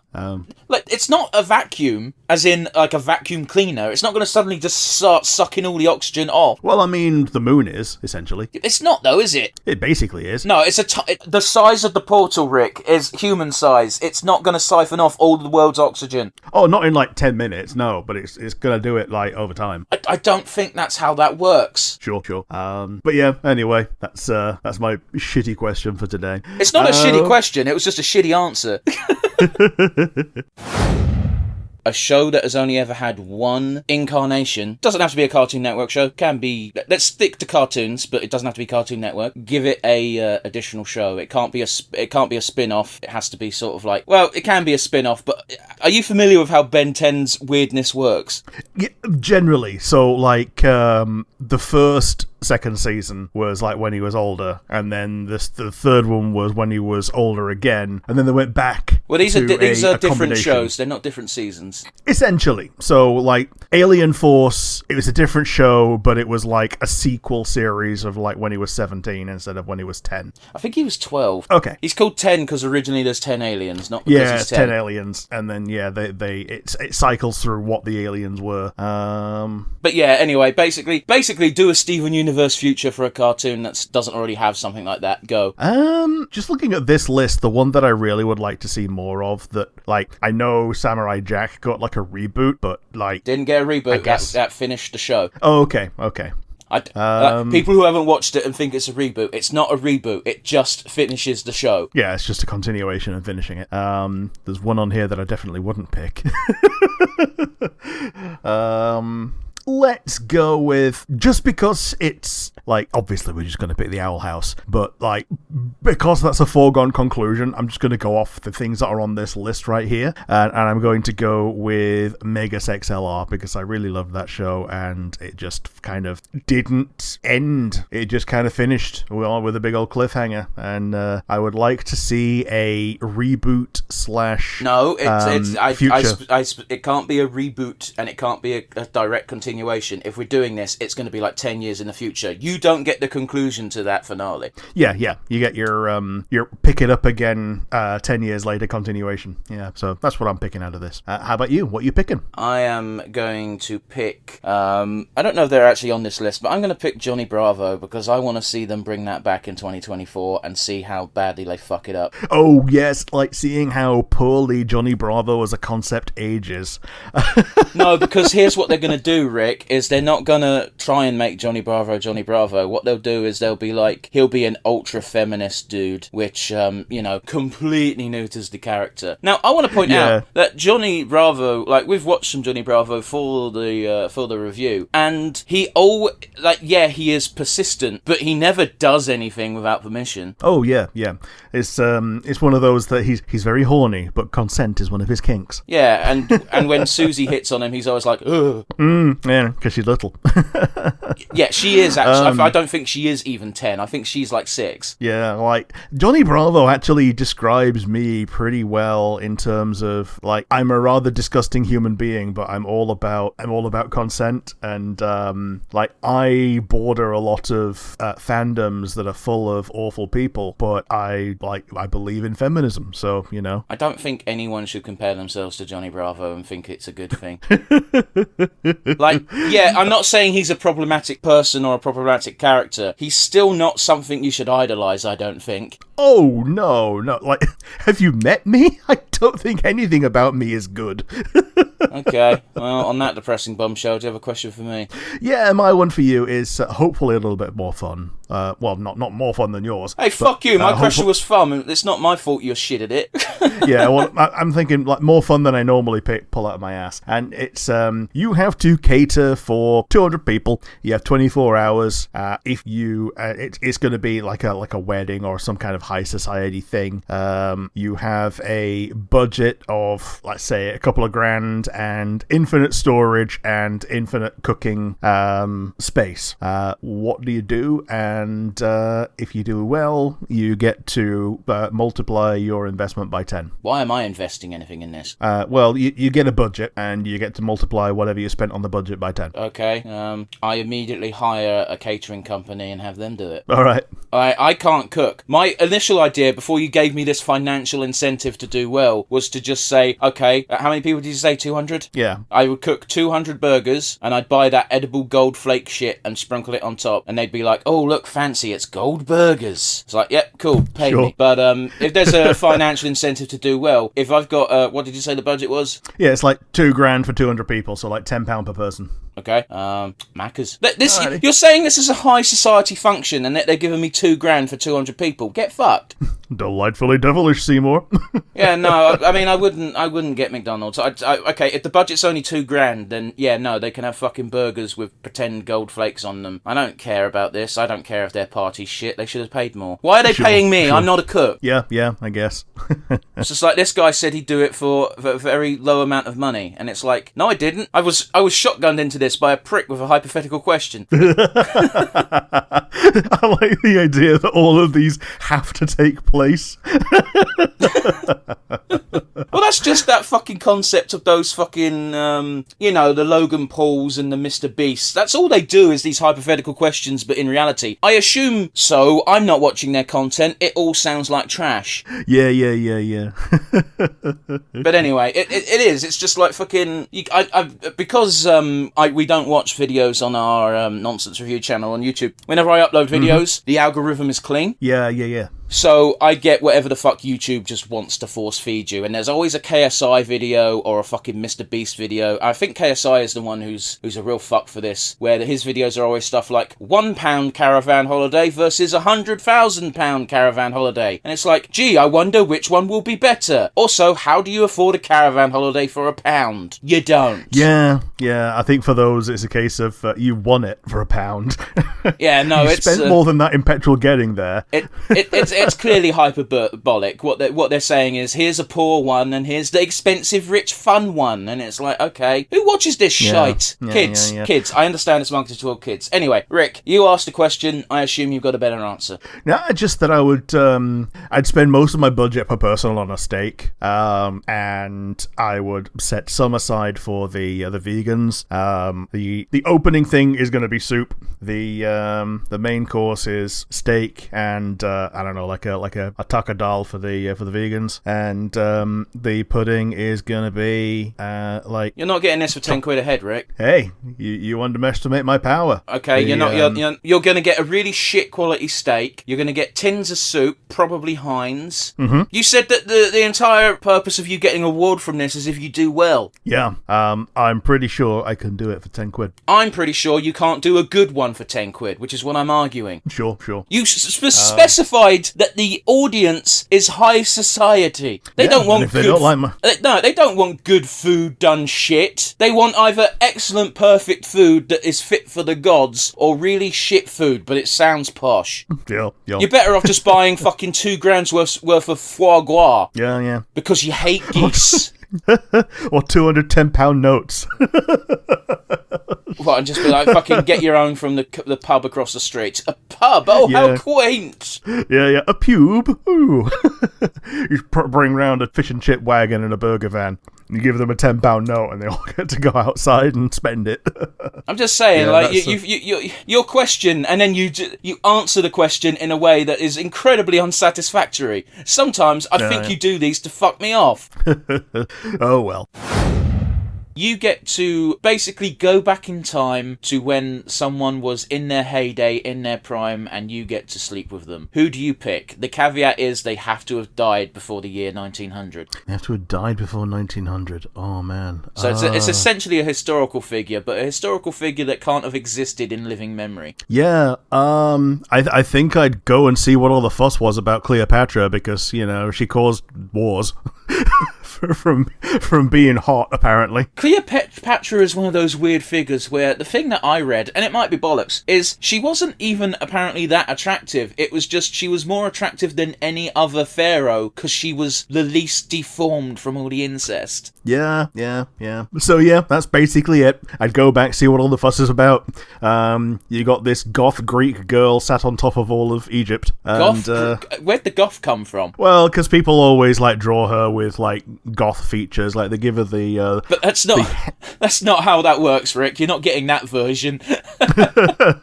Well, they give her the heavy eyeliner. They give her the Tharja hair, all that shit. I'm just saying, by that logic, I'm going to go back in time and fuck King Arthur because Fate Go made her pretty. Yeah. But yeah, who are you picking? I'm picking Anne Boleyn. Alright, okay. By all accounts, she was an attractive lady. The only reason she got executed is because she gave birth to a girl. Yeah, and Henry wanted additional strange. Yeah, that's pretty much it. Officially, by the King's decree, she got executed for adultery. Witchcraft? Yeah, she was the witchcraft one. Pretty sure it was adultery as well, wasn't it? Oh, it might have been. Oh, who knows? That might have been one of the prerequisites for witchcraft was doing adultery. There's a real quick way to find this out, because we could both be completely wrong and besmirching Miss Anne Boleyn's memory. Treason. Treason, okay.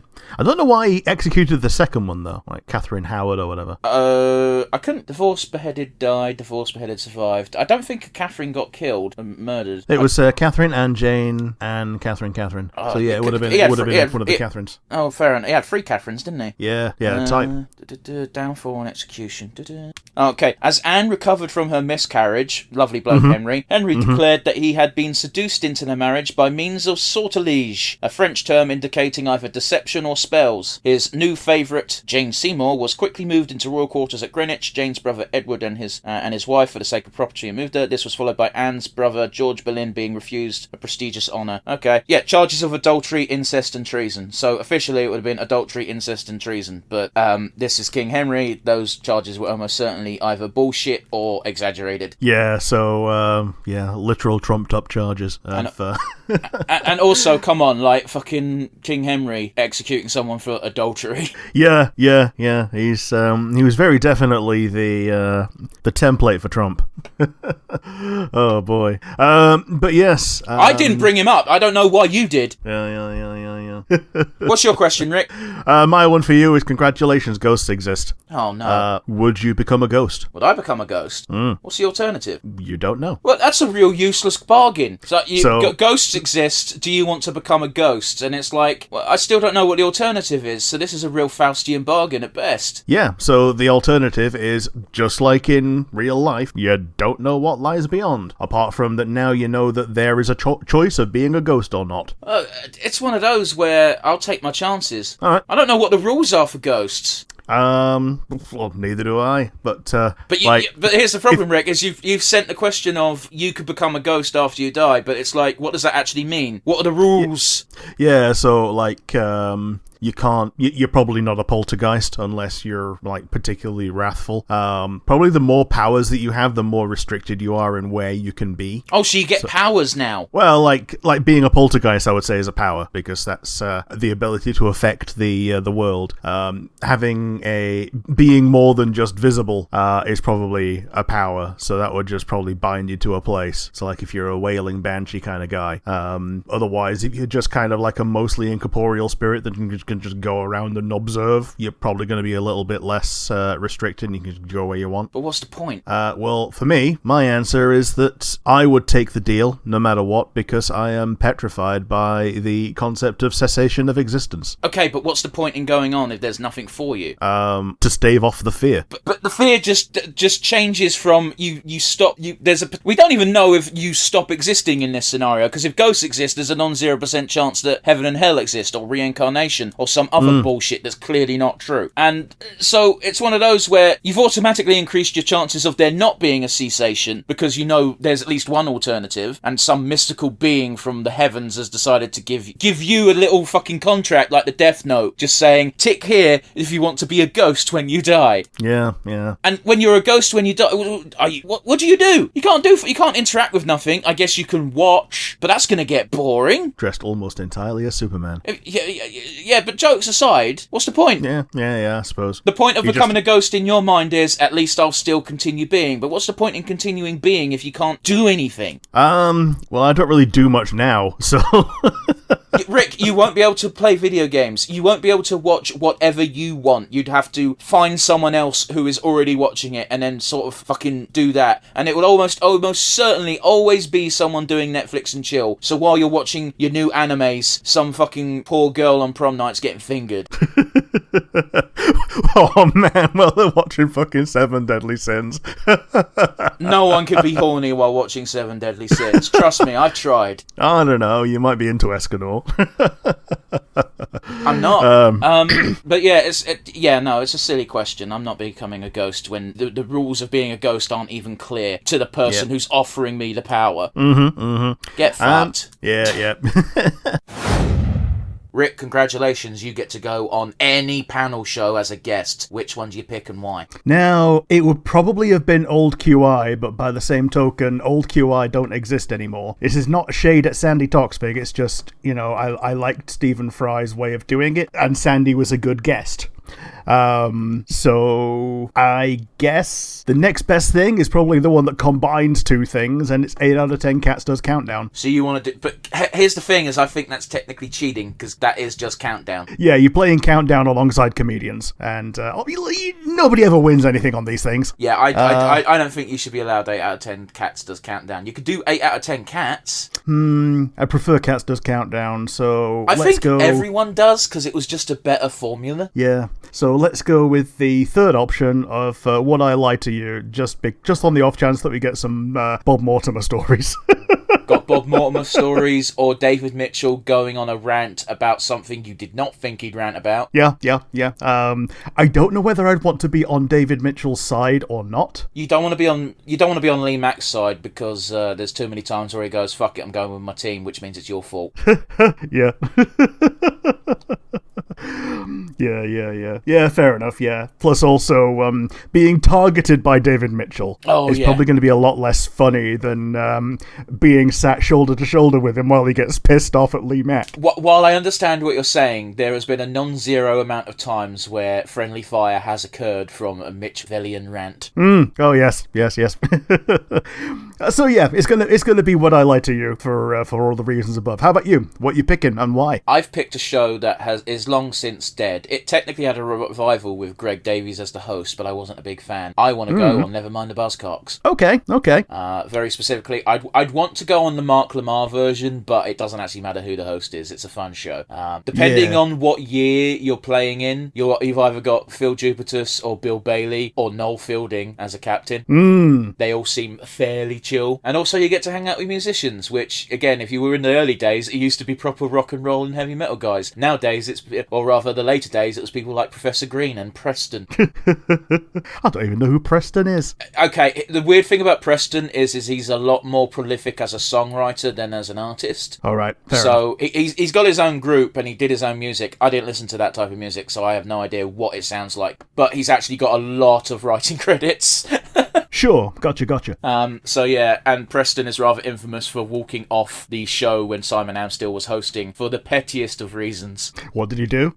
Simon Amstell was reading excerpts from his his wife at the time's book, and he went, you're out of order, and he fucking walked off. And it's a very funny moment, and I don't mind laughing at it even to this day, because Preston has since made a statement saying, yeah, I don't know why I did that.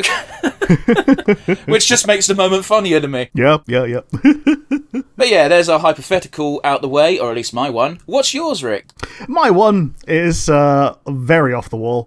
From now on, every movie you watch is a Nicolas Cage remake where Nicolas Cage plays every role. Oh, this is awful. You cannot skip this curse. What's the first movie you watch and why? I never watch a movie again is the actual answer. I'd watch Lord of the Rings. Yeah. Just all the orcs. Being Nicolas Cage. Well, fun fact, I can't remember which role it was, but Nicolas Cage was offered a role in that film, which he either turned down or they got someone else who was much better suited. And I don't think it was Aragorn, I think it was someone else. Yeah, it does sound about right, though, doesn't it? Yeah. I mean, Nicolas Cage, I mean, I love Nicolas Cage films when they're Nicolas Cage films and you know what you're signing up for. But the guy's got range. Yeah. But, in the early 2000s, Nicolas Cage was proper hot shit. Yes. Just saying. I'd love it if he came back as Ghost Rider, even for a cameo in something. Yeah, Ghost Rider, yeah. But I digress. Rick, you've clearly had more of a chance to think of this, so... Yeah, so I given myself an answer, but in the meantime, I thought of a better one. And I'm going with an early Mission Impossible movie where they're really leaning into pulling the masks off, because he'd just pull off a Nicolas Cage mask to reveal an additional Nicolas Cage underneath. Jeez. Well, it almost sounds like you're describing Face Off. Yes, which he was in, wasn't he? But yeah, they do that quite often in Mission Impossible, and then Nicolas Cage replacing Tom Cruise for the iconic getting lowered down by a string scene. Just anything that Tom Cruise does without Tom Cruise is just immediately better. I mean, Tom Cruise is a good actor. It's just a shame about all the cult shit. Yeah. But yeah, by the by, Nicolas Cage was offered the role of Aragorn, but he turned it down because he had scheduling conflicts. Yes. And he's quoted as saying, I can watch those movies, and I love those movies, but I do think the entire time, could have been me. Yep. Oh, imagine, Rick. Imagine being offered a role like that, being like, I've got something else to do. Yeah, I've got something else to do, and then it's like literally one of the most popular things of our entire generation. Yeah. Because the popular Star Wars was a generation before. MCU-specific villain has taken you captive. What MCU villain would you most like to be held prisoner by? Probably Taskmaster, based entirely on the fact that he doesn't kill people unless he's been paid to. That's interesting, because Taskmaster is the villain for the Black Widow movie, which I haven't seen, so I forgot he was in the MCU even. Yeah. The Taskmaster in the Black Widow movie is a girl who's been, brainwashed, and basically, unless that villain is programmed to do something, they don't do it. Okay. So, yeah, they're a pretty good one to have you taken captive, because that probably means that there is a greater reason behind it, and you have leverage. If it was more impactful to kill you, they would have done so already, which means that you're already in an advantageous position. Okay, fair enough, I suppose. How about you? Who would you pick for a villain to capture you and have you by the short and curlies? For the brief stint that she was a villain, Gamora. Yeah. Because... Yeah, she's a pretty good one. Yeah, because, green waifu. Well, there's that. There's also the fact that she is very unlikely to kill you, especially if she doesn't think you're worth the time and effort. Yeah. Like, you're captive for low-level reasons. You're not captive because you've got vital information that needs to be tortured out of you or anything. Otherwise, no villain's going to be a good choice. Yeah, I like that. That's a pretty good one, yeah. Like, I was very close to saying Nebula, but then I remembered that Nebula's actually quite a ruthless cunt at the beginning. Oh yes, that's kind of like that's like a plot point in Endgame when they get old Nebula and you realize how much of an arsehole she was. Still.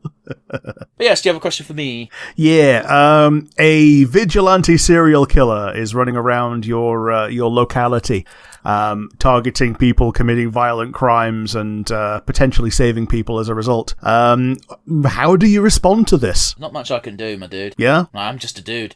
What am I supposed to do? Yeah, I guess my response is to try and highlight the people doing the violent crimes, just so they've got more targets. Well, here's the thing, Rick, is fundamentally I don't agree with vigilante justice. Again, I feel like that's the wrong move to do. There's not much I can do to stop the person doing what they're doing. There's not much I can do to stop them from targeting whoever the fuck they feel like targeting. If they are only targeting violent criminals, I'm perfectly fine. Yeah. But I don't agree with it on a fundamental level, because that's not how you solve problems. Yeah, it's one of those where technically the rate of crime is not going down because every murder is also a crime. It's not even that, man. It's the only reason vigilanteism works in comic books and fictional worlds is because the vigilante never gets it wrong. Yeah, and they're always pointed against worse people, and it's when they do get it wrong, it's often an interesting story arc. No, it's not. I've read The Punisher. The Punisher killed an undercover cop once, and he thinks about it a lot, but he's still killing people while he thinks about it. So fundamentally, it doesn't matter. I love Punisher comics. I think they're great. I don't think the Punisher does exist in real life. That's anyone who thinks that is fucking retarded. Yes. So yeah, the answer is I wouldn't do anything. What can I do? How can you do anything, Rick? Even your idea of I'm going to highlight criminals. How? Yeah, well, I guess it's we're using like Death Note logic of find a way to like access police databases of you have that ability, do you? Yeah, apparently you're the one who said it, so I assume you haven't. You know how to get into the police records, do you? Well, I'm pretty sure I could know a guy who knows a guy. I don't think you do. I think you're living in a slight fantasy world, and that's fine, but I know someone who got sacked from the police for stalking a girl using police records. Oh, cool. They're on the list already, though, aren't they? Yeah, essentially. Anyone can Google the sex offender register, Rick. Yeah. That's right, it's a register. 30% of the people on that just took a piss in the wrong place. Yep. Wrong place, wrong time. It's fucking stupid, all of this. Don't be a vigilante, you fucknut. You get to enchant your mobile phone with any basic bitch enchantment. It can't be too advanced. You use your mind brain to determine what you have to eliminate by me saying that sentence. What do you pick and why? If it can't be bullshit, I'm going to like the basic bitch enchantment. Probably just going to be infinite power. It's not going to be able to like run a city. It's just going to be like the amount of power that a phone would take, so I can essentially charge other people's devices from it. That's too strong. That's too strong. It's too strong. You can have infinite power as in your phone never runs out of battery. You can't make it so your phone can charge anything. Okay, because my phone can currently do like wireless charging to someone else. Okay, but I'm telling you that's slow then. hacksaws. Yeah, that's hacksaws. Okay, so I guess I'd probably try it with my theoretical next phone that doesn't have wireless charging, doesn't have wireless reverse charging, getting the enchantment. I like that one. I think it's nice and simple, and it takes an amount of time and leash holding out of your day where you forgot to charge your phone last night. Oh well, I guess we're staying here for another 20 minutes while it gets to 85%. Spoken as someone who is incredibly bitter about those 20 minutes on so many occasions throughout my increasingly long life. How about you? Do you have a better pick? My default standard, when I was thinking of this, I was like, just having an infinite phone battery seems incredibly useful because, not have to charge your phone. But because you said it, I'll put my other pick, which is just basically a very minor magnetic attraction to my hand. Okay. So, like... Cool. Not that I can summon it like Thor's hammer from across the road, but I can, like, pick it up from across the room. Yeah, or like with the restrictions of you using the Force, I assume. Like So like if it's on your belt or in your pocket or whatever, you can just flick it to your hand like Dooku does. Yeah, pretty much. But again, like the limits of like a standard room, like not even a supermarket because that's too strong, but like Oh yeah. like your living rooms, like you can get it from like if it was right at the back door and you were right at the exit door, you know? Yeah, like if it's too far away, you could probably just move it to somewhere more convenient, like if it's in a different room. And like if you're just standing in London texting on your brand new high-tech phone that's worth £1,000 or something, and you get one of those moped fucking snatchers, how fun would it be? Yeah, you pull it, they try to keep hold of it, the moped keeps going and they don't. What a prick. He's on his arse in the road, like on the pavement. That's never happened to me, and I'm in this this enjoyable situation where my phone isn't worth enough money to steal. Yeah. Happened to my dad in Paris, and the accomplice was just like jumping up and down, going, "He has had his phone stolen. He has had his phone stolen," just making a distraction while the other guy got away. That was a fun story, Rick. What's your question? Yeah, my one is you got a trolley problem. Sorry. The person you care about the most versus the people in the other trolley queue. However, the trick is not would you do it, how many people would it take in terms of 1,000, 100, 10,000, 100,000 for you not to pull the lever? I'm very confused by the question. I'm sorry. Okay, so there you got your trolley problem, and it's going to go over your whatever is going to happen. We call it the trolley problem because that's the way that it's. Sorry, I understand. annoying. I understand the basic trolley problem of like. I'll do the basic one. I understand where here's 5 people, here's 1 person. If you don't pull the lever, the 1 person will get run over, but you didn't actually kill that person. Theoretically, here's the problem: like, have you killed that person with your inaction? Or you can pull it. Or usually it's the other way around. Actually, it's if you don't pull it's it, usually the other way around, 5 people get killed. If you pull it, 1 person gets killed, but you killed that person because you changed the lever. What's the actual variation that you're putting on this? That's So the part that's throwing me. Yeah, so the default is run over the person you care about, and if you pull the lever, you get 1,000, 10,000, 100,000 people that are strangers. How many, or like what order of magnitude of people would you go?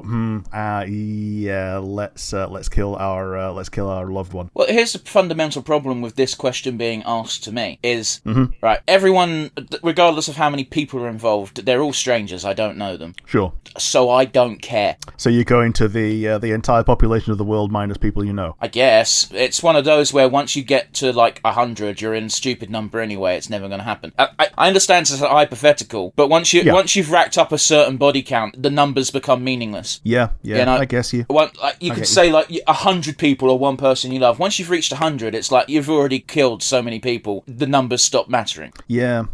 When I thought of this, my actual answer, because I'm going to give it now, is it's the 10,000 mark. Is the note point. 1,000 I can live with. 10,000 no. I could be really dark and mention a specific number, but I won't. Oh no, that's not a multiple of that's not a power of 10. No, don't worry about it. It was a dark historical joke. Yeah, it's one of those where there's the fundamental equation being people I don't know. Once you I don't want to kill anybody, but at the same time, the fundamental crux of the trolley problem is if you subscribe to the belief system that if I don't touch the lever at all and default happens, you've not actually killed those people anyway, because that's your logic. Yeah. That's the logic. Whereas if you pull the lever, because this is always one of those things that when it was originally explained to me, the trolley problem that is, I always got confused as to why would you not just always pull the lever because 1 is less than 5. But it's like, but no one explained the conundrum is that if you're pulling the lever, you're actively changing it so that person dies, and that's the conundrum. But if you don't believe that is actually, the case, then it doesn't matter. Yeah. And then the usual update is, now that you've given me that answer, what do you do when 1 healthy person walks into a hospital and 5 people are dying of terminal illnesses that can be solved with transplants? Like, do you harvest the living person for the? No, you don't. That's barbaric. Exactly. But at its crux, it's very similar in that you have people who are endangered by a situation, a condition, whatever, and you have 1 person who you're essentially choosing to kill because of your desire to save the greater number. And I mean, this thing has been like done to death, the trolley problem and variants thereof. There's a short story, can't remember the name, I apologise, where the entire world is perfect. It's a paradise. It's become a paradise, basically. And the only condition is there is 1 person in the centre of the world being tortured in the worst ways possible and imaginable. nobody knows this, you know? Yeah. However, Yeah. the crux of the story is every single time someone finds out, they leave. Yeah. Because they're like, I can't live with this, knowing that one person's getting completely dicked over just so everyone else can be happy. Yeah. Because if you find out about that, if you're blissfully ignorant and you don't know that's the case, you're not being morally corrupt or morally evil. You don't know. There's no possible way for you to know. The moment you find out, if you then choose to stay, you're a piece of shit. Yeah. You're not a part of the problem until you're knowingly a part of the problem. Ignorance is bliss. Yeah. What Pokemon would you least want to become real, excluding legendaries because they're world enders? Ooh, because the annoying thing is, half of the ones that you immediately go for are actually useful. So like Coughing and Muck, they don't just have the poison in them; they just like pump it out as they just like consume it as well. I mean, this is your answer, Rick. You could be as beneficial to mankind as you want, or just be like, I don't like that thing; it freaked me out. Fuck Bronzong. Yeah, fuck Bronzong. Let's stop Bronzong from existing. Well, fair enough. So, any particular reason you just don't like it? There's out of 24 Pokemon in the Gen 4 Elite Four, 63 of them are Bronzong. Are they? Or so it feels. I think one of the guys has got 2 of them, and it just really rubs me up the wrong way. Because back then, its only weakness was dealt with by one of its 2 abilities, and you didn't know which one, and it fucked me off. So Bronzong can get fucked. Nowadays, you can just hit it with Ghost or Dark, and you're good to go. But yeah, fuck that bell. Metagross did it cooler. It did. Oh god, Metagross is so fucking cool. It is, and but yeah, that's my one. Fuck Bronzong. How about you? What's going to be your Pokemon that you do not want to become real? Drowsy / Hypno, because it would immediately be used for evil. Oh yes, and not even just used for evil; it will use itself for evil. I've seen enough Dojins to know what Hypnos do. Yep. And that's all I got to say about that. Rick, what's your question? My question today is, my actual question is going to take place after the list is done, because I've essentially got 2 questions today, and neither of them are that good. But my other one today is, we're doing Pokemon waifus. Who's going to be, gun to your head, you have to pick a husbando. Who are you picking? I've forgotten his name. I want to say Grusha. Yeah. The ice Pokemon trainer from Paldea. Yep, absolutely. To the point that before they clarified that he was male, he just got looted up so much, and then when they clarified he was male, they looted him up just as much. Well, the thing is the very first hentai artist that drew him was just like, I win, I got it first, and drew him with massive tits, and then turns out he's a he, and he's like, the artist was just like, I have made an error. Yep. Here's actually one of the problems with picking a husbando from Pokemon, and that is 9/10 of them are incredibly manly men, and the other 10th are arguably children. Yeah. We know Grusha, he's a retired snowboarder, so he's at least of age. Oh yeah, he's got to be at least 22. Yeah. And he's a good pick. He's a good pick. And you're not going to pick Bruno because he's a scumbag dad. To avoid picking the same brain cell, I have a backup pick here as well. So, well, let's hear it then. So my pick is N, who, speaking of at least 22, I think he is actually 22, and you get to go. Yeah, you even get to go on a date with him in Black and White, which is great. And he's such a sweetheart. He treat you right. He does try to convert you to eco-terrorism, but we'll ignore that. It's okay. He believes in it. So, and from his point of view, he's right. The fact that he's been groomed to think that way and serve as a fake figurehead is something you can work through. You know? No, not really. It's something you work through together. No, not really. You're not gonna. This is exactly what happened with Joker and Harley Quinn. You think you can fix him, but no, he just corrupts you. Oh yeah.